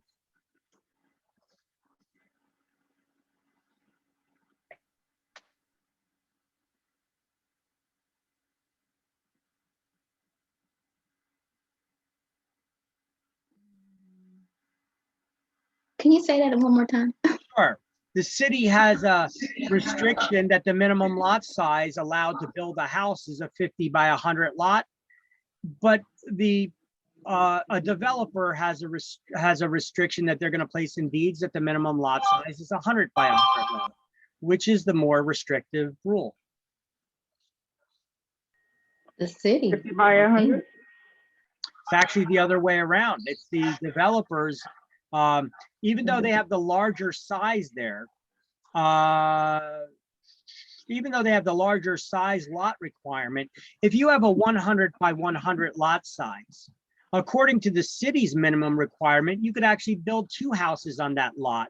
Whereas the developer, if they restrict it to 100 by 100, you could only build 1. So they're actually more restrictive in that regard. And I don't know why, but I am not seeing the controls here in Zoom's interface for the whiteboard, even though I usually don't use their whiteboard. I don't know why I'm not seeing it. Oh, you know what? Maybe it's because I have the slideshow open. Let me minimize that. And okay, some more things popped up. And do I have access to the whiteboard? Where the hell's the whiteboard? Oh, screen. Okay, got to go to screen share. Nope, that's not it either. Oh, click on screen share and then the whiteboard comes up. There we go. God, I haven't used their whiteboard in a while, so getting to their, I don't want to spend forever trying to open up the Microsoft one, but let me just show you as an example of what I was talking about the 50 by 100 lot size, okay? So let's just say the city had, let's say here's a 100 by 100 lot, right? It's 100 feet deep by 100 foot wide. If the city has a minimum lot size requirement of 50 by 100 and the developer it's 100 by 100, well, you can only build 1 house on this lot according to the developer's rules.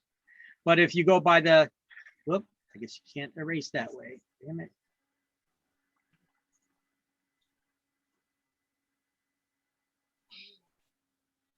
Is trying to learn it. Where the hell is the pen now? I hate their tool. This tool sucks. All right.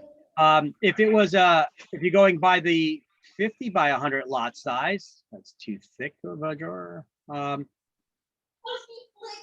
You could actually build 2 houses on this lot. 50 foot wide and 50 foot wide, right? So the developer's requirement of 50 by 100 is actually more restrictive. Right. Okay. Well, okay. Let's clear that one off there and close that out. Go back to the slideshow. Just giving you examples of what I mean by if you have 2 rules that cover the same topic, the more restrictive one you have to follow. So in that case, you would have to follow the developer's rule, even though the city would have allowed you to build 2 houses on that lot. If the developer put in the deed, you're only allowed to have 1, which rule do you need to follow? Even though the city would allow you to have 2, the more restrictive one is the developers, so you can only build 1 house on it, okay?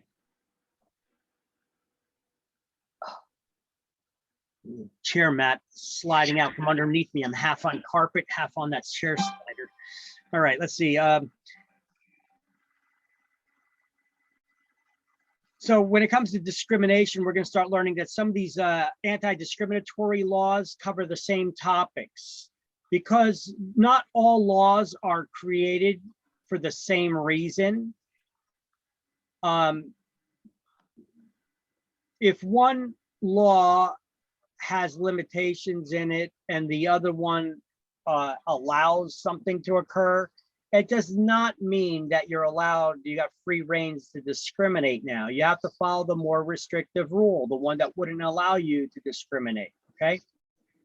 Different laws are created for different reasons at different times. We have many kinds of anti-discriminatory laws that cover the same topic of discrimination, but they may have been created to address different issues. Okay, you'll see what I'm talking about. So if we turn to the next page, 64. Equal opportunity in housing. Why do we have fair housing laws? So everyone can have equal rights to have a place to live, whether it's to own or rent the real estate, or to be able to own personal property. And violating these laws is a criminal act.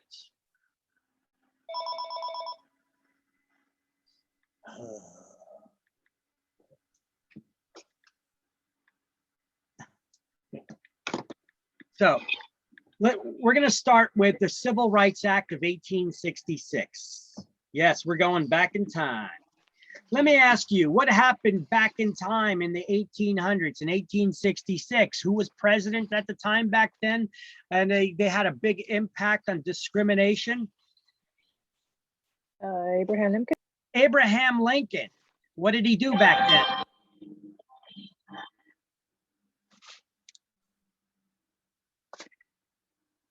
Anybody recall what Abraham Lincoln did? He freed the slaves, right? He said that Black people have the rights, the same rights as white people do, or they should have the right. Listen, they create these laws. It takes time before laws go into effect and before they start getting adapted by people. Things change over time slowly, people's behaviors, people's acceptance of others and all that stuff. So granted, it didn't, because Lincoln said, I'm freeing the slaves and Black people have the same rights as white people does. Of course, it's not an instantaneous thing, it takes time for that to spread out, okay? So in 1866, that's what President Lincoln did, right? He freed the slaves, and he said that Black people have the same right to own real estate or personal property, just like white citizens thereof. So the Civil Rights Act of 1866 is a part of the 14th Amendment of the United States Constitution that granted equal rights to all citizens for ownership of real and personal property. So it deals with all property, okay? So when it comes to race, there's no exceptions to this federal law, okay? So even though we're going to be learning about other laws that may have exceptions to them, when it pertains to race as the protected class, there are no exceptions to the law. You can never discriminate on someone because of their race. Now, so what does this oldest law deal with? The Civil Rights of 1866. It deals with all types of property, real estate, all kinds of real estate, residential or commercial use. That includes unimproved land. But it also deals with personal property, like the clothes on your backs and your personal belongings. Because remember, what did Lincoln do? He said that Black people have all the same rights as white people do. They have the right to own real estate, and they have the right to have personal property and assets of their own as well. Everybody is equal. Okay, that's what the law says. So what are the protected classes under the Civil Rights Act of 1866? It was race and color. Now, later on, this law was revisited in 1987. The Civil Rights Act of 1866 was actually updated to include ethnicity and religious groups as well. Now, who enforces this federal law? It's enforced by HUD. That's the Department of Housing and Urban Development. Now, within HUD, HUD has their own judges, they have their own investigators. So you would file a complaint for violating this federal law with HUD, the Department of Housing and Urban Development. How long do you have to file a complaint? 1 year. And then it will be heard in front of a judge within HUD. HUD has their own judges that all they listen to are discrimination cases. So they know these laws inside and out. They don't just dabble in discriminatory cases. So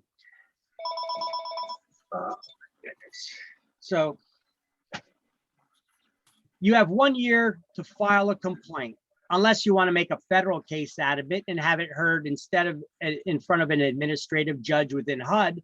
If you want to have it heard in federal court, you have 2 years to file the complaint. Okay. Now, penalties and fines are set at certain dollar limitations for first, second, third offenses, if it's heard within the HUD's court. In federal court, there's no dollar limitations on the fines and penalties. Okay. So let's just do a quick recap of this oldest law, Civil Rights Act of 1866. What are the protected classes? Race, color, ethnicity, and religion. And what kind of property is covered under this law? All property, real property as well as personal. When I say real property, I'm talking about real estate. Okay. Real property is real estate, covers all kinds of real estate, residential and commercial and raw land, as well as your personal assets. How long do you have to file a complaint? 1 year. 1 year. Who do you file that complaint with? HUD. So you have 1 year to file a complaint unless You wanted to go to federal court. unless you want to make a federal case out of it, and then it's going to go to federal court, and then you have 2 years, right? I try to say it like that because it's easier to remember when you put it in like a little saying. You have 1 year to file a complaint, unless you want to make a federal case out of it, and then it's 2 years. Okay, it just works. You know, when you say it like that, it just works to remember. Okay, so let's highlight here on page 64. On the second line in bold, let's just highlight the Civil Rights Act of 1866. And then just below it to the right, we're going to highlight just the words race and color. Then 2 lines beneath race and color, we're going to highlight real and personal property. Just the words real and personal property. Then in the next paragraph, we're going to highlight ethnic and in some cases religious groups, followed by no exceptions are allowed to this federal law. So now if we only read what we highlighted, the Civil Rights Act of 1866, the protected classes are race and color. It covers real and personal property. It also covers ethnic and in some cases religious groups. And there's no exceptions allowed to this federal law. So boom, that's what you need to study. Actually, this slide is the best way to to study from. I got it. I hit the fine points here in this, right? All right, now next one, the Federal Fair Housing Act of 1968. All right, listen, housing. What do you think? What kind of property do you think that this law pertains to?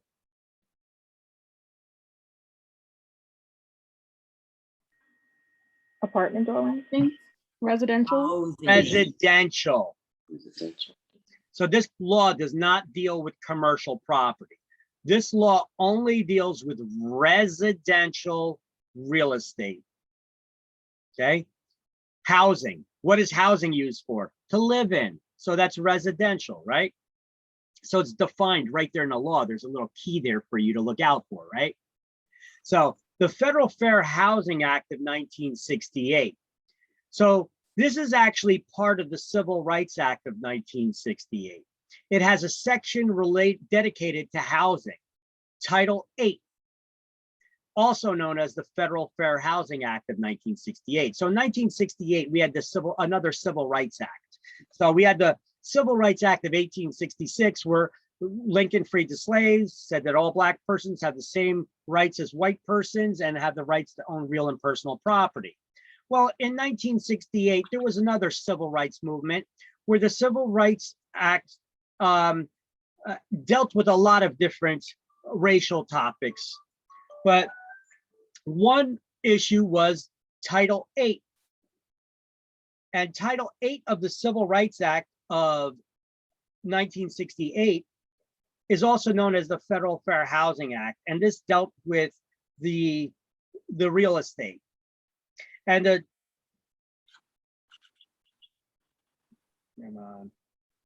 the types of property covered under this law is residential property for sale, lease, or transfer. And this also includes vacant land that is intended for residential use. So vacant land that's intended for residential use is also covered under the law. And the protected classes are race, color, religion, and national origin. Now, some amendments added additional protected classes to this law, but in 1968, the only protected classes were race, color, religion, and national origin. Later on in 1974, they added sex as a protected class. That's basically your gender.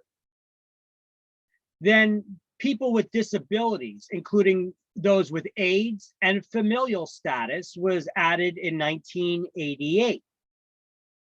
Remember, we had the big AIDS epidemic, problem issue. Oh my God, I can't figure the word out. I can't say the word. So people were getting discriminated against because of an illness that they had. People were scared. You know, this is the new death disease. People who had this disease were dying. And at the beginning, this was a big scare because it was just known to be amongst the gay community, you know. And then they found out that people who aren't gay are getting it too. And this started scaring everybody, like, because nobody knows where this disease was coming from. You know, this AIDS epidemic, eventually found out it came from Africa. And what did it all trace it all the way back to? Was something about monkeys. They got it from monkeys, and people were eating monkey brains or something. That's how it transferred to humans, and then whatever. Now it transfers to humans, and everybody can get it. You can't control how you got it. So you can't discriminate against people who have an illness. Now, they broadened that to be not just people with AIDS, but people with disabilities in general. You cannot discriminate, but that also included persons with AIDS and familial status. That means that you have children under the age of 18. Basically, you cannot discriminate against people just because they have children, they have family.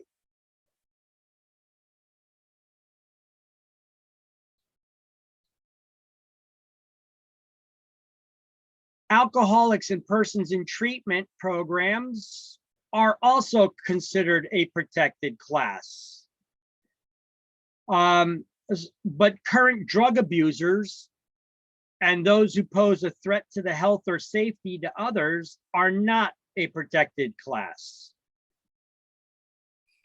So if you are a drug abuser, but you're in treatment trying to get help, you are considered a protected class. But if you are just a drug user and you're not trying to get help, you're not in treatment, you're not a protected class. Yeah, they got to go to rehab. That's right. So, which is interesting though. It's okay to be a drunk, but if you're getting high in any other way, that's no good. I guess we have acceptable forms of self-destruction. So let's see, there's some other exemptions to this law too that are going to be coming up. Let's first talk about familial status.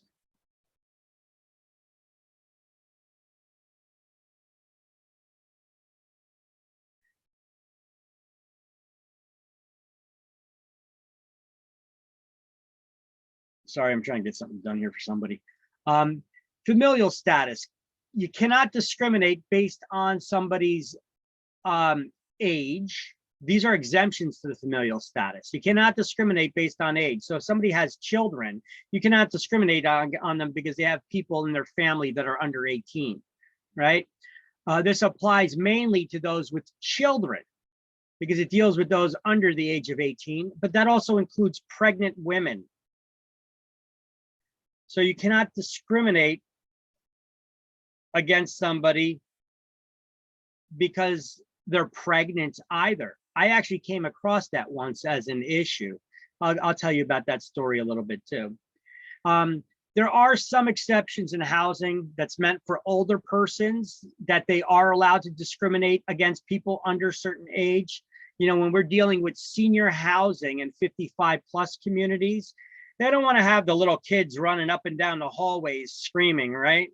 So they are not considered to be discriminating against familial status, violating the familial status requirement, if that housing is meant to be for persons, for older persons, okay?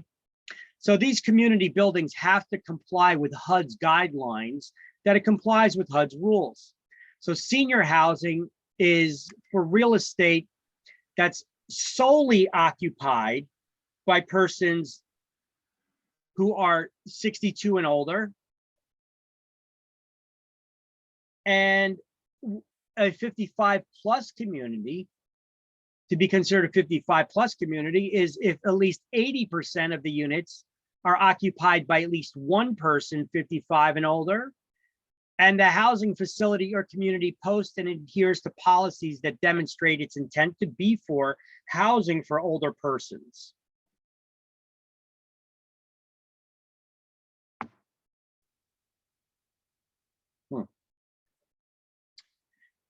All right. Let's back it up a little bit and do some highlighting and a little more reading too.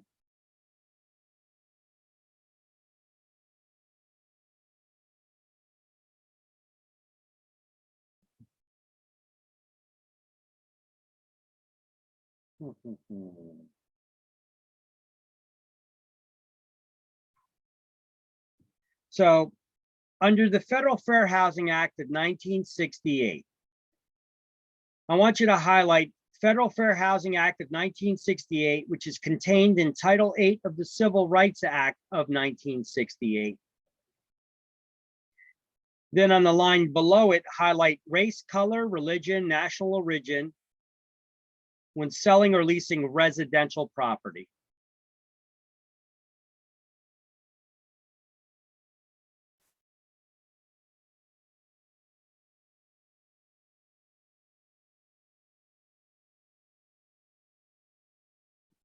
Then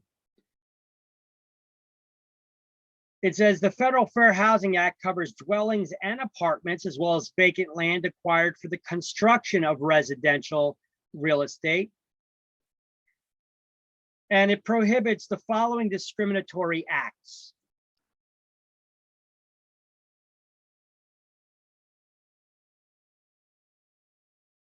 Can you hear me now?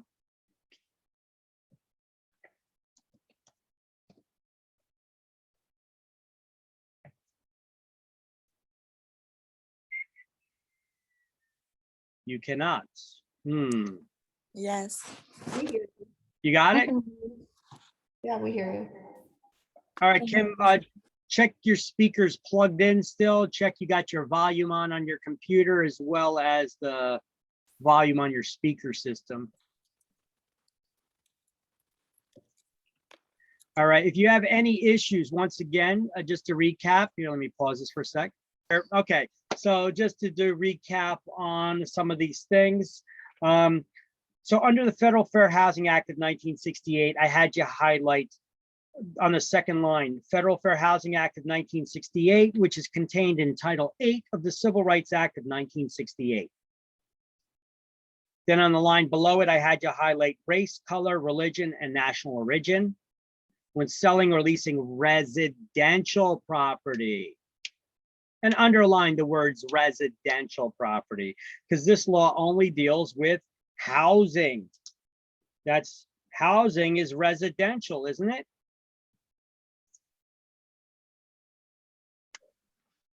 It is. Yes. So let's read some of these things that the Federal Fair Housing Act covers. Refusing to sell, rent, I can put this book up here, so I'm looking up at you a little bit more. Refusing to sell, rent, or negotiate with any person or otherwise make it represent that a dwelling is unavailable to any person. Changing terms, conditions, or services for different individuals as a means of discrimination. Practicing discrimination through any statement or advertisement that restricts the sale or rental of residential property. Representing to any person as a means of discrimination that a dwelling is not available for sale or rent when in fact it is. Making a profit by inducing owners of housing to sell or rent because of the prospective entry of a protected class, person of a protected class into a neighborhood. Let's highlight race, color, religion, national origin, disability, or familial status. And we're going to write immediately after that block busting, which is one word, block busting, BLOCKBUSTING, block busting. That's one word. And then put a slash and then write panic peddling. PANIC, panic. Peddling is a separate word, PEDDLING, panic peddling. So block busting is also known as panic peddling. We're going to learn about this a little bit. This is using discrimination as a tool to play on people's fears of a protected class, whether it's their race, religion, or whatever the protected class is, to try to scare that person into selling their home by saying these people are moving in and they're going to drive down your property values, or whatever the story is that they're going to say to try to scare you into selling your home. That's called block busting. They're trying to get you to bust up the block and move, right? Now they're using race as the tool. They're not discriminating against the homeowner necessarily. It's more that they're using race as the tool. So therefore it's still discrimination because they're using race as they're playing on people's fears of a protected class, trying to hype them fears up even more to divide us so that they could get them to sell. And usually they get them to sell to you because they say, hey, listen, these people are moving to the neighborhood. They're going to drive down your property values, but I'm going to play the hero and I will offer to buy this property from you, but I'm not going to pay a top dollar for it because, you know, property values are going down and all. So I'll buy this property from you, but I'll only do it now, you know? And then they usually turn around and they sell it to the very protected class that they're playing on the fears of to try to scare that person to sell the house because they wanted you to sell the house. and they'll sell it to that protected class person at an even marked up price. And then they'll go knock on a neighbor's door and they'll say, hey, these people are moving into the neighborhood. They're going to drive down your property values. Better sell to me now while you can get out. I won't pay you top dollar for it, but you know, it's already happening, you know, and then they do that. Okay. This actually was, this was actually a big thing that happened in the 60s, you know, around the time before the civil rights movement and still even during it, of the 1968, right? So this was actually a practice that was done, and it wasn't just done by whites. Everybody did it. Even Black people did it. People did it out of greed. They played on the fears of a protected class. A lot of those people that were that they played against were Black people, people of color, Hispanic people, what they refer to as low-class white people, foreign people. They were all put into that same low class of people bunched up together as a same low class of people, whether you were Black or Hispanic or any other kind of minority, whether you were a poor white person or you were a foreigner. Okay, they were all lumped up in the same kind of a category as being low class. So they would play on those people, fear of these people moving into the neighborhood and driving down your property values. But then they tried to use that as a reason to buy people's homes and get them to sell, because they're trying to bust up the block, because they actually wanted those communities to be occupied by these people. But what they would do is they would scare someone to selling their home at a low price, and then they would turn around, they would sell it to the minority person at a marked up price. And they wanted these communities to become just those people, amongst those people, so that they could keep and have separate white community only communities. This was known as blockbusting, but they did it for various reasons. One, to have the separated communities segregated, but also to make money. I seen I keep forgetting to try to look for the video. I got a note already to do it. I just don't, so many hours in the day. There's a video I seen once. It was either is a documentary, either Discovery or National Geographic did a documentary on this, where you had this, you had these investors, and I think this started in the where was that? It was, I think it was in Chicago area in Illinois. It was somewhere in Illinois, I believe, where this practice started. And basically they would knock on people's doors and they would say, hey, you know, Black people are moving in a neighborhood. They're going to drive your property values. You got to move now. You got to get out now. And they went as far as hiring like a young Black girl to walk down the street pushing a stroller while they were knocking on the door. And they'd be like, look, see, they're moving in right now. They're all over the place. You got to get out now. And I can help you do that, you know? And they basically played on their fears to bust up the block. All right. I'm going to play you some videos when it comes to the next thing that we're going to learn about, which would be about something called redlining. That's another discriminatory practice. So the next bullet point is altering the terms or conditions for a home loan for any person who wishes to purchase such or repair such a dwelling or otherwise deny such a loan as a means of discrimination.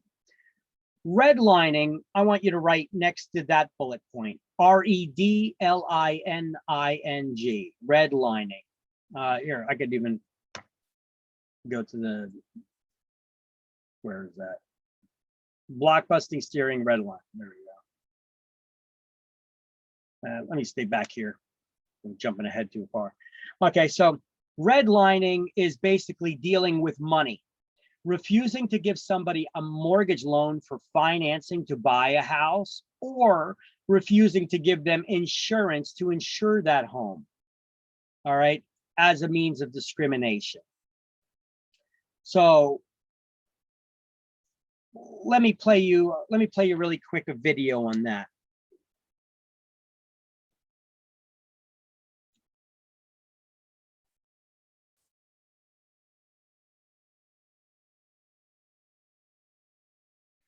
Fair housing.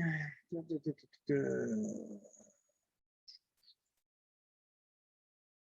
there it is.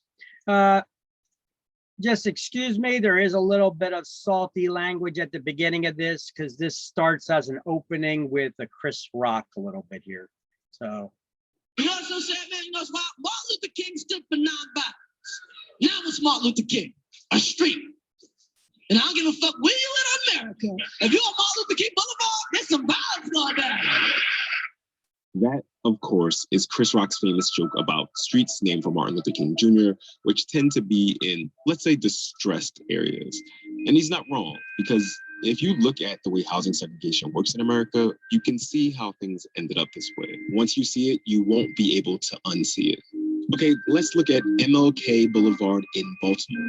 I want to show you how to see housing segregation in schools and health. I'm sorry, that's where it started. It was actually in Maryland, not Illinois. It was in Maryland where that practice started. Health, in family wealth, in policing, but first, an explanatory comma. It's the 1930s in the wake of the Great Depression. FDR's president. He wants to bring economic relief to millions of Americans through a collection of federal programs and projects called the New Deal. One part of that New Deal was the National Housing Act of 1934. We're hearing a lot about this now. It's rhetoric amongst politicians now. They're saying they want to do a new Green Deal, a New Deal with new infrastructure rebuilding and all kinds of stuff. Well, they did it once before as well.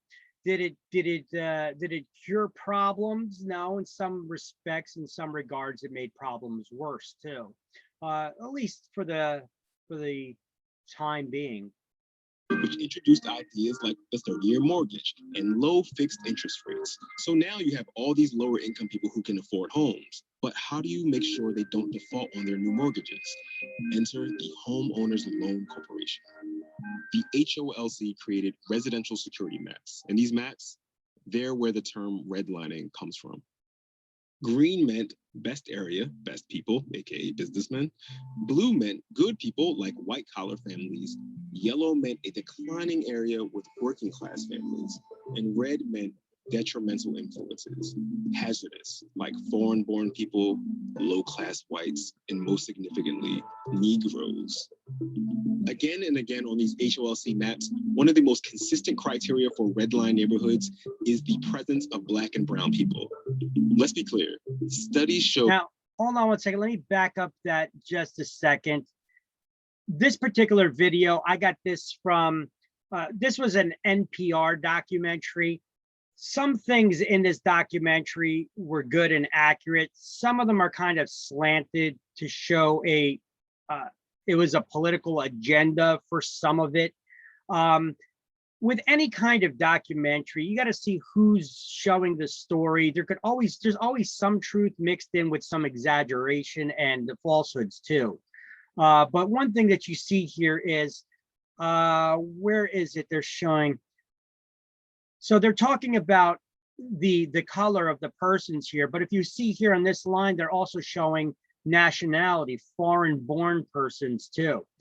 The people that they were talking about that they referred to as low-class white persons, a lot of time that was Irish people Irish people. I think Italians also fell into that class of the low-class white persons. Significantly, Negroes. Again and again on these HOLC maps, one of the most consistent criteria for redline neighborhoods is the presence of Black and brown people. Let's be clear, studies show that people who lived in redlined areas were not necessarily more likely to default on their mortgages, but redlining made it difficult, if not impossible, to buy or refinance. If you can't get a loan for it, and if you can't insure that property, the lender's not likely to give you a loan if you can't get insurance for that property. property because it's a higher risk area. So because of that, whatever their reasoning is behind it, they're effectively restricting people on being able to own real estate. But this was a problem that was created by who? The government that created this New Deal. So landlords abandon their properties, city services become unreliable. All right, so anyway, the purpose of this, I'm not going to show you the whole video here because I want to focus on showing you examples of what redlining is, okay? So that's basically how they did redlining. They created these maps that showed the different areas that were riskier for lenders to lend their money, or for insurers to insure their money, because these areas are more high crime, or they contain people who are riskier to lend to, you know, anybody from working class down, you know, in their rationale. Okay. So that would be redlining. All right. Now, denying people membership or limiting their participation. Denying people membership or limiting their participation in any multiple listing service, real estate brokers organization, or other facility related to the sale or rental of dwellings as a means of discrimination is also illegal under the Federal Fair Housing Act. Remember, I told you that, look at me, I am a white male.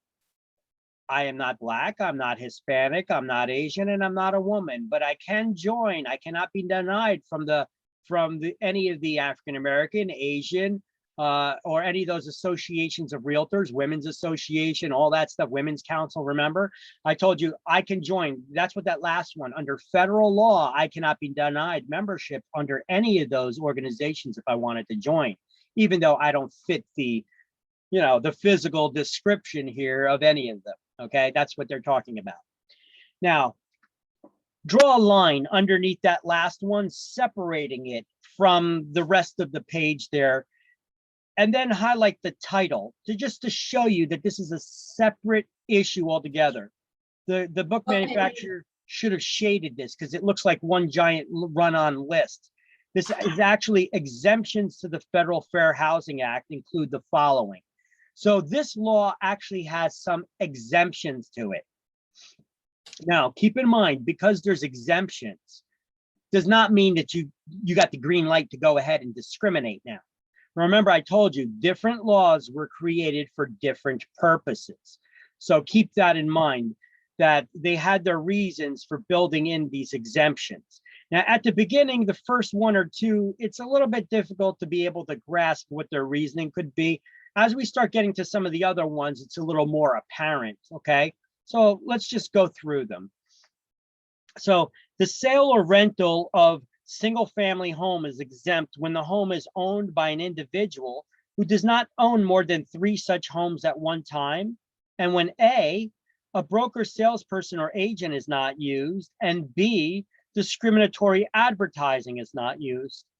If the owner is not living in the dwelling at the time of the last transaction, or was not the most recent occupant, only one such sale by an individual is exempt from the law within any 24-month period.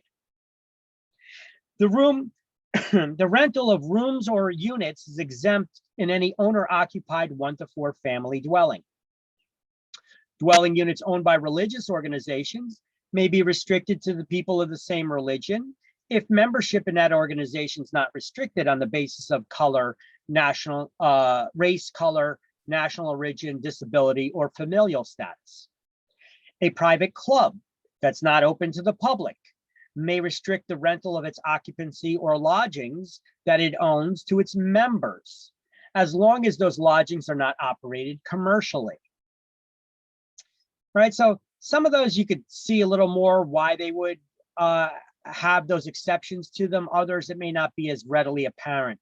But remember, even though that you can, some of them have restrictions to them, we're going to see another reason. Remember, I told you, when 2 laws cover the same topic, the more restrictive rule will always prevail. It's not a green light to go ahead and discriminate. And I'm going to show you, we're going to learn about an example. We're going to show you an example of that. But before we do, let's highlight now the additional amendments that were added of the protected classes that we had up on this slide here. We're going to, actually it was on the previous slide. Yeah, we're going to highlight in 1974, an amendment added sex as a protected class. In 1988, 2 new classes were added, those with mental or physical disabilities, including AIDS and familial status with family members under the age of 18. Although alcoholics and persons in treatment are considered a protected class, drug abusers and those who pose a threat to the health or safety of others are not. Now, I'm going to have you highlight in the next sentence, but it's so that you could see that it's not one run-on sentence. I'm going to have you make a notation in the margin next to it in a moment.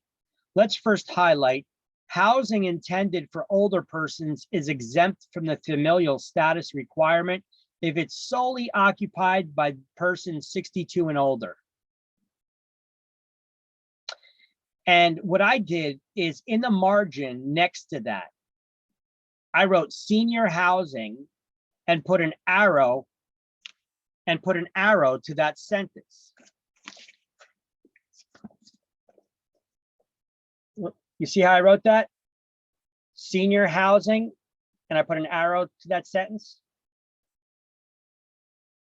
And then the rest of the paragraph, you see what I did? I put a bracket around the remainder of that paragraph, and I wrote 55 plus community, because the remainder of that paragraph is describing what a 55 plus community is. You see that? How I did that? Yeah, we see it. All right. A little difficult to look at the camera and hold the book up like that at the same time. Sorry. Okay. So let's read now. Well, we know that a senior housing community is a community that's only occupied by persons 62 and older, as you can see on this slide in front of you. But a 55 plus community, what is that? It's if 80% of the units are occupied by at least one person that's 55 years of age or older, and that housing facility or community has to post and adhere to policies or guidelines demonstrate its intent to be housing only for older persons 55 or older. Now, can you buy and own a unit in a senior housing if you're not a senior 62 and older? No. No, you cannot. Can you live there if you're under 62?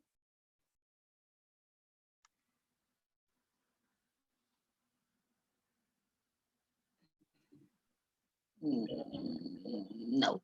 No. Because if you see, it says housing occupied solely by people 62 and older. Right. Okay. Now, 55 plus community. Can you buy a unit in a 55 plus community? Can you buy a condo in a 55 plus community, for example, if you're under 55?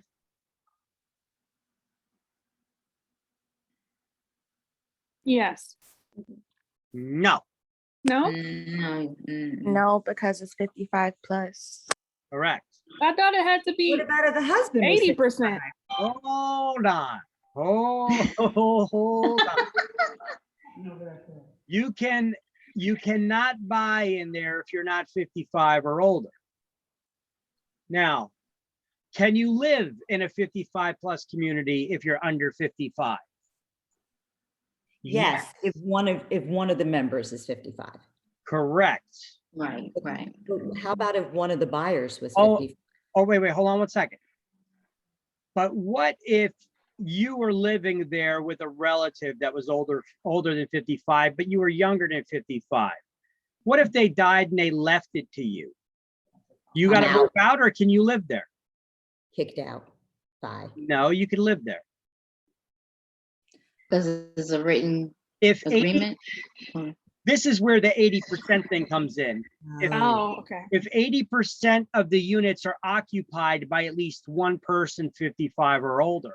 But if you were like living there with a parent or a relative, you know, and they died and they left you the unit, you could still stay there. You own the unit now. You inherited it. So you can own a unit there and not be 55 or older. That's how it would happen. Okay. But at least 80% of those units have to be occupied by at least one person 55 and older, you know. Otherwise, that community can start losing their status under HUD's guidelines as a housing for older persons is how they refer to it. Right. All right, so that's how that happens. And that's what the difference is between senior housing and 55 plus. Now, both of them usually have some kind of a restriction about having children running around and screaming up and down the hallways, though. You know, they could have a restriction, you know, you can't have kids under 18 there. Okay. You'd have to check with each facility, though. I'm not going to say that they all have that same rule. There may be one facility that says, hey, you're allowed to have them as long as they're over 16 or something, you know. I don't know. I'm just guessing. I'm not there yet myself, so I'm good. Okay. If you were to get a listing in a 55 plus community or a senior housing community, and you put that listing in the MLS, it would be flagged by the MLS and you would get fined by the MLS for discrimination against the familial status requirement, unless you had this form also filled out by the property owner at the time you got the listing. This is an example of Garden State from Garden State MLS of a form that they have for the housing for older persons, the certification that's required for FHA compliance. So you got to have the property address and the facility or community name, the owner's name and the broker involved. They have to check off, is it a 55 plus or a 62 and older community? And then the name has to be printed of the owner and signed. And then the title also, actually, I think this may be for the property manager here, that shows that the facility is in compliance with the requirements of HUD's guidelines, that it is in fact a housing for older persons and that it's meant to be housing for older persons. Otherwise, the MLS will remove your listing and they'll fine you for putting in a discriminatory wording in the MLS. Okay. The MLSs themselves, they have their own rules, and you got to find each different MLS has their own rules and their own fine schedules for things that you do that you're not supposed to when you break their rules. Now, Jones versus Mayer. We're going to read about this right now. Jones versus Mayer. This is the example I told you where two laws cover the same rule. The most restrictive rule will prevail. It says the second significant fair housing development of 1968 was a Supreme Court decision in the case of Jones versus Alfred H. Mayer Company. Jones was an African-American who sued Mayer, alleging that he refused to sell him a house in St. Louis County, Missouri, solely on the basis of race. In its ruling, the court upheld, highlight, Civil Rights Act of 1866 prohibits all racial discrimination, private or public, in the sale and rental of property. So the importance in this decision rests in the fact that while the 1968 federal law exempts individual homeowners in certain groups, the 1866 law prohibits all racial discrimination,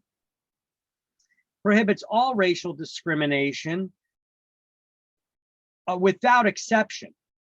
So despite any exemption in the 68 law, An aggrieved person may seek remedy for racial discrimination under the 1866 law against any homeowner, regardless of whether they employed a real estate broker who can never discriminate, or advertise the property in any discriminatory fashion. Where race is involved, no exceptions apply. See, even though the Fair Housing Act of 1968 has exemptions to certain homeowners, when it comes to race, you can never discriminate. So even though this law has some this exceptions to it, when it still comes to race, you cannot discriminate, because it falls back on the more restrictive rule of the Civil Rights Act of 1866 that says so. Okay. See, some of these lawmakers from way back when, they really put a lot of thought into the wording of these laws when they made them, didn't they? Because even as newer laws are made and they have, exemptions to it and all, the other laws would fall back and they would still provide protections. It's interesting. Now we're trying to rewrite laws and history. It's interesting to see what's going to be happening in our nation right now. It's a scary time right now, I tell you. All right, equal housing opportunity poster. So HUD requires any business offering housing or housing services must display this poster. Failure to display it is evidence of discrimination. And this is what the poster looks like. See the house with the equal sign in it?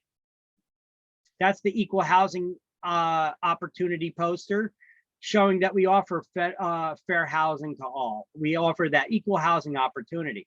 And under federal law, if you're offering housing or housing services, you must display this poster at your place of business. Otherwise, it's evidence that you engage in discriminatory practices. Because if you're not advertising that you offer equal housing, then you must be doing discriminatory, engaging in discriminatory practices. That's the way they look at it. So if you are accused of discrimination under the federal law, who do you file the complaint with?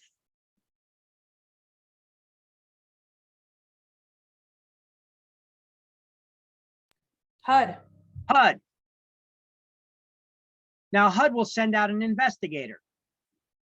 HUD's investigator will go to your office to have a conversation with you. But before they do, they're going to look around that office to see if they can see this poster.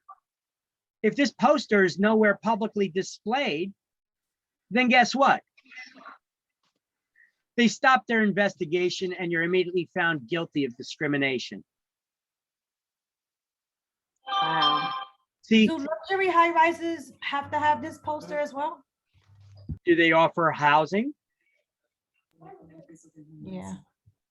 Then they do. Is it true that 10% of all housings or apartments and high rises have to have low income? Are we talking about apartment complexes? Is this a building in an apartment complex, basically for rentals? Yeah. Okay. There's a little bit different rules for them than there is for ownership of real estate, okay? Because ownership, anybody can is free to live wherever the hell they want, so you can't have a quota of how many people were allowed to live here of this race or that race or what have you, because that would be discriminatory in itself. People are free to live wherever they want. Yeah. But if you're offering rental complex, apartment complex, etc., yes, there has to be a percentage that's set aside for low income and affordable housing. And then they need to keep a record if they have rentals for more than 25 units or something like that. I believe it's about 25. We're going to come across it in this chapter. We're actually going to cover it. I believe if it's rentals for more than 25 units, they need to keep a record of the racial composition of the people that live there. And they have to submit it, to the government annually. So they can keep tabs on whether this place may be engaging in discrimination of trying to keep people out. Like if there's no minorities living there at all, they're going to want to know why. Okay. You know, because the probability of no minorities wanting to live there is probably pretty slim. Huh? You know, you have that many housing units. It's in here somewhere. I'm trying to thumb through the pages. You know, we'll get to it. It's in this chapter. All right. So once again, we're going to highlight at the bottom of this page, when HUD investigates a broker for discriminatory practices, it considers failure to display this poster evidence of discrimination. And then that poster would be on the next page, 65, which we just showed you on this last slide here. And then we have this slide here that talks about Title 8 of the Civil Rights Act of 1968, called the Federal Fair Housing Act. Blockbusting, steering, and redlining are covered under this law, even though they're not mentioned by name in the law. So, in the book,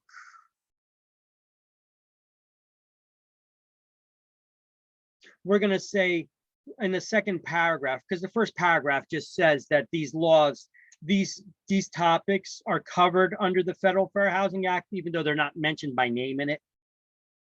We're going to highlight blockbusting is also known as panic peddling, and this means inducing homeowners to sell by making representation regarding entry or prospective entry of minority persons into the neighborhood.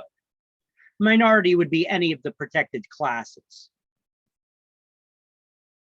All right, and then I already explained what this is. They basically scare the person, the homeowner, telling them whatever kind of story that they want to tell them to build their fears of that protected class. Now, I gave you an example already about how they did it in the past with Black people. But look, it's not just about race and Black persons either. Here, maybe you could relate with this one. In modern times, you see it a lot more common now. You could actually none of it's really common. All right, but it does still happen occasionally. You ever hear of a situation where we already learned what the protected classes are? Here, let me word it this way. What are the protected classes under the Federal Fair Housing Act of 1968? They're race, color, religion, national origin, disability, or familial status. All right? Disability. And also includes people in drug treatment programs, right? Hey, did you hear what they're going to do with that house that was just sold next door? They're going to make it into a rehab for all these drug addicts. They're really going to drive down your property values. You're going to have crack vials all over the ground and needles all over the place. Or how about this one? Hey, did you hear what they're doing next door with that house? They're going to make it one of those homes for the mentally challenged. You know, you're going to have all those retards in the neighborhood. You know, see, this is the way people do this, and they try to play on your fears of a protected class by saying stuff like this and scaring you into selling your home, because all of these people are going to drop your property values. They're going to drive your property values down. So this is what blockbusting is. Panic peddling. They're trying to instill panic in you that these people are moving in, and but I'm here to your rescue if you sell it to me at a lower price, of course. You know, because property values are going down, of course. No. All right. Now, steering. Highlight. Steering is the channeling of home seekers to or away from a particular area on the basis of their protected class, race, religion, country of origin, etc. Now, on my slide here, I give you a definition that steering is limiting someone's options of where they can live by not showing them all the properties that meet their criteria in the areas that they're looking, by either channeling those home seekers to or away from certain areas, or simply not making them aware homes are available in those areas. So when the agent who's deciding where the buyer or renter should live, that could be deemed as a discriminatory act. It's not up to you. It's up to them. They're the ones who should decide where they want to live, not you. Now, remember I told you discrimination is a tricky business, because even if it's not your intent to discriminate against somebody, if somebody can prove that a discriminatory act had occurred, guess what? You're guilty of discrimination. And I don't care what color you are. I don't care what religion you are. I don't care where you're from. You could still be guilty of discrimination. And it doesn't matter what your intention was. It could have been well-meaning. Sometimes we get people, they come to us and they say they want to be in a good neighborhood, in a safe neighborhood. I'm saying air quotes because that can be subjective from one person to the next. I'll give you an example. I told you when I first started my office, when I opened up my own office, the first time I opened it was in Middlesex County. And Middlesex County MLS will only allow new agencies to join the MLS after it's voted on at a shareholder meeting by their members every other Tuesday of the month. And I opened up my brokerage on Wednesday of that second week, okay? So guess what? I was gonna go for at least another month without membership in the MLS when I first opened my office in the county where I was based. So I needed to make money to pay the rent in other ways. So I was working for landlords and banks and running renters around and doing all kinds of stuff that I could, right? Anyway, I had this one girl come into my office and she was looking for a rental. My office was in Edison and she actually lived in Newark, but she worked in Edison. So she was looking for a new place because her lease was up and she needed to get out. So she was looking for a new place to rent. And so I was like, all right, come on, sit here next to me. I had her sit right next to me while I pulled up the computer and we did a search on the MLS. She saw the criteria I put in, we searched for homes and we thumbed through them side by side, her right next to me. So I wasn't filtering anything from her. She was right there, right along with me. And as we're clicking through the homes, and she's like, oh, that one's not bad. And I'm like, no, that one's small, you know? And I was like, listen, I could tell by the pictures because I've been in this long enough. I could look at that picture and I could tell you if that room is tiny or not. And I was like, watch. And we pulled it up. And if you really zoom in on things, you can really see whether it's large or small. But somebody who's not familiar with it may not catch right away. For me, I could see it when it's still a little tiny picture. I was like, nah, that's too tiny for you, you know? So I helped her find things. So we're looking at the different properties that meet her criteria that she's looking for in her price range. And at the time I was doing a lot of work for banks, like I said, and property managers in that area in Newark and stuff like that, to try to, you know, pay my rent for now. And so I was kind of familiar with the areas that in Newark. Newark's a strange bird, you know. You could have one block that's a great area. The next block over, you got crackheads running around, you know, and gang members, you know. So you really got to know the area and be familiar with it. So anyway, we find a property and we're flicking through them and we go through one. She's like, wait, back up on that one, back up. I was like, okay, what did I miss? So we back up and I was like, oh, let's look at the pictures. Okay, everything looks good there. Uh-huh. Well, yeah, the price is good. Wow, yeah, this one actually looks pretty good. I was like, let's take a look at the map, see where it is. I was like, ooh, that's a pretty rough area. I was just there the other day. That's pretty rough, you know. I was like, I don't know if you want to live there, you know. Now, I mean, she could tell I was helping her, so she didn't file charges against me or anything. But somebody who may have had a chip on their shoulder thinking everybody, I'm a white guy, I'm a racist because I'm white, and why are you trying to steer me away from this area, telling me that that's a bad area? Somebody with a chip on their shoulder could easily have done that, and they probably would have found me guilty and in the wrong because I was steering her away from the area, even though my intent was for good reasons. But remember, I told you, when it comes to discrimination, your intent is irrelevant. Okay, steering is an illegal act. Okay, so I'm just telling you, plenty of times this could happen, how easy it could occur.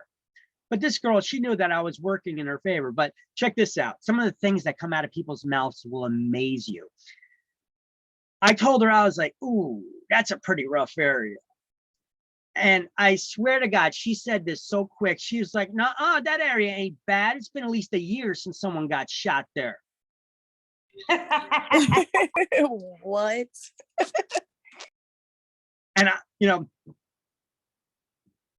know what? For her, maybe what she's used to, that is a good area.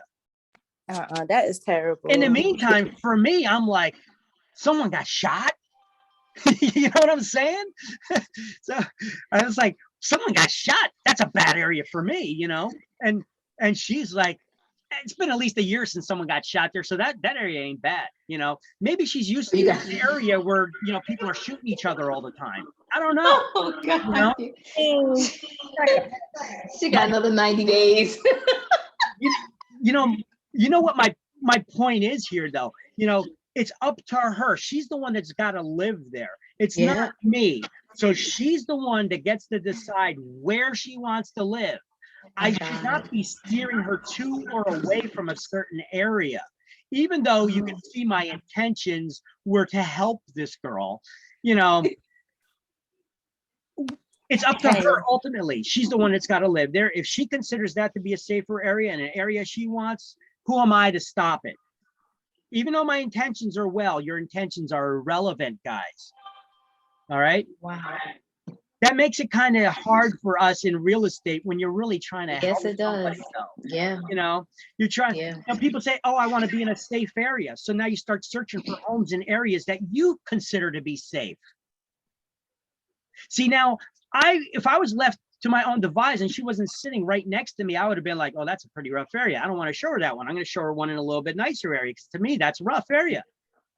Somebody could file that in a complaint. How come you didn't show me homes that were available in the areas I was looking in my price range that met my criteria? Why are you steering me away from them? How come you didn't make them available to me? Why did you limit my options in showing?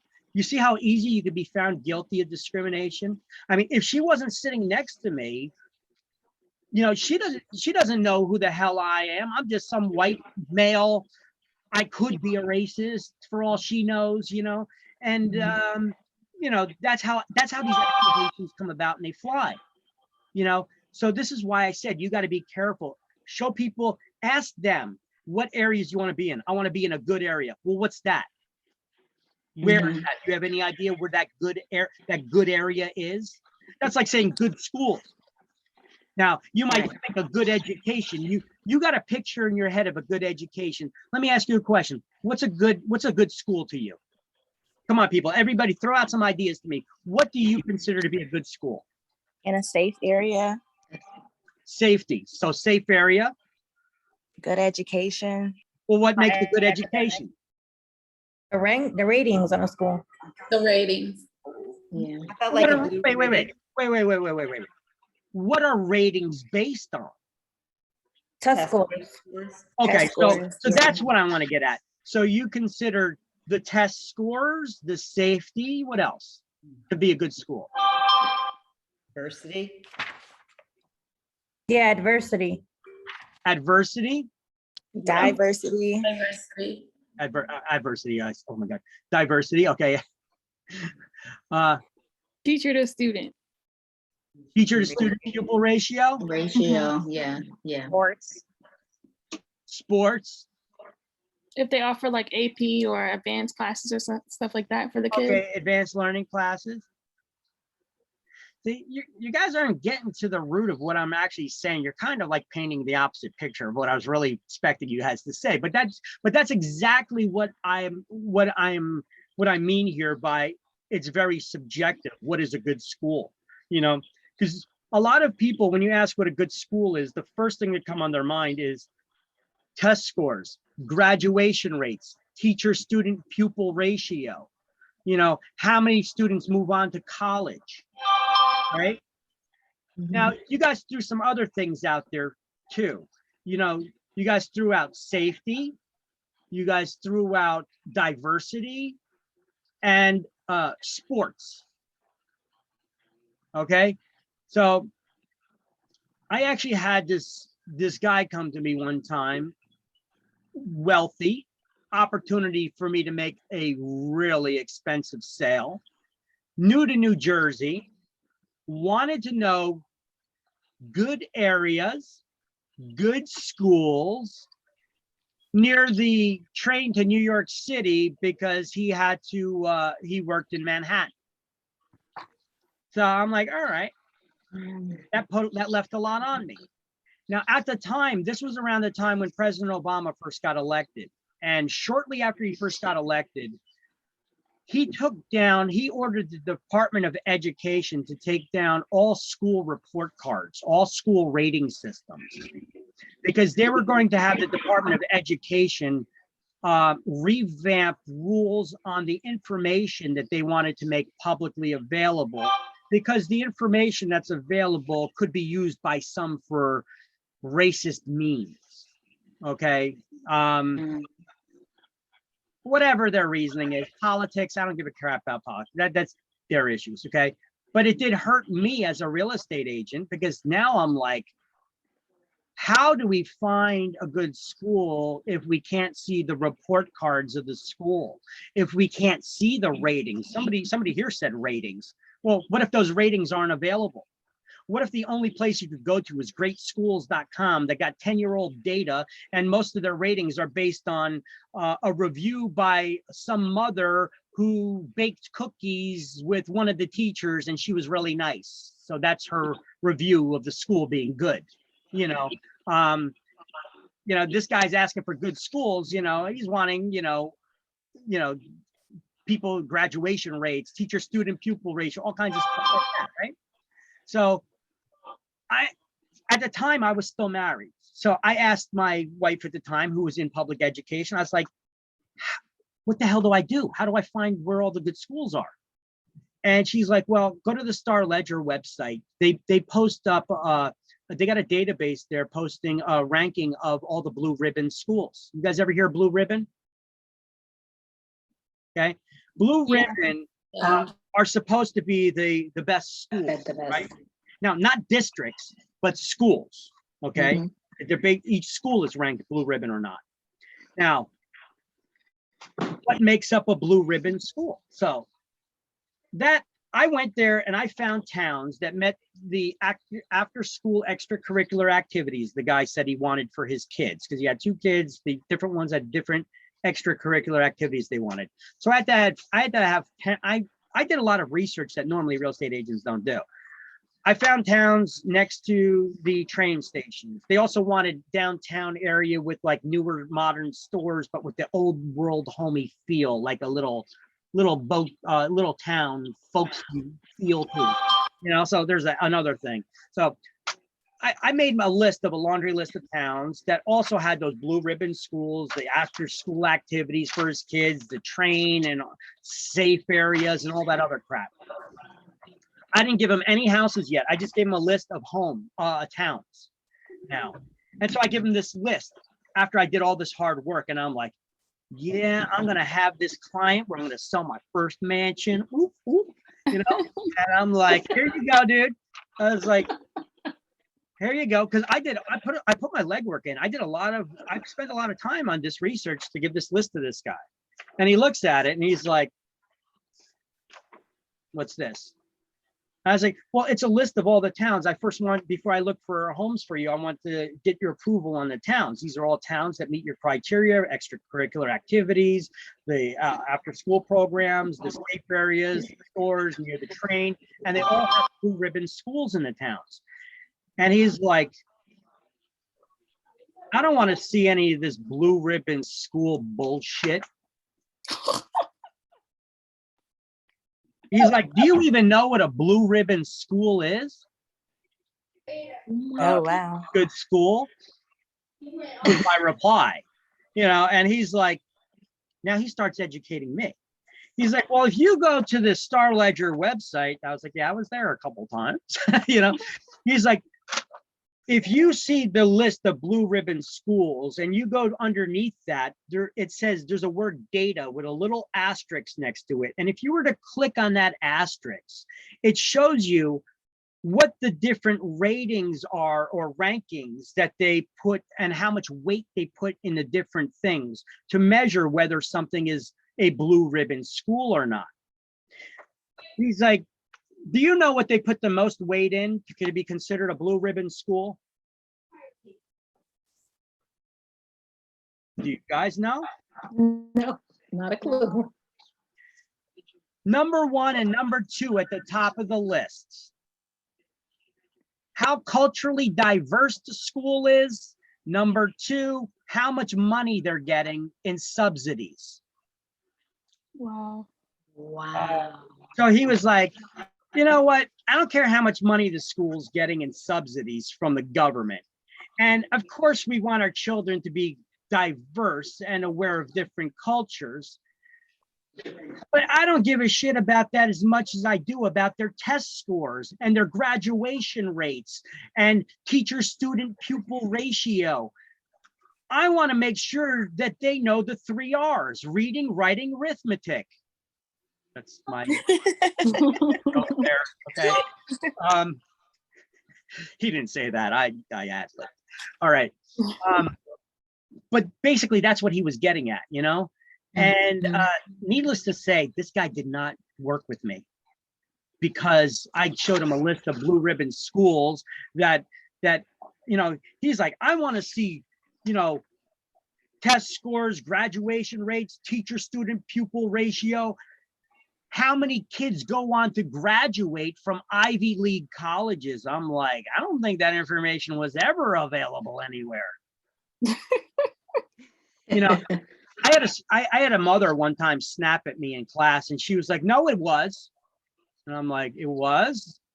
Never. And she's like, yeah. She's like, when my kid graduated, we got the pamphlet for his graduating class. And I'm like, no.